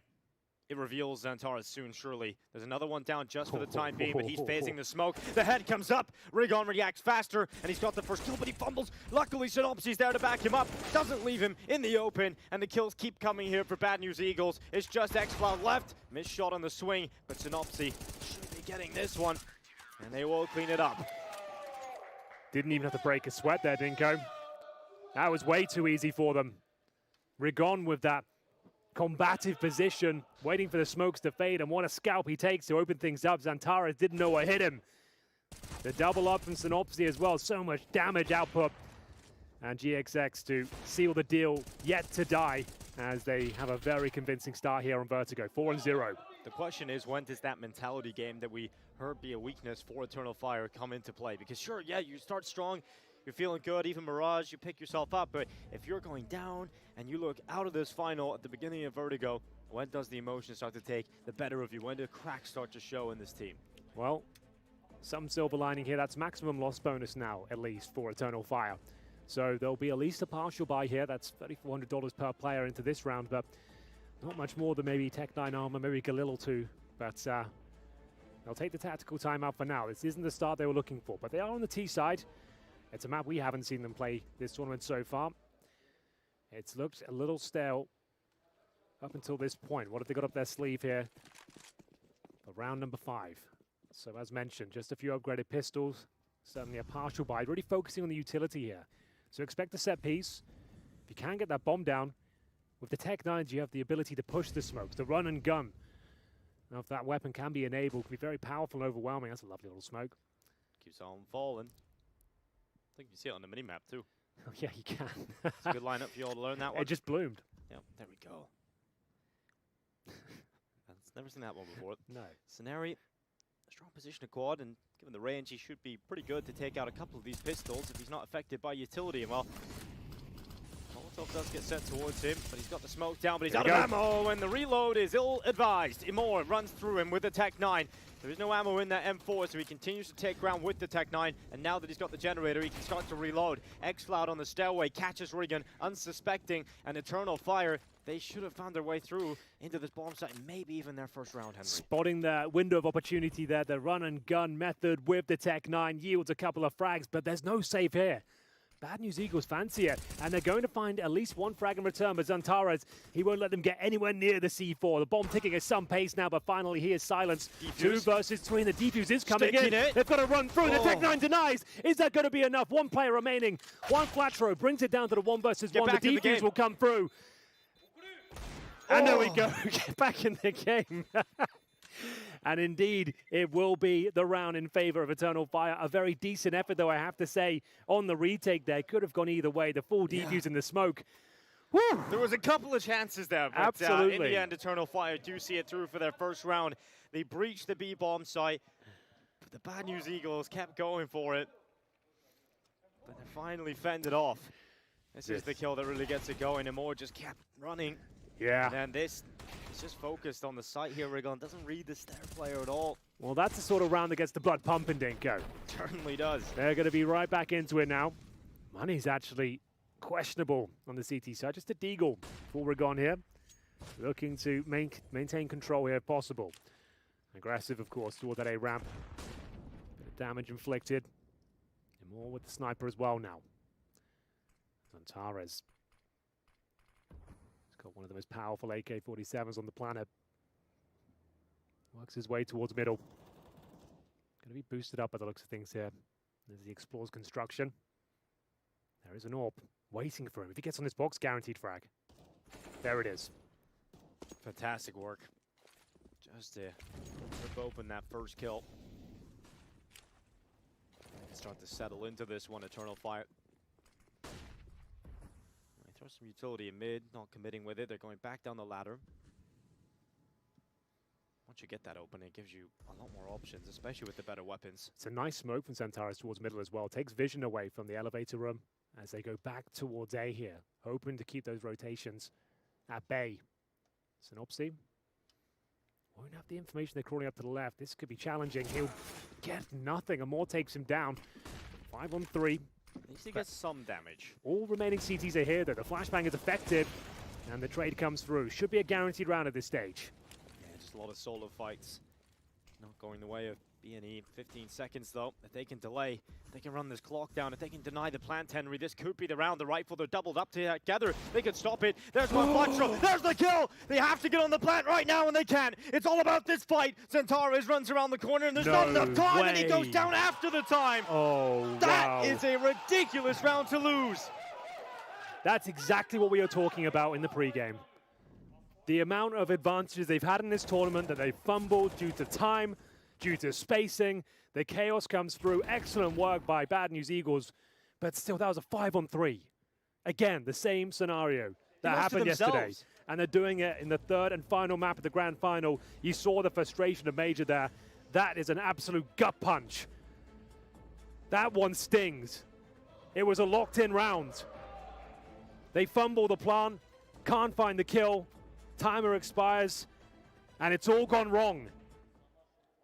Oh, no. They look so dejected right now. That could be it. And I did ask the question, when does the mental crack start to show? And oh, man. This could be the beginning. There's no way they should have given that up. No way. Bad News Eagles are fired up beyond belief now. They can't believe their luck. Those are the rounds that can decide grand finals. Indeed, and they'll force back in response. Sure, on the other foot now, we'll see Tech 9s, Mac 10s, 3 AKs. And Synopsy up close and personal. Nice little one-way here.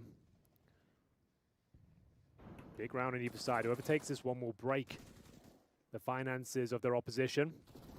Round 7, 5-1 on the CT side.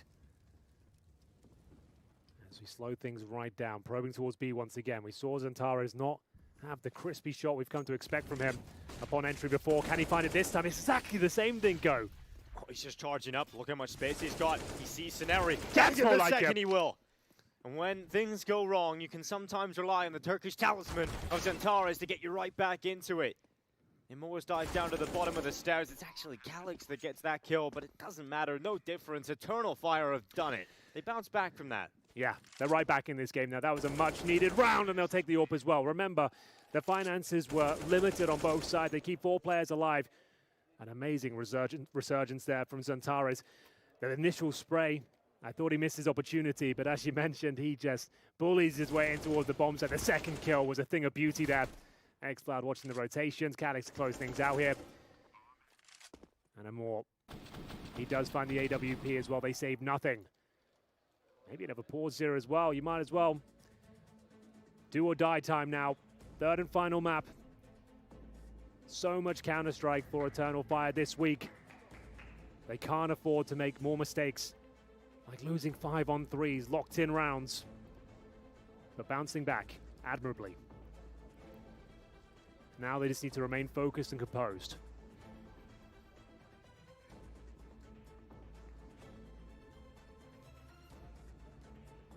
I hope we go the distance here, Dinko. I think I have it brewing. I feel like we have to, Henry. We've had 2 maps that haven't gone all 30 between these 2 teams, and that's usually just the feature we have come to note. And one Flatro is going to kick things off. And the Deagle. It is the deadly Deagle of Juan Flatro. Good stuff to open things up. Takes considerable damage and doesn't recover a gun, but he'll fall back. It's partial, but it's actually another full investment. So it's Deagle, armor, smoke, and a single flash. And they have the man advantage, but creeping in towards the A side. It's going to be the trigger now. They'll force the way in, but the flashbang is absolutely brutal. The second kill found for BNE. Not again. Not another round like this. Up against the weaker guns. Oh, Rigon's got the AK. And it's another headshot.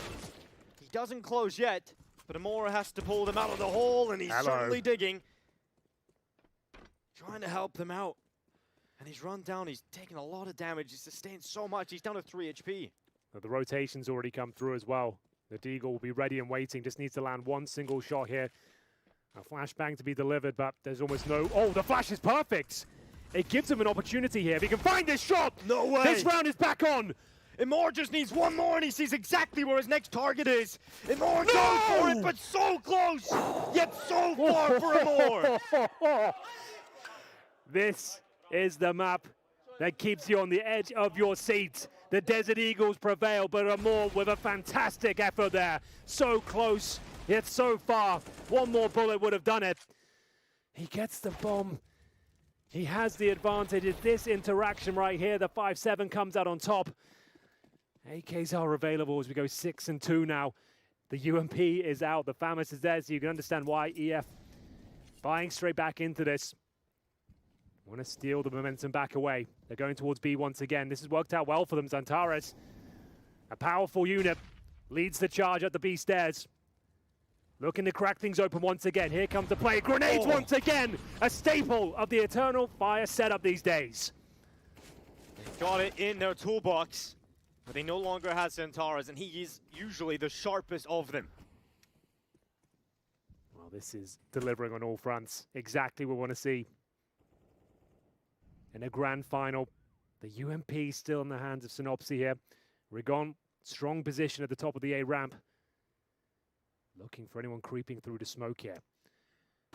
Good flash. Knocks him off his perch. Rigon climbs back up.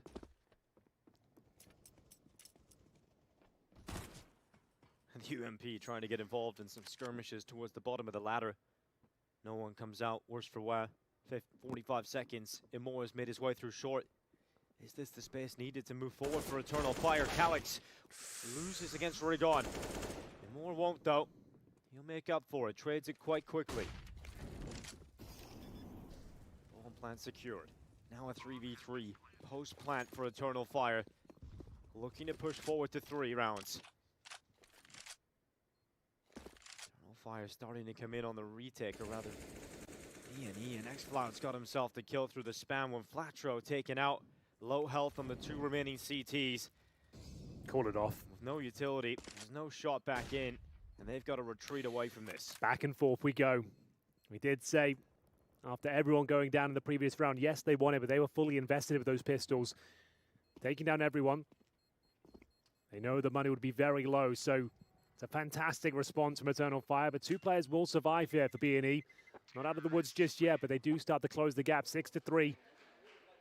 And this is what this matchup always leads towards. It's always so close. Difficult to string rounds together. As they go back to the drawing board on the BNE side, this double grenade once again. The preparation we've seen from Eternal Fire. They've got so many nade combos in every single map, it seems, and they always seem to land. They always seem to find a kill with them. That was the kill from Xcloud as well. Yeah, sure, the nade kills and Xcloud's wall banks. Everything goes right down for Eternal Fire. They don't even have to see 2 of the opponents they just killed.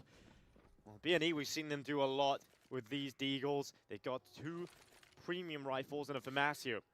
Yeah, no ecos here. 4 spies all round. We wouldn't have it any other way. This is the kind of game we wanted to see for a 3rd match decided between these 2 teams. Gloves are off, Dinko. All the marbles on the table.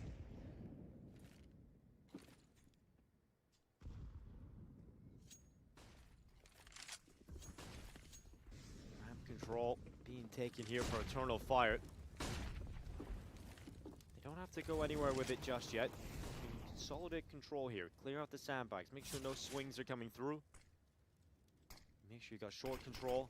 Now One-way deployed. Maybe he's going to go around the other side of the smoke. He loses the battle. Oh no. Kills coming in for the B&E side again. They're up a player now, Henry, and there's a player on the flank here. One Flatro's behind. They've recovered some rifles. And he's locked the door behind them. They know it as well. They're committed. They're completely trapped. They have to go for it on the A side. They're outnumbered, but not outgunned. Smoke's down. Molotov's deployed, trying to find that spam once again, and more. Great utility usage once again. That's their way back in. And Moore's used that to create space to get the bomb plant. Now it favors Eternal Fire because the bomb is down. There's not a whole lot to play with here for B&E. No utility. As soon as you drop back into ramp, you've got so many angles, you don't really have to peek that often. You have to have good utility for these retakes to work on the CT side. You might even think about saving these two AKs, but they're going for it anyway. They have defuse kits. They'll need to find quick frags though. They'll touch the bomb. It's not a commitment. Hoping to bait out some terrorists here, and they've done so. But Zantares and Calyx answering back. Just one player remains. The hopes and dreams of winning yet another 4 spy start to diminish now. But he can still do a lot of damage. Can hold them here. Zantares as well. Calyx to stay alive. So at least one player stays up, but that is another scary round, but Eternal Fire see it through. But that was the 4 spy, bear in mind. That should yield 2.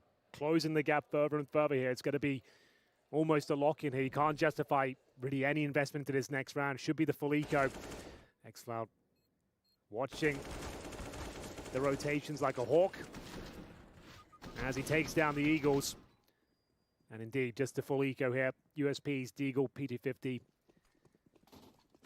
And a full buy, of course, for Eternal Fire. Should be 6-5. A great start, the 4-0. Just a distant memory now. Round number 11, and they've gone for the full A stack. No presence elsewhere on the map.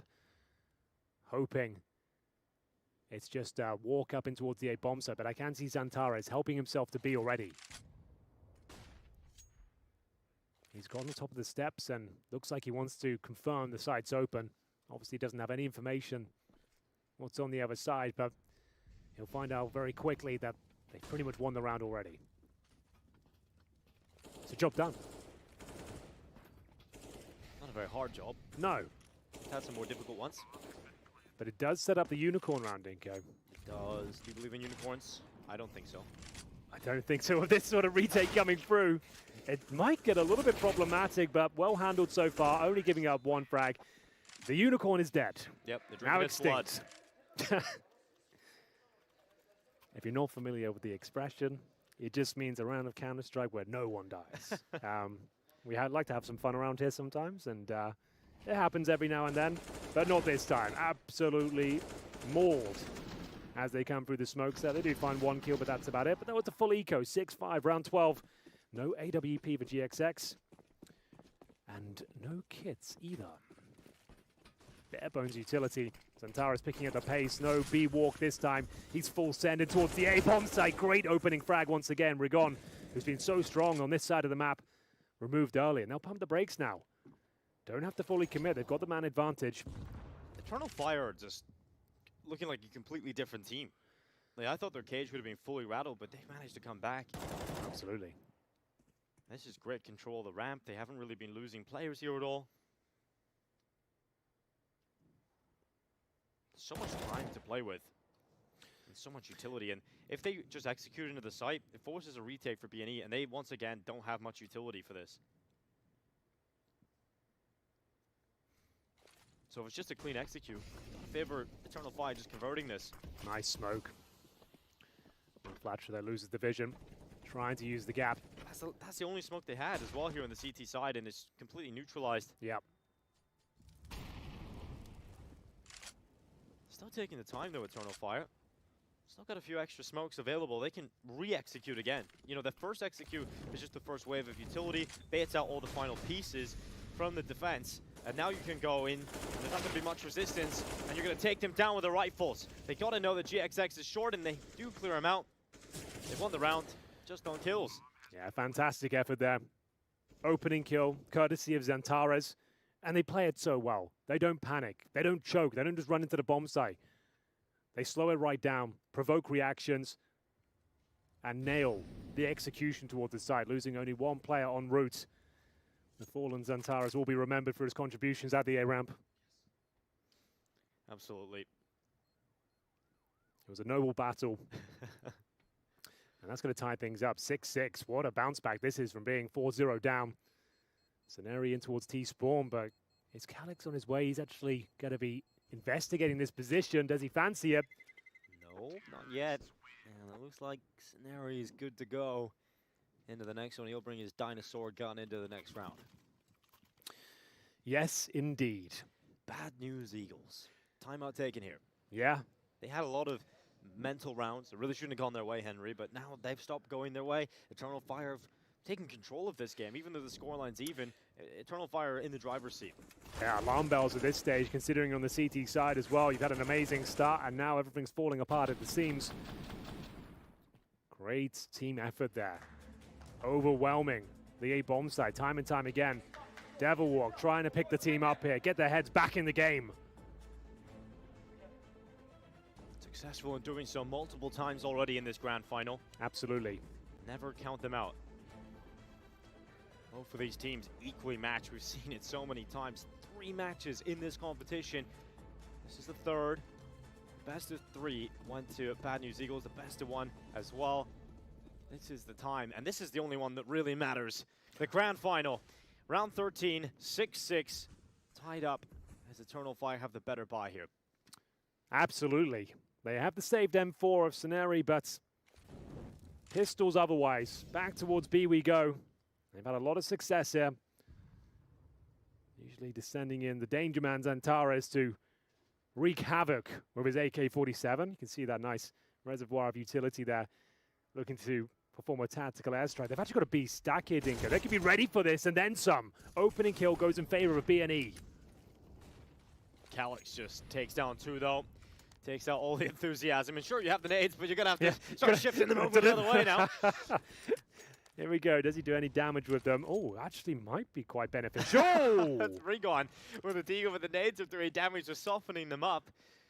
Maybe something here. It's down to just 1 player left. I don't know how they've done this again, but B&E have put themselves in a position that looks really good. One Flasher has the rifle, and xCloud strikes a 1, and another clutch for xCloud in this grand final. Oh, B&E, I'm sure, thought they had that one. I did, but xCloud surprises me again. Fair play to Devil Walk as well. He knows that's a heartbreaking round, but he's trying to keep everyone's head in the game. Tell them that was a good effort. It was just a partial buy. He made it incredibly close. It's unlucky. They did so well, but xCloud, the clutch master here at this event, delivers time and time again some lovely shots of those Desert Eagles, but look at that awareness. Beautiful round as we get into the closing stages of this first half. Round 14. And bear in mind, that was the partial buys. They've got a nice strong setup here with the GXX Orb, which has been missing, and unfortunately, another opening pick for Eternal Fire. It's Calix again. Great work.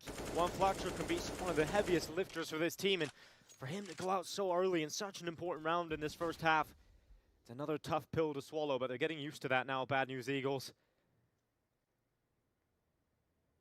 Eternal Fire don't mind slowing it down once they get this opening. They use the clock as much as they need.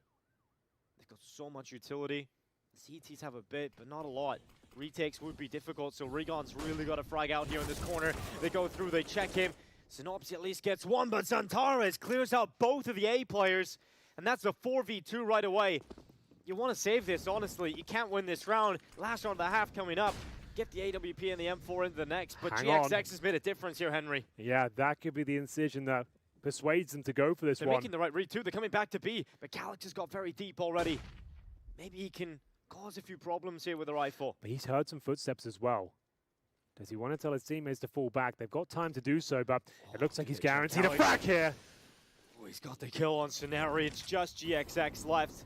AWP retake versus 3 just seems so unlikely, but I don't even know if he gets to save it. That's the problem.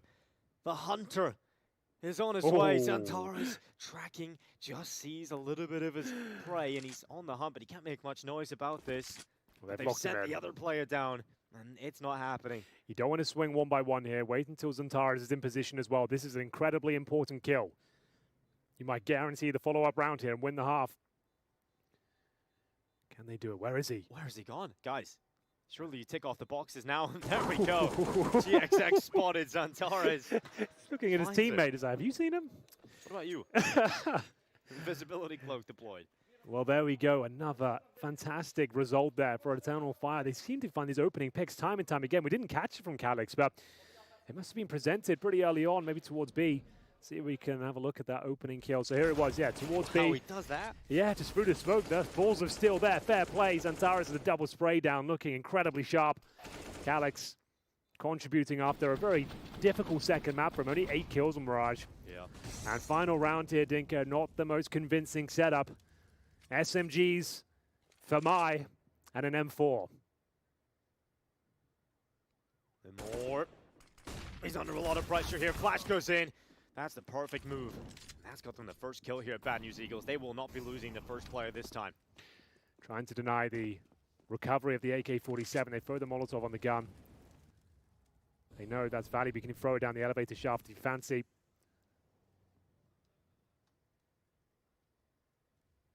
Rigon just jump spotting, now has seen Xantares. He goes again. Has he seen him? Yes, he has confirmed now. So he's going to run back. This is interesting. Rigon's going to be staying up on top. Good position. Wow. MP9. Rapid headshot. They need this round. And Rigon's doing everything he can to drag them over the finish line here. Round 15. And a 5-on-3. They can't afford to give this one up, but he fancies another go at it. Spots the head. How is he getting away with this? Another one on the MP9. The little gun. But all the kills, and Xantares now left in a 1 versus 3. Let him cook, Dinko. He's a pretty good chef. He's whipped us up some great meals already in this tournament, but Synopsy, he's had enough. What a half of Counter-Strike between these two teams in this grand final. It's so hard to call where this one's going. It's a 50-50. Well, we split it right down the middle once again. It was a 4-0 start with the Bad News Eagles. They were looking fantastic. Felt like a foregone conclusion at times. It took a while for Eternal Fire to get into this third map, but my God, did they ever arrive in style. Fantastic work, great executions, powerful grenades, and epic clutches. xFloud delivering one of the best. And we'll see Eternal Fire with a slight lead going into this second half as they swap over to the CT side now. Final half of the tournament. Buckle up. This one is going to have some fireworks.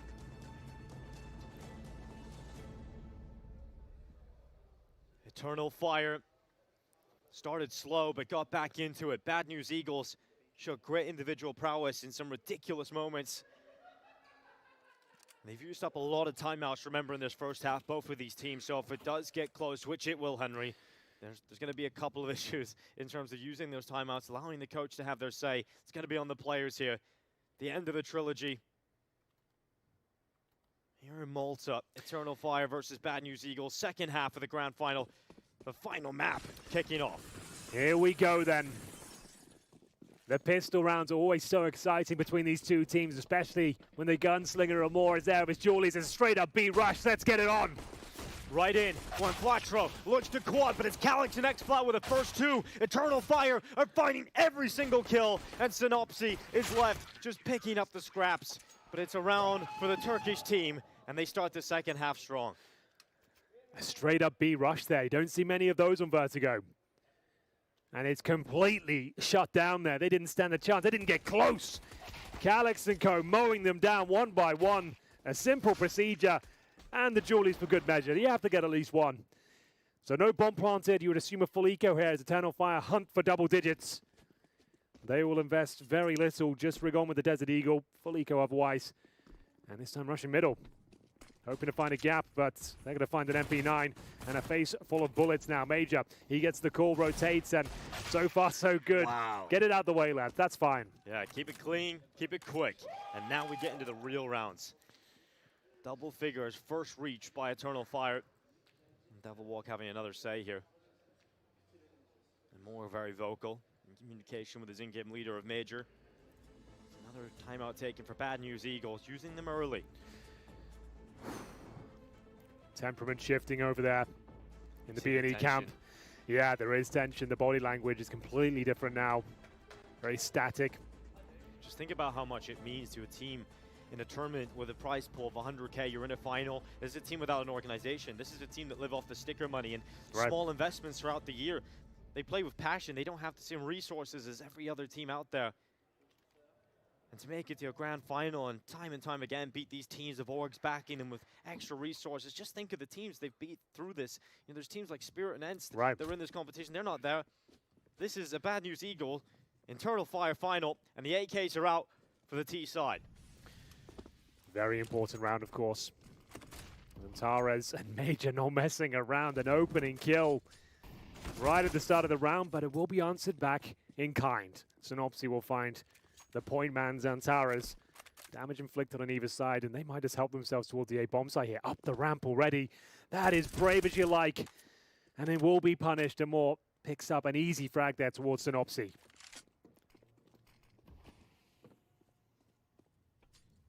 This isn't the start Bad News Eagles would have talked about in that timeout to the round, but they have got the bomb down here. Good plan. Will they be able to secure the whole bag, though? Will they be able to secure this round win? Eternal Fire still heaps of utility, buckets of it. Sure, some weaker weapons, but some time and utility can go a long way. Rigon's angle should be good for at least one here. You'd think so. Misses the first shot, and he is absolutely punished for it. He's sent off the side of the skyscraper, and this could be a free fall. The stick to the defuse stopped by Scenari. But so close. Eternal Fire can't get it done, and Bad News Eagles hold on. That is an incredibly important round in this final. It looked like it was falling apart there. The boosted position fails them, but the spam through the smoke certainly does not. You're absolutely dead on. They desperately needed this round. It works out for them, but it wasn't easy at all. Look at this contribution from Scenari. Finds the diffuser and absolutely clothesline Calyx to close the round there. And we have round number 19. There is a buy available for Eternal Fire. Gaps aggressive, of course. Yeah, of course, always. It's the Bad News Eagles way. They've thrown the gap smoke out. Trying to get up quickly and get that short control. Get the top ramp going their way. Santaras with a good nade. Bounces it off the crane. Significant damage really done to the T's in terms of dropping them below three-quarter mark, but Santaras is going to finish off with a quick boost. That was lovely. They've had excellent preparation for this tournament. I'm thoroughly impressed.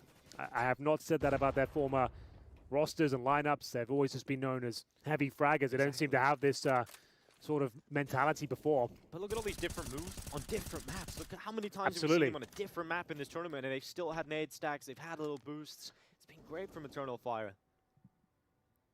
Yeah, this is very impressive. They've been in the lab, let me tell you. Working hard. The more sent around the corner, but it's not to work out. Unfortunately, they're giving kills on over to the Bad News Eagles, who will take it and get themselves back into this. Calyx re-entering from the elevator. Flash goes forward, one player out of commission with that bomb plant, but no longer.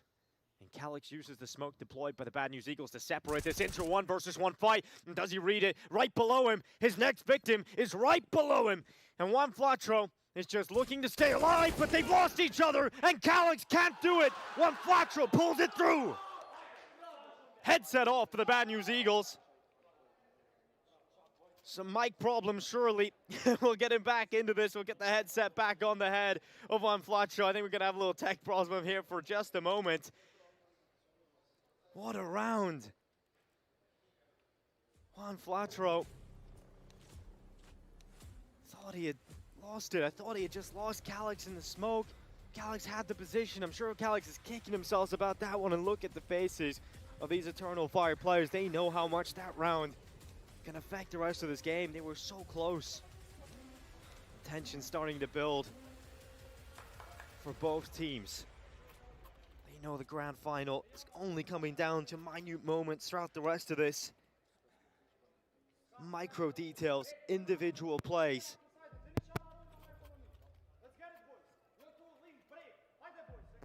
That's where leaders like Juan Flatro can step up individually on the server, and now he's communicating with his team too. Hi, Dinko. Welcome back, Henry. I just stepped away for a second. I think Juan Flatro is Mike actually managed I think to I got work so with excited with that outcome. I jumped up out of my chair and I must have detached the cable or something. That's how passionate I am about this grand final. I'm putting it all on the line. And a full eco for Eternal Fire as we look to tie things up. We wouldn't have it any other way in the third and final map. And that is an epic way to kick things off there. Antares, he doesn't want this round to be a gimme. Oh, a chance there. Significant damage output. Scenario down to 34. But they will reclaim an equal situation. AK-47 for Antares, however. They have a single smoke. But still a massive advantage, of course, for B&E. Here comes Antares. The AK surely to die here. GXX has him locked in. Synopsy, he's just playing with his food now. Walking behind Major. Mac-10 to the head. Major turns around. I'm sure you got a little bit of a jump scare there. 10-10. We're all tied up in this grand final. Just a few rounds away. This is where things will become unbelievably tense. Antares pulling off the flashy maneuvers. Wasn't quite enough in the end, but still, we know the guns are out next. Couldn't be closer. And those 1v1s, they might just come back to haunt one of these sides tonight. Rigon sends the Molotov up short. Synopsy charging quickly up over the top of the initial sandbags, but now forced back behind the smoke screen again. Quite got the control of the ramp they wanted here for the Bad News Eagles after investing some utility into getting it too. I think Eternal Fire will be pretty happy about how this has gone. The A ramp has been pivotal in this game so far, and the more he might just deliver. If the match are not ready for him, he only gets one. Probably frustrated with himself, probably would have wanted a little bit more, but he's happy with just one. He'll have to be. Antares takes up the sandbags. Oh, he's caught off guard. Oh, not the best position there. And his teammate caught in the open too.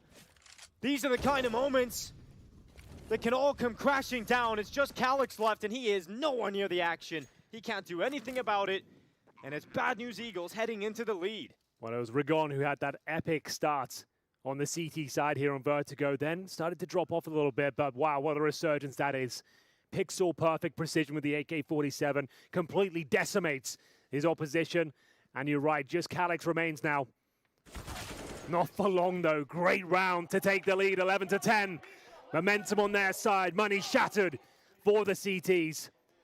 And they know what that means. This could be a tactical timeout, maybe even for both sides, considering it's such a crucial moment now in this third and final map of the grand final.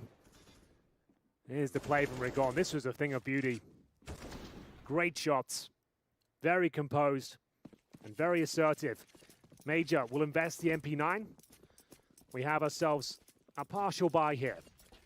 Pistols, Kevlar, and a defuse kit. That's a very important note. They're in this one to win it. We've seen these kind of rounds come close many times already. In fact, we've seen some of them be won on this very map.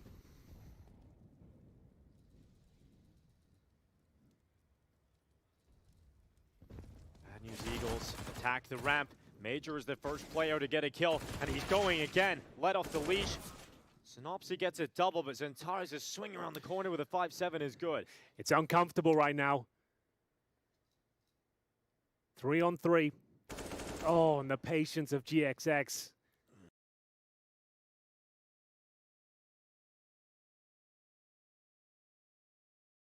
They'll even get near to that. One flat throat, trying to gather information here. Gets more than he bargained for, though. Gets more than information, gets Calyx. Just X-Cloud. That's about to be a rainy cloud over the side of Eternal Fire. Bad News Eagles extend their lead to 2. They're 4 rounds away now from closing this competition and crowning themselves champions in Malta. We know it doesn't work like that, Henry. You don't just get those 4 rounds. You certainly don't. It's not going to be that easy, I'm afraid. It never is. Finding that 16th round, incredibly difficult. But this one is locked in. 12 will be guaranteed. X-Cloud hoping to cause a bit of a dent here towards the end, maybe find an exit. No, he's got the kit. He's got the kit. You said that was an important note. You said that was an important note. He's got cover. He can get on it. No, not like this. Not in the grand final. xCloud sticks to the defuse. And he's done it. Oh my God. You said to look at the kit, Henry. Unbelievable. The perfect plan, the perfect scenario, and he pulls it off. 3 versus 1, Ninja defuse in the grand final. It looked like he didn't have a shot at doing anything in the round. And it's that decision to buy the defuse kit that completely ruptures Bad News Eagles. Oh my days. And they'll take a tactical timeout. Eternal Fire have called it to let them stew over what just happened. I can't believe that has just happened in the grand final. That is an unbelievable round to concede. The plant behind the box gives him enough cover. He doesn't have a smoke, he just has a kit. And a $400 purchase could decide this match, this whole tournament. What an absolute nightmare. Everything was going so well. There were no mistakes in this half. Yeah, everything was looking good. And now they find themselves giving it up to just a pistol, a full defuse, right at the closing moments of the tournament here. That is unbelievable. What a moment. 11-11, make a wish, Bad News Eagles. You got to bounce back now. Synopsy with speed, trying to answer back as quickly as he can to shake this off. It's not easy to do. And the ramifications could be so great. But Synopsy has led by example so many times before in this grand final. This has been one of his quieter maps. xCloud starts it off with a kill, a second, and there's just nothing you can do. 3 kills, quick succession, another nade kill for Eternal Fire. The tactical airstrike finds multiple targets. Huge damage inflicted, but Rigon, he is fighting back. A strong Molotov throw has enabled them at least a feasible scenario here. 4 versus 2, but they have no further utility. GXX down to 36 points of health. They have a minute to work with. Smoke goes down towards elevator. That was the last of the utility, recovering the Molotov. And they have to find kills here. Rigon with the bomb. This is a brave maneuver, but he pulls it off. How's he done that? The Swissman neutralizes Imor. And now we have a 2 versus 3. 35 seconds. Bomb plant not yet gone for. Rigon will fake the plant, tries to bait out the utility, and smart decision. He is so low, he can't survive inside of the util. Now he'll go back. He has to commit this time, but he actually taps. He wants another kill. That smoke's fading away. Rigon's blinded, gets caught, no bomb plant. There's the second kill, and Eternal Fire win the round. What a round it was, 2 in a row now for Eternal Fire. They are looking incredibly strong. Everyone stepping up in these crucial moments. xCloud, huge damage here with the M4A4. Mowing them down, the grenades connecting. And the round denied. They take the lead now. And they'll take another tactical pause. Money's still quite strong on the BNE side as we get a chance to catch our breath. This one's delivering now in the closing stages. This is what we wanted to see from the grand final.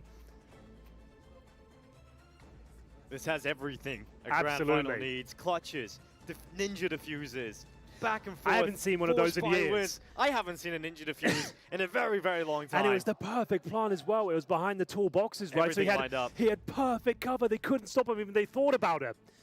Unbelievable. If they go on to win this game, that's going to be the talking point of this grand final. It just has to be.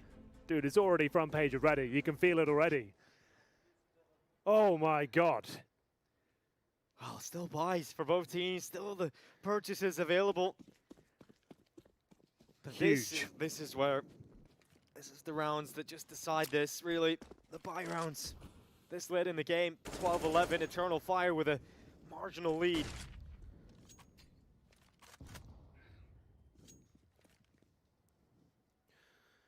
We're back into the action. No rushes this time. We'll see a boost come through, but we'll be dismantled, thinking better of it. Slow and controlled so far. Full buys on either side. The GXX AWP is out. And looking to boost towards middle. Zantares, this is his position. He gave him this treatment in the first half. He should be aware of the possibility. And will he nail the flick? I would say probably. It is Antares after all. What a beast.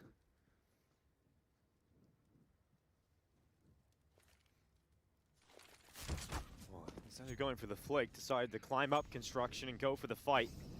Over the top, the analog way. He'll run down the ladder here. Come on, Flatro. 45 seconds left of this round.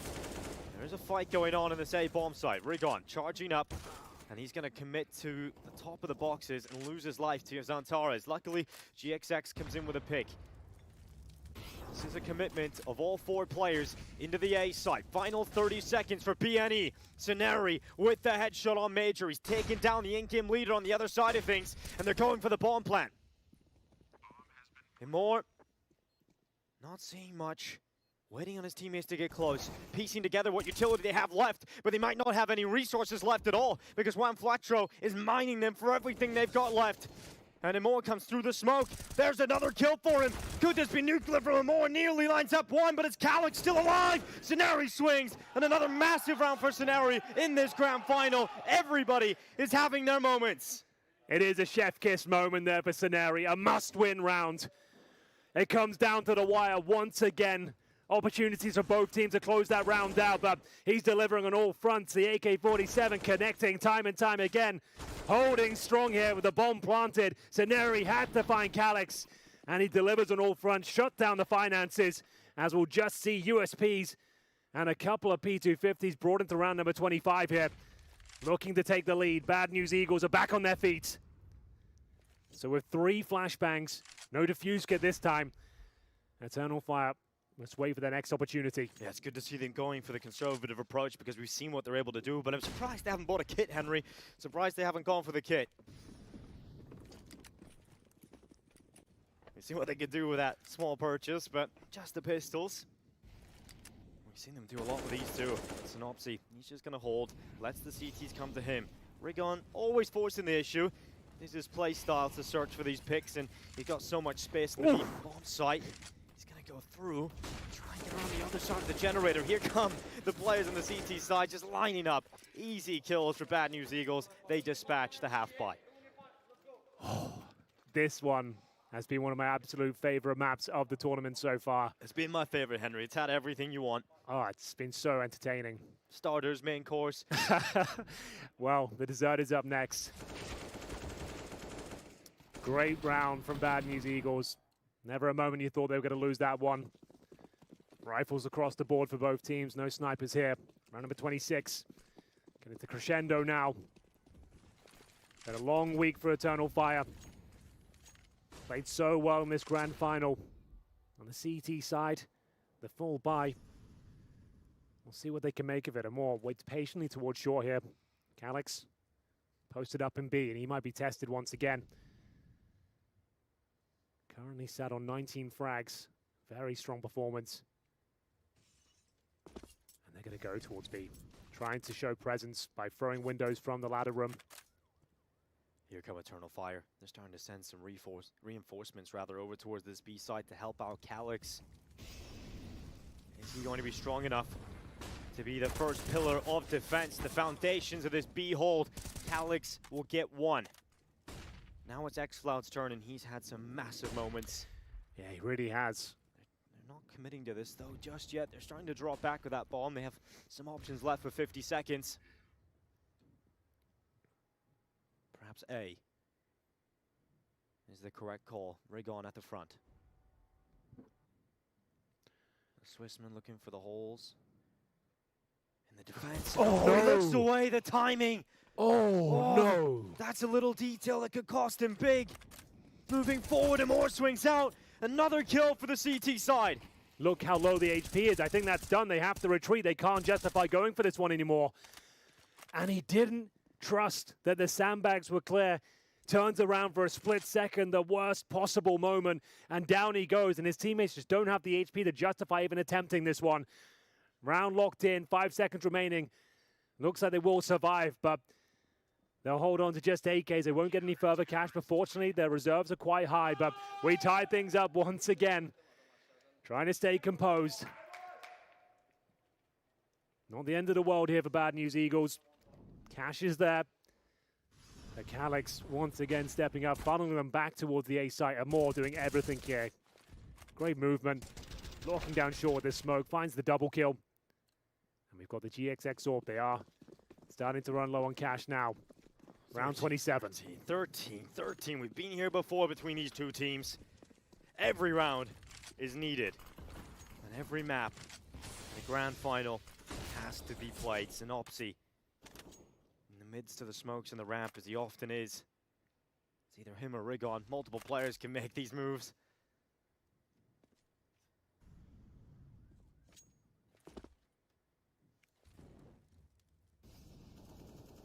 Control given to BNE here. They're happy to play with it. Sitting back, Eternal Fire don't really care to fight. Yeah, giving them the space. Trying to slow it down at least. Yeah, trying to disallow access towards short, but they have full control of the A round. Execution likely here. Trying to cause damage with the wall bangs and see if they can provoke further utility. Flash is being delivered. Everyone now from Bad News Eagles on this side of the map. They'll pull the trigger momentarily. Oh, great kill from Rigon. He really does pull that trigger to devastating effect. The opening kill now to BNE to try and tip the scale once more in their favor. Take the lead by a small margin, but there's still so many players here for Eternal Fire. A gap, but Rigon just runs right through it. He tears through Xantares. The plant's starting to come in, but xCloud has found a kill back. And that's important. It keeps them in this slightly. Getting that bomb down with 2 HP was a scary task, but they've pulled it off now. They start to retreat, peel away from the bomb site, as they know they have a huge advantage, but it will be Synopsy to make up for the missed orb shot. Yeah, Synopsy is keeping Bad News Eagles ahead here. Another kill for Synopsy. It is just Major left. And he'll try his best, but he cannot do it. And once again, Bad News Eagles head back into the lead. Back and forth we go. A huge round to pick up. Xantares doesn't look happy about it. Some bickering going on. Questioning how they lost so many players early on. Is that gap that was exploited. Great shots of Synopsy. He's had an amazing grand final. And maybe another tactical timeout now. You're going to use them pretty much every round of this stage. So much on the line. If you've got enough left. This is starting to get... It's been tense the whole time, but now we're getting into you can't make any mistakes territory. There's not a lot of rounds left to play with here. You lose one here in Eternal Fire, you mess up. It's going to be looking like map point, series point, possibly even the championship going the other way.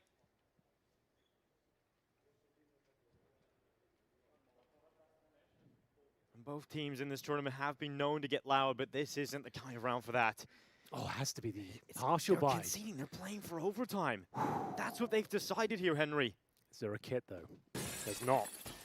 So, yeah, not necessarily with a trick up their sleeve. Maybe a boost or two. They've got just a single HE, so, yeah, there'll be no trickery here. We'll see if Synopsy can open things up. He's got the set piece to try and enable control perfectly, throwing Molotov. And the response! That's like a key mistake. You just throw a Molotov, but you don't watch it, but he still gets the kill. Luckily trades it 1 for 1. Here we go then. Do they commit towards its A site? xCloud waiting with the pistol, trying to avoid the grenades. Just double checking it's not a stack towards the sandbag still. Re-Molotov it. Same towards boost. Bear in mind, no kits, no real firepower. Look at this pack of players ready to pounce out of the elevator, though. With a flash. Major's going to set them up. Yeah. They're not going to try and let this bomb go down. They're going to try and swarm them. Here he comes. He's got the pin pulled. And off it goes. Well, Swing. This could be the timing to work for it. GXX has a good position, but misses the shot. Luckily, the 2 kills come in from the T's. Bomb down. Calyx has got a double. The bomb is loose, but there's still loads of time. And Rigon is going to plant that bomb on default. 2 versus 2. They have to get their skates on here. You said no kit. Yeah, absolutely. It's not a feature here. Smoke goes onto the bomb, though, or rather a decoy bouncing across the floor. It decoyed me, and we've got GXX staying towards the sandbags, and Rigon can't control the spray. It's down to a 1 versus 1. Calyx is so low on health, but so is GXX. They've both gone to the pistols. Calyx now has an AK-47, but you said the time is a factor. He taps, he tries to pull GXX into the open. The timing to look away, he sees him, but there's just not enough time to win the round. And Bad News Eagles, they celebrate as they head to tournament point. They absolutely do. It got a bit dicey there. A nice maneuver with the flashbang coming in from elevators. The wide swing. It wasn't quite enough. It comes down to the 1 versus 1. The Bad News Eagles, you're absolutely right. Championship point found. One more will do it. But it was the partial buy. Bear in mind, there is enough resources going forward to find 2 rounds. It has to be a perfect game from this stage on. No AWP for more. He's barely had it in the second half. Hasn't necessarily required it, but it would have been a nice luxury. And this is where it could all come crashing down for Eternal Fire. Big grenade to kick things off. They're Rigon taking a lot of damage here. Flashbangs being thrown over. Another grenade. Wow! Huge. Look how low they are as they try and creep their way in towards the B-bomb site. Soaked up so much of the damage, but they haven't been taken out yet. All 5 players still remain on either side. Rigon starts to bring those numbers down, cutting through 1. Major trades back, and the pack of Bad News Eagles players still continues to move forward. They hunt as a group. And the swing from Major set up into the play. He's got himself a double. Only a bullet left and a headshot lands. And Synopsy, he's alone. A 1 versus 4 to win this championship alone. Otherwise, we need all the rounds. And what else would we want in this competition? Synopsy hits the headshot. Eternal Fire decided to play for overtime, and they have that chance now. It's not done yet. Round 30 needed in this grand final. Well, we talked about the preparation and the utility usage from Eternal Fire. They keep turning up round after round, bombarding their opponents with HE grenades. 200 plus damage out at the B steps, and it's enough. Major, the in-game leader, swings into action, mows them down. Look at all the assists. And it's a very convincing round, and they might have done enough to take us to overtime. The overall buy is looking weak. They've opted for a GXX AWP instead of having firepower with his fellow teammates here. 3 pistols, AK-47, as we get into round number 30. The most likely outcome is bonus rounds. More rounds of Counter-Strike is what we are expected to see with these purchases. But Bad News Eagles, they have proven time and time again they can battle against the odds. It's pretty much their story. And they go for the boost over the top, and Calix reacts. It's the first kill for Eternal Fire, a step closer to overtime.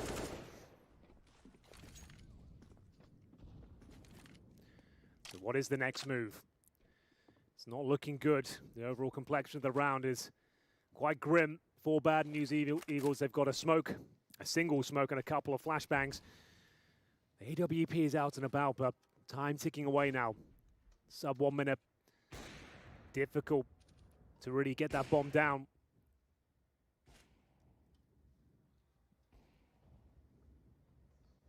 Oh, the double setup in towards the sandbags. This could be a play that works out perfectly for them. That's a good call with no Molotov as well. They can't be flushed out. Oh, this could be massive. This could be the overtime play.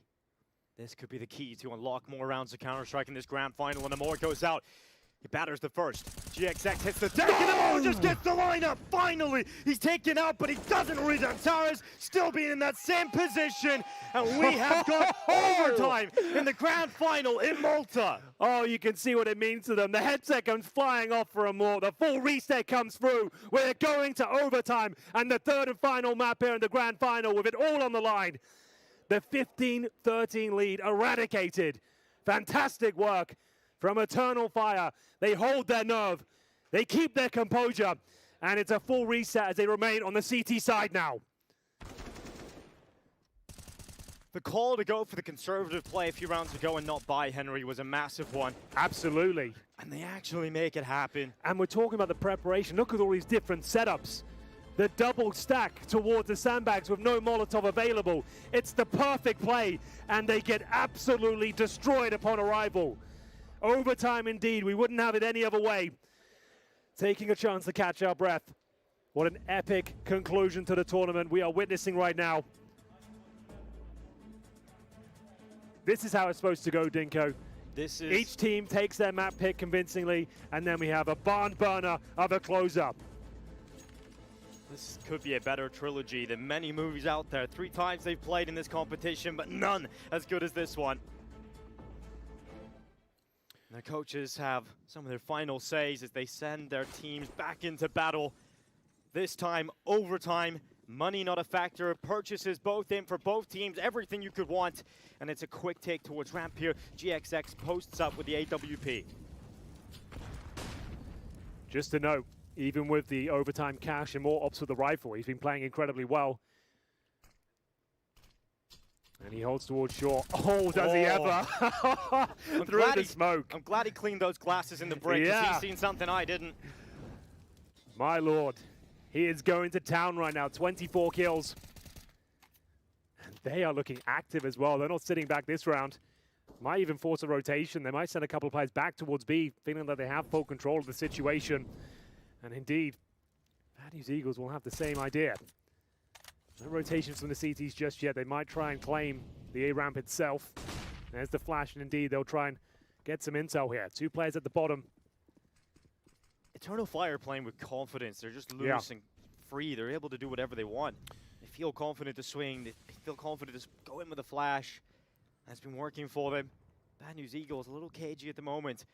This time they got the Molotov. They will force Antares out, and he won't get a kill. There we go. They found the remedy. And now that will be the cue to make their way towards the A side, but Amor has been a real obstacle for them time and time again. He needs multiple frags here as the backup arrives in the form of Major, but they're going back. The bomb is hightailed towards the B bomb site. It's a perfect call, but this kill is very important. Rigon is ready and takes down the in-game leader. Massive kill for Rigon. Can he get any more? Well, it doesn't really matter if he can hold him at bay. And it's Calyx that has removed Sceneri. And the bomb is down. 10 seconds. No. It's on the ground. They can't get to it. Xflug covers off and Rigon's died to himself. What? GXX falls off the top of construction. I'm not quite sure how Rigon died, but he did it himself. Another disastrous finish there. It was a cool idea, feeling like you'd been overwhelmed at the A bomb site, but time was of the essence. They had to sprint in toward the bomb site. This is where it all started, a kill through the smoke for Amor. As Antares flushed out, they get themselves back in the round, and this is where the rotation came through. They're sprinting in towards B. They find the kills upon entry, but time, he jumped from T-spawn. Oh, in the heat of the moment. You don't like to see that one. You have to jump at the blue bin, and he goes straight down in craters. You don't see many of those. Blue bin or it's a sin. Good lord. 1-0 for Eternal Fire, and I dare say, that looked pretty good for BNE. Snopsy tickled by the fire. Rigon as well. He's taking damage. Antares, he actually has the cojones to play sandbags again. How many times is he going to get away with that? Sceneri blinded through the smoke. Amor has been toppled, but Antares gets another chance. Finally, they put him in the ground. Here we go then. An even kill. 3-on-3. Incendiaries available on the CT side. Molotovs for the Ts. Looks like they will continue with this commitment towards the A side. And Xflow playing on the front foot, wants to open things up. His teammate will beat him to the punch. They found the bomb, a 3 versus 1, and they're dominating this round. They go 2-0 up, and they'll enter the 3rd and final round as the favorites. Money will become a little bit of an issue here with $12,500.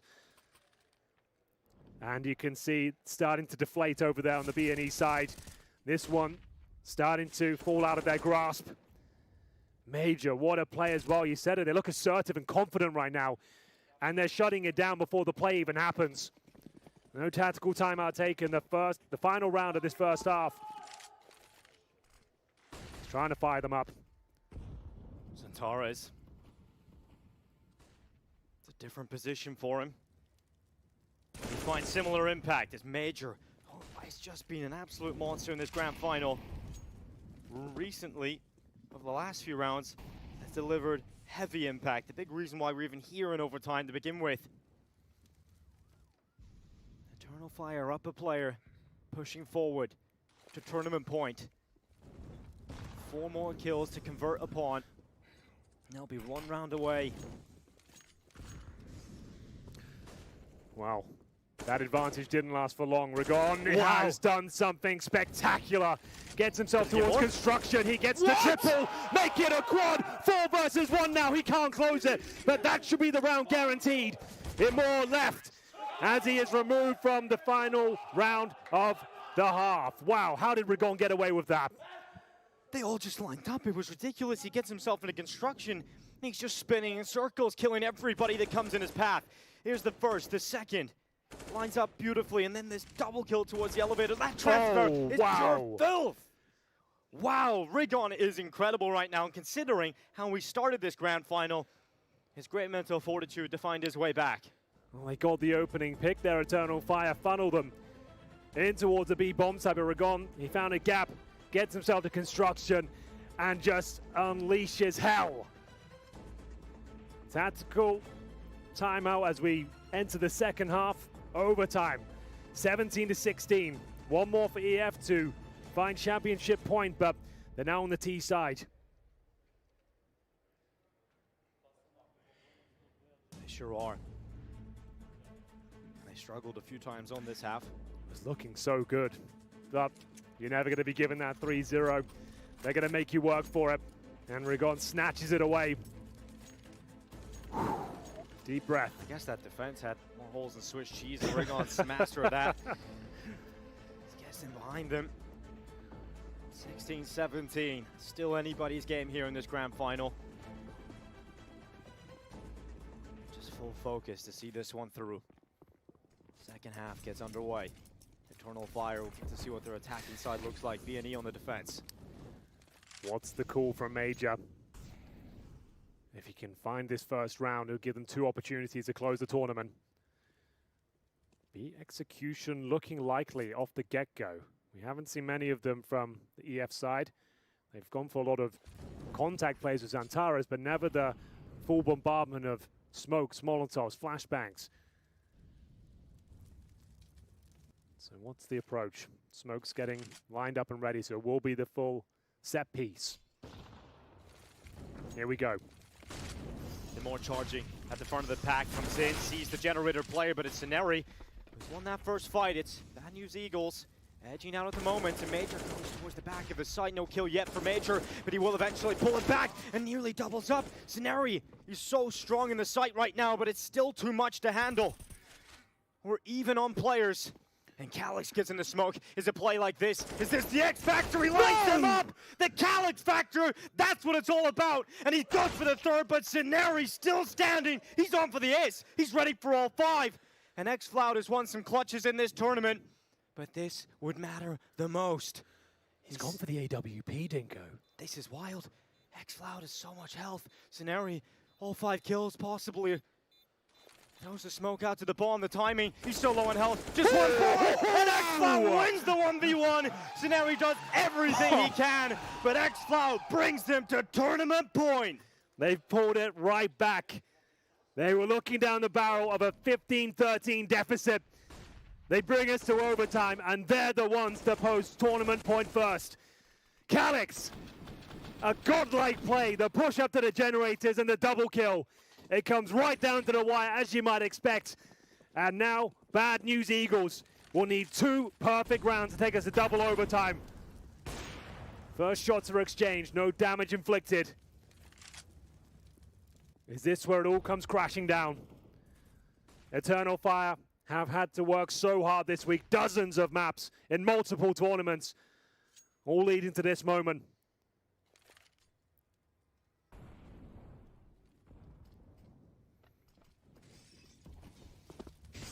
Rigon crosses just at the right time. A second later, he would have been caught in the open, but they chased him. Major seen the gap, and he seizes it. 4 more kills. That's all it will take, and the trophy is theirs. Can they hold their nerve? Spotting one, and more is gifted. Yet another headshot. Can he double down? Looking for all 3. 1 more kill will do it. Just GXX. The AWPer unable to clutch it in the last round, but maybe he's got something here. He hasn't been able to pull off many rounds in this competition in the clutch, but we'll see if he's able to get one. This would mean everything to keep his team in it once more. xFloud, Major, and Calyx. A 1 versus 3. Oh, it's Eternal Fire. And take the championship. They've eluded him. They found the gap. They're on the other side of the map. They lock in the bomb plant, and GXX is on his way back, making a trip that might be his final destination, and Bad News Eagles' final destination in this game. He's worried about a flank, and there is one coming. It's xFloud that might have the honors of closing this one and cutting the ribbon. of celebrations that will unfold for Eternal Fire. GXX in the sight, xCloud on him, Defuse being stuck, but surely they won't let it happen, and they won't. xCloud pulls it off, and it's Eternal Fire that complete their marathon. Counter-Strike every day, multiple matches, and they are the champions in Malta. Deserving champions indeed. An epic grand final. They've been pushed to the very limits here by Bad News Eagles, and it delivered on all fronts. This wasn't a story of individual skill. They had the preparation, the utility. They're looking like a well-rounded team. Is this the future of Eternal Fire?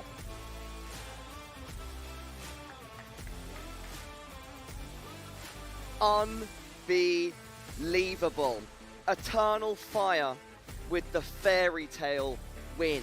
They have grinded so hard this week, not just here at CCT Central Europe Malta Finals, in multiple other tournaments as well. Their schedule has been packed. They have been exhausted, but at the end of the week, they are crowned champions.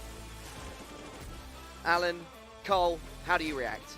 Grueling affair. Absolutely grueling. I mean, for that to be the last map of this tournament, we've had some close series. Even when they've been close, it hasn't actually always delivered. But this map, that final map of that grand final, absolutely no doubt. Map of the tournament, absolute carnage the whole way through. And it felt like, to me, towards the end, that Eternal Fire was slipping. I thought they were going to lose it when it got towards the end of regulation. But in overtime, second wind, absolutely monstrous, and what a deserved tournament win. That was amazing. I mean, we can't talk or not talk about that ninja fuse that took place there. I cannot believe MVP my levels. eyes. Dude, I haven't seen that in so long, and it saved them.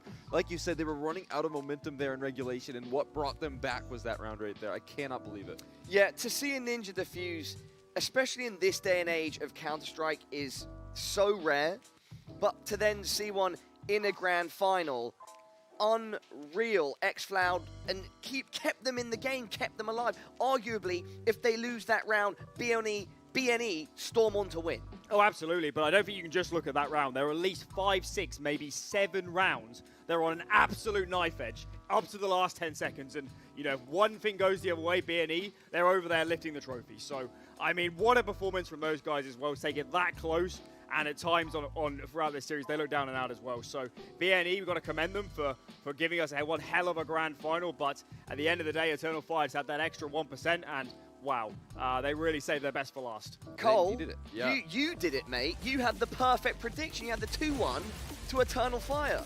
Yeah, I mean, I trusted a lot in the Vertigo after seeing what they were able to do to ENCE. Now, I think this game could have been anyone's game. There's no question about it, right? It was so up in the air. Talking about a more perfect prediction, if we go back to Veracity's pre-match interview, wasn't it Sunvita, one of their coaches, that said, when she asked, what's your prediction, he literally said, I think it's going to be a 2-1 and there's going to be an overtime. Spot on. Prophetic, I guess, towards the end. That's just popped back into my head. I mean, that's the scheduler right there, and you know how many games that they've scheduled. You know how much work this Give guy's him a put in. raise. He is so smart. Give that man a raise. But in my introduction back into this segment, I called this a fairy tale. I do really think it is in a way. This week has been so hard on these guys. They have barely been sleeping. All they've been doing is eating, drinking, and playing Counter-Strike. And I think it's amazing that at the end of such a tough week, they get to lift an amazing trophy. I mean, absolutely. I mean, they've lived and breathed Counter-Strike for the last 5, 6, maybe 7 days. I hate to think how many hours they've clocked in. They probably almost certainly spent most of their awake time over the last 5 days on a server playing Counter-Strike. So, I mean, they'll be dreaming about it tonight, that's for sure. Yeah, just unbelievable, Father. And Cole, let's not forget as well, all of us, when we've been doing the Eternal Fire games, we have been criticizing them. We've been pointing out or seeing some of their issues, and they've come into this grand final, and over the course of the tournament, they've built up. They've built up. And I think in this grand final, we've seen one of the most complete Eternal Fires that we've ever seen. Yeah, it was the best looking team that I've seen throughout the entire event so far, and I've got to say, man, it's just proof of concept that all of the hard work that they've been doing so far, it's all panned out in the end. That has to feel like such a good feeling for these guys because, you know, at the end of the day, they would have been happy with this result, but now they look to carry that energy over into future events, the RMR specifically, and if they're able to take this win and springboard it into a RMR run, maybe make it to the major, that would be such an incredible accomplishment. 8 roster changes, was it, in 6 months? And this is a roster that they've played with before, Major in and out. With Major back in now, if they can keep up this level of form that we've seen in the grand final, if they can continue on and keep building off it, I do see a bright future. It's an Eternal Fire that lineup that I've had the most belief in such a long time. Yeah, and of course, but going into this grand final, the big word around this team was composure. They were down 13-14, took attack pause, and decided to half fight. They could have fully forced into that, and many teams would in that sort of scenario. And I'm not sure Eternal Fire would have done that in other games in this tournament. And you've got to give Major massive props for that sort of decision. To have the presence of mind to say, guys, let's sit back. We're going to give them a tournament point. And that's what they did. So Eternal Fire, it wasn't a perfect series, but right towards the end, they were definitely the more composed team. You could see BNE. They were cracking around the seams. You can see on the player cams, they're losing their minds at how some of these rounds are getting over the line for Eternal Fire. But yeah, that composure came in amazingly. And if they can continue that parlor, then this is a completely different looking team.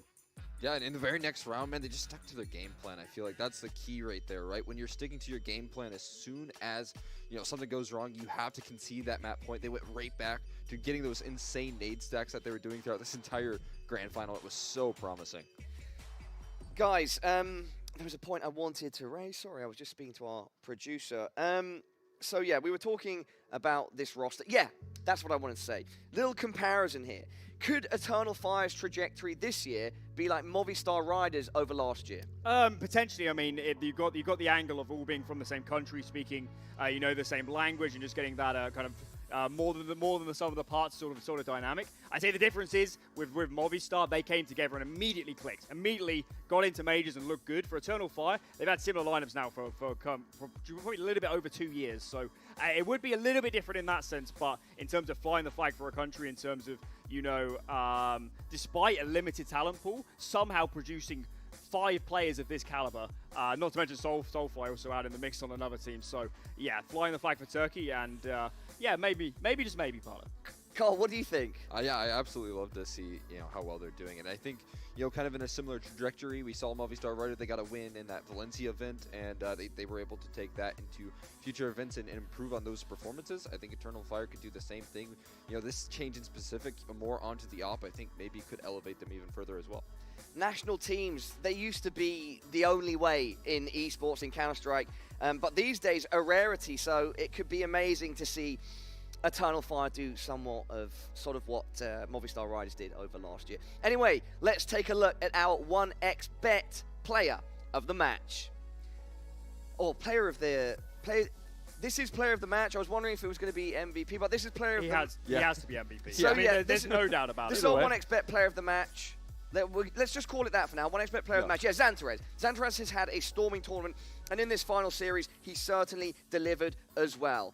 Yeah, I mean, the first 2 maps is where we saw Xantarez the most. I think the first map, he was an absolute monster. I mean, he almost looks robotic as he goes onto the sites. And, you know, honestly, Xantarez is an elite level player. Not just a superstar, an absolutely elite level player. And if he had more time in the limelight, I mean, he'd be well into the HLTV top 20 rankings. So Xantarez, a monster tournament. He was the absolute reliable bedrock to this team. Even in the maps they were losing, Xantarez always gave them a chance. And in this grand final, maybe he took a little bit of a break on that third map, let's be honest, but they wouldn't have made it this far without him. Yeah, it has to be such a good feeling, because if you remember coming into this event, BNE were one of the teams that were talking about how Xantarez is a player that they don't really fear. Well, he made them fear it in this grand final by absolutely dominating them and finally getting that revenge, because Eternal Fire were never a team that was able to complete a series over BNE. What I'm slightly surprised by, in a way it's sort of uplifting as well, is that BNE, when we had the camera shots on them, we could see that they were locked in until the very end. They were getting hype over every round win. They were smack talking their opponents. And look, they were the favorites coming in, I think, for most of us. but they should not feel bad going away with second place, in my opinion, Alan and Cole. You can't get any closer than that. Let's put it on that front in the first place. They played a lot of great Counter-Strike over the last few days. Remember, coming into this event, everyone thought Spirit was going to easily clean it up. Let's be honest. And ENCE, even with a stand-in, a lot of people looked at that team and said, you got so much depth, you got so much experience, surely you could dispatch with some of these other sides. So, bad news, Eagles. On a different day, they'd have won this tournament. I don't think they should be disappointed whatsoever. And in terms of looking at their placings overall in other tournaments, it really has been lackluster outside of majors. Just this result alone, a second place here, is still a brilliant showing for that team. Yeah, I couldn't agree more, right? You're seeing this roster really stabilize more with the coach of Devilwalk. The IGLing coming through from Synopsia as well is super promising. So if they can continue this forward here, I think that they can, really get some time gelling together, then they're going to have no problems at all. Enough from us for now on the desk, Alan and Cole. We need to turn our attention to the champions. Veracity is down on the floor with the whole of Eternal Fire. Thank you very much, Paula. For the very last time of saying this, congratulations are in order to Eternal Fire. Nonetheless, go on, crew, you can give them a round of applause as well. But I need to ask you, Major, against all of the odds, with all of the roster shuffles, how on earth do you think it was possible that you finally got third time lucky, that revenge that you've been saying that you've wanted for so long? Yeah, we get our revenge against BNA and in the best moments in the grand final. We are all happy. We did a lot of work for that. And I think the most important things that is we believe ourselves really much. Like since the first day, we was inside, we knew that we can be champion here. And I think it's after the job. Believing that is after the job. And I'm very proud of my teammates, everyone here. And congrats to them. Congrats to them indeed. I'm not going to stop you guys from your celebrations, so please, round of applause, all of my crew that are here right now for your CCT Central Europe Malta final winners. It is Eternal Fire.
Eternal Fire are not only closing out the CCT Central Europe Malta finals as the winners, but they walk away with a prize of $50,000 as well as qualifying to the CCT Global Finals taking place in 2024. Folks, it has been an absolute pleasure to be joined alongside all of you. Huge congratulations are in order. A huge thank you as well to Gaming Malta for hosting us at this fabulous event as well. My name has been Jasmine Kanuga, and all of you gamers will know me as Veracity. Thank you and good night. Thank you so much, Veracity. The pride on those Turkish players' faces as they each hoisted that trophy. You can see how much it means to them, Alan and Cole. Oh, it's been a long drought. I mean, we looked at the... drought. We looked into the history books, Parla, and the last time this core of players won a LAN event was back in 2018, coming up upon 5 years ago. 5 at years. DreamHack Open Austin. 5 years, it'd be 5 years in June. So would that be when it was Space Soldiers? With Calyx, Antares, probably Paz, and, Paz and the boys. Yeah. Wow. Let's react to some of the words from Major. So, one of the things that we've forgotten to mention in our post segment on the desk that luckily Veracity brought up, revenge against BNE. They'd battled twice prior to this, and they'd lost both times. This time, third time lucky, Cole. Yeah, finally able to get the job done. That has to be such a relief for these guys. Always getting bested by BNE and online, and at this lane in particular, you can see that they come so close. 16-14 is like we expected, but yet finally, they're going to put it across the line in the grand finals after they've played 19 maps in these last 4 days. And I know it can be a phrase that's overused or maybe is too vague, but Major, he said very simply, and there's some poetry to this, we just believed in ourselves. And I'm proud of that, he said. And I think that's so important, especially on a week like they've had this week where there's been so much being thrown at them. You have to have that self-belief to take a grand final, and especially in the manner in which they did, Alan. The most important thing in Team Counter-Strike is just being on the same page. And at times over the last year, when Major was calling, this team was not on the same page. They were not on the same page. They were not trusting in Major's calling. They were not following the same suit. They were making mistakes because it wasn't a shared vision. And for the first time in a long time, it feels like we're seeing that shared vision. So it's almost a little bit crazy that the lineup's barely changed, and suddenly now we are actually all believing in this structure, in the system, and Major led them to one hell of a victory here. And if they believed in themselves before, after getting a trophy like this one here at CCT Central Europe Malta Finals, surely that self-belief gets a big boost, Cole. Yeah, I mean, that's exactly what I was talking about here. They just took this victory in Central Europe, and now they're going to be able to transition that momentum into the RMRs where they can, qualify for, the World Championship. And that's what it's all about here, is getting these guys, again, back into that major, getting back into, what is the top-tier competition. That's what these guys are hoping for. Absolutely amazing to see Eternal Fire take the win.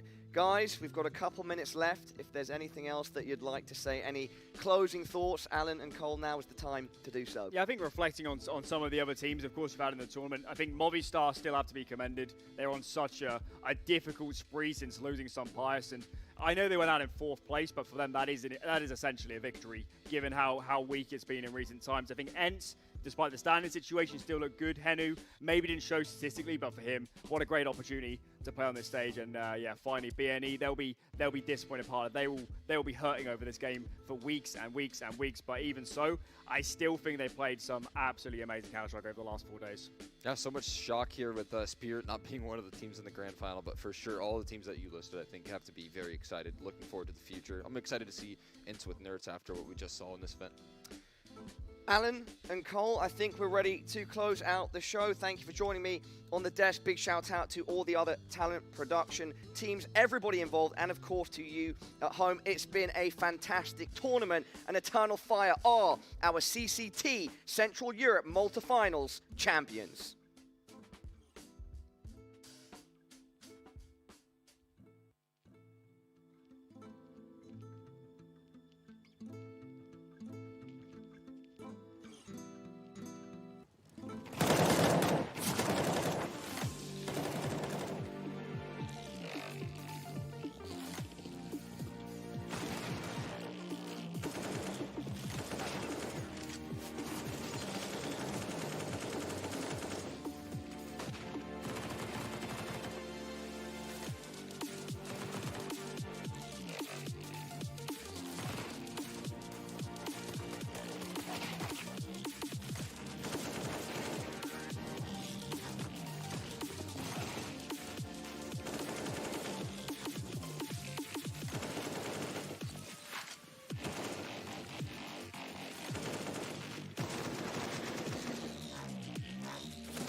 very complicated job, but I love simple things so much.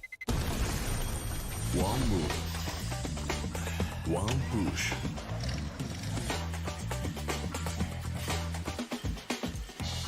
One touch.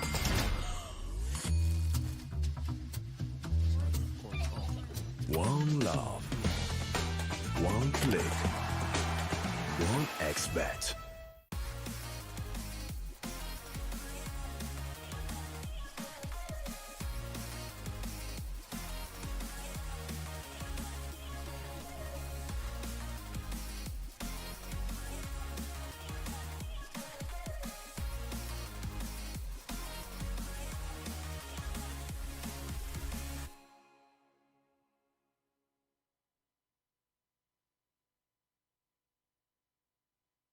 You look into your inventory and there's only...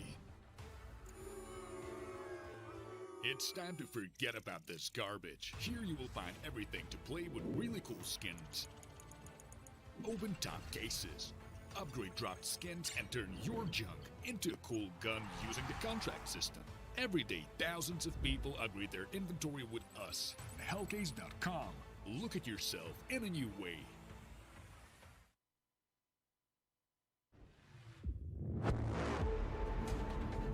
And let's introduce our second guest, Regali, formerly of Game Agents or Fnatic Rising, now playing in Copenhagen Flames, absolutely tearing up the scene right now. They've been playing super well. They've won some of our tournaments. Hello everybody watching this. You guys are playing an obscene amount of games. Trained a lot, we practiced a lot. Were you a bit worried after you joined? And he was one of the main reasons I really wanted to join Copenhagen Flames. Right now I became strong with Rifle as well. The thing is, it sounds like you're continuing to expand your game. We are playing way better in officials. How do you find time to practice? You guys have obviously been placing super highly in these events consistently now.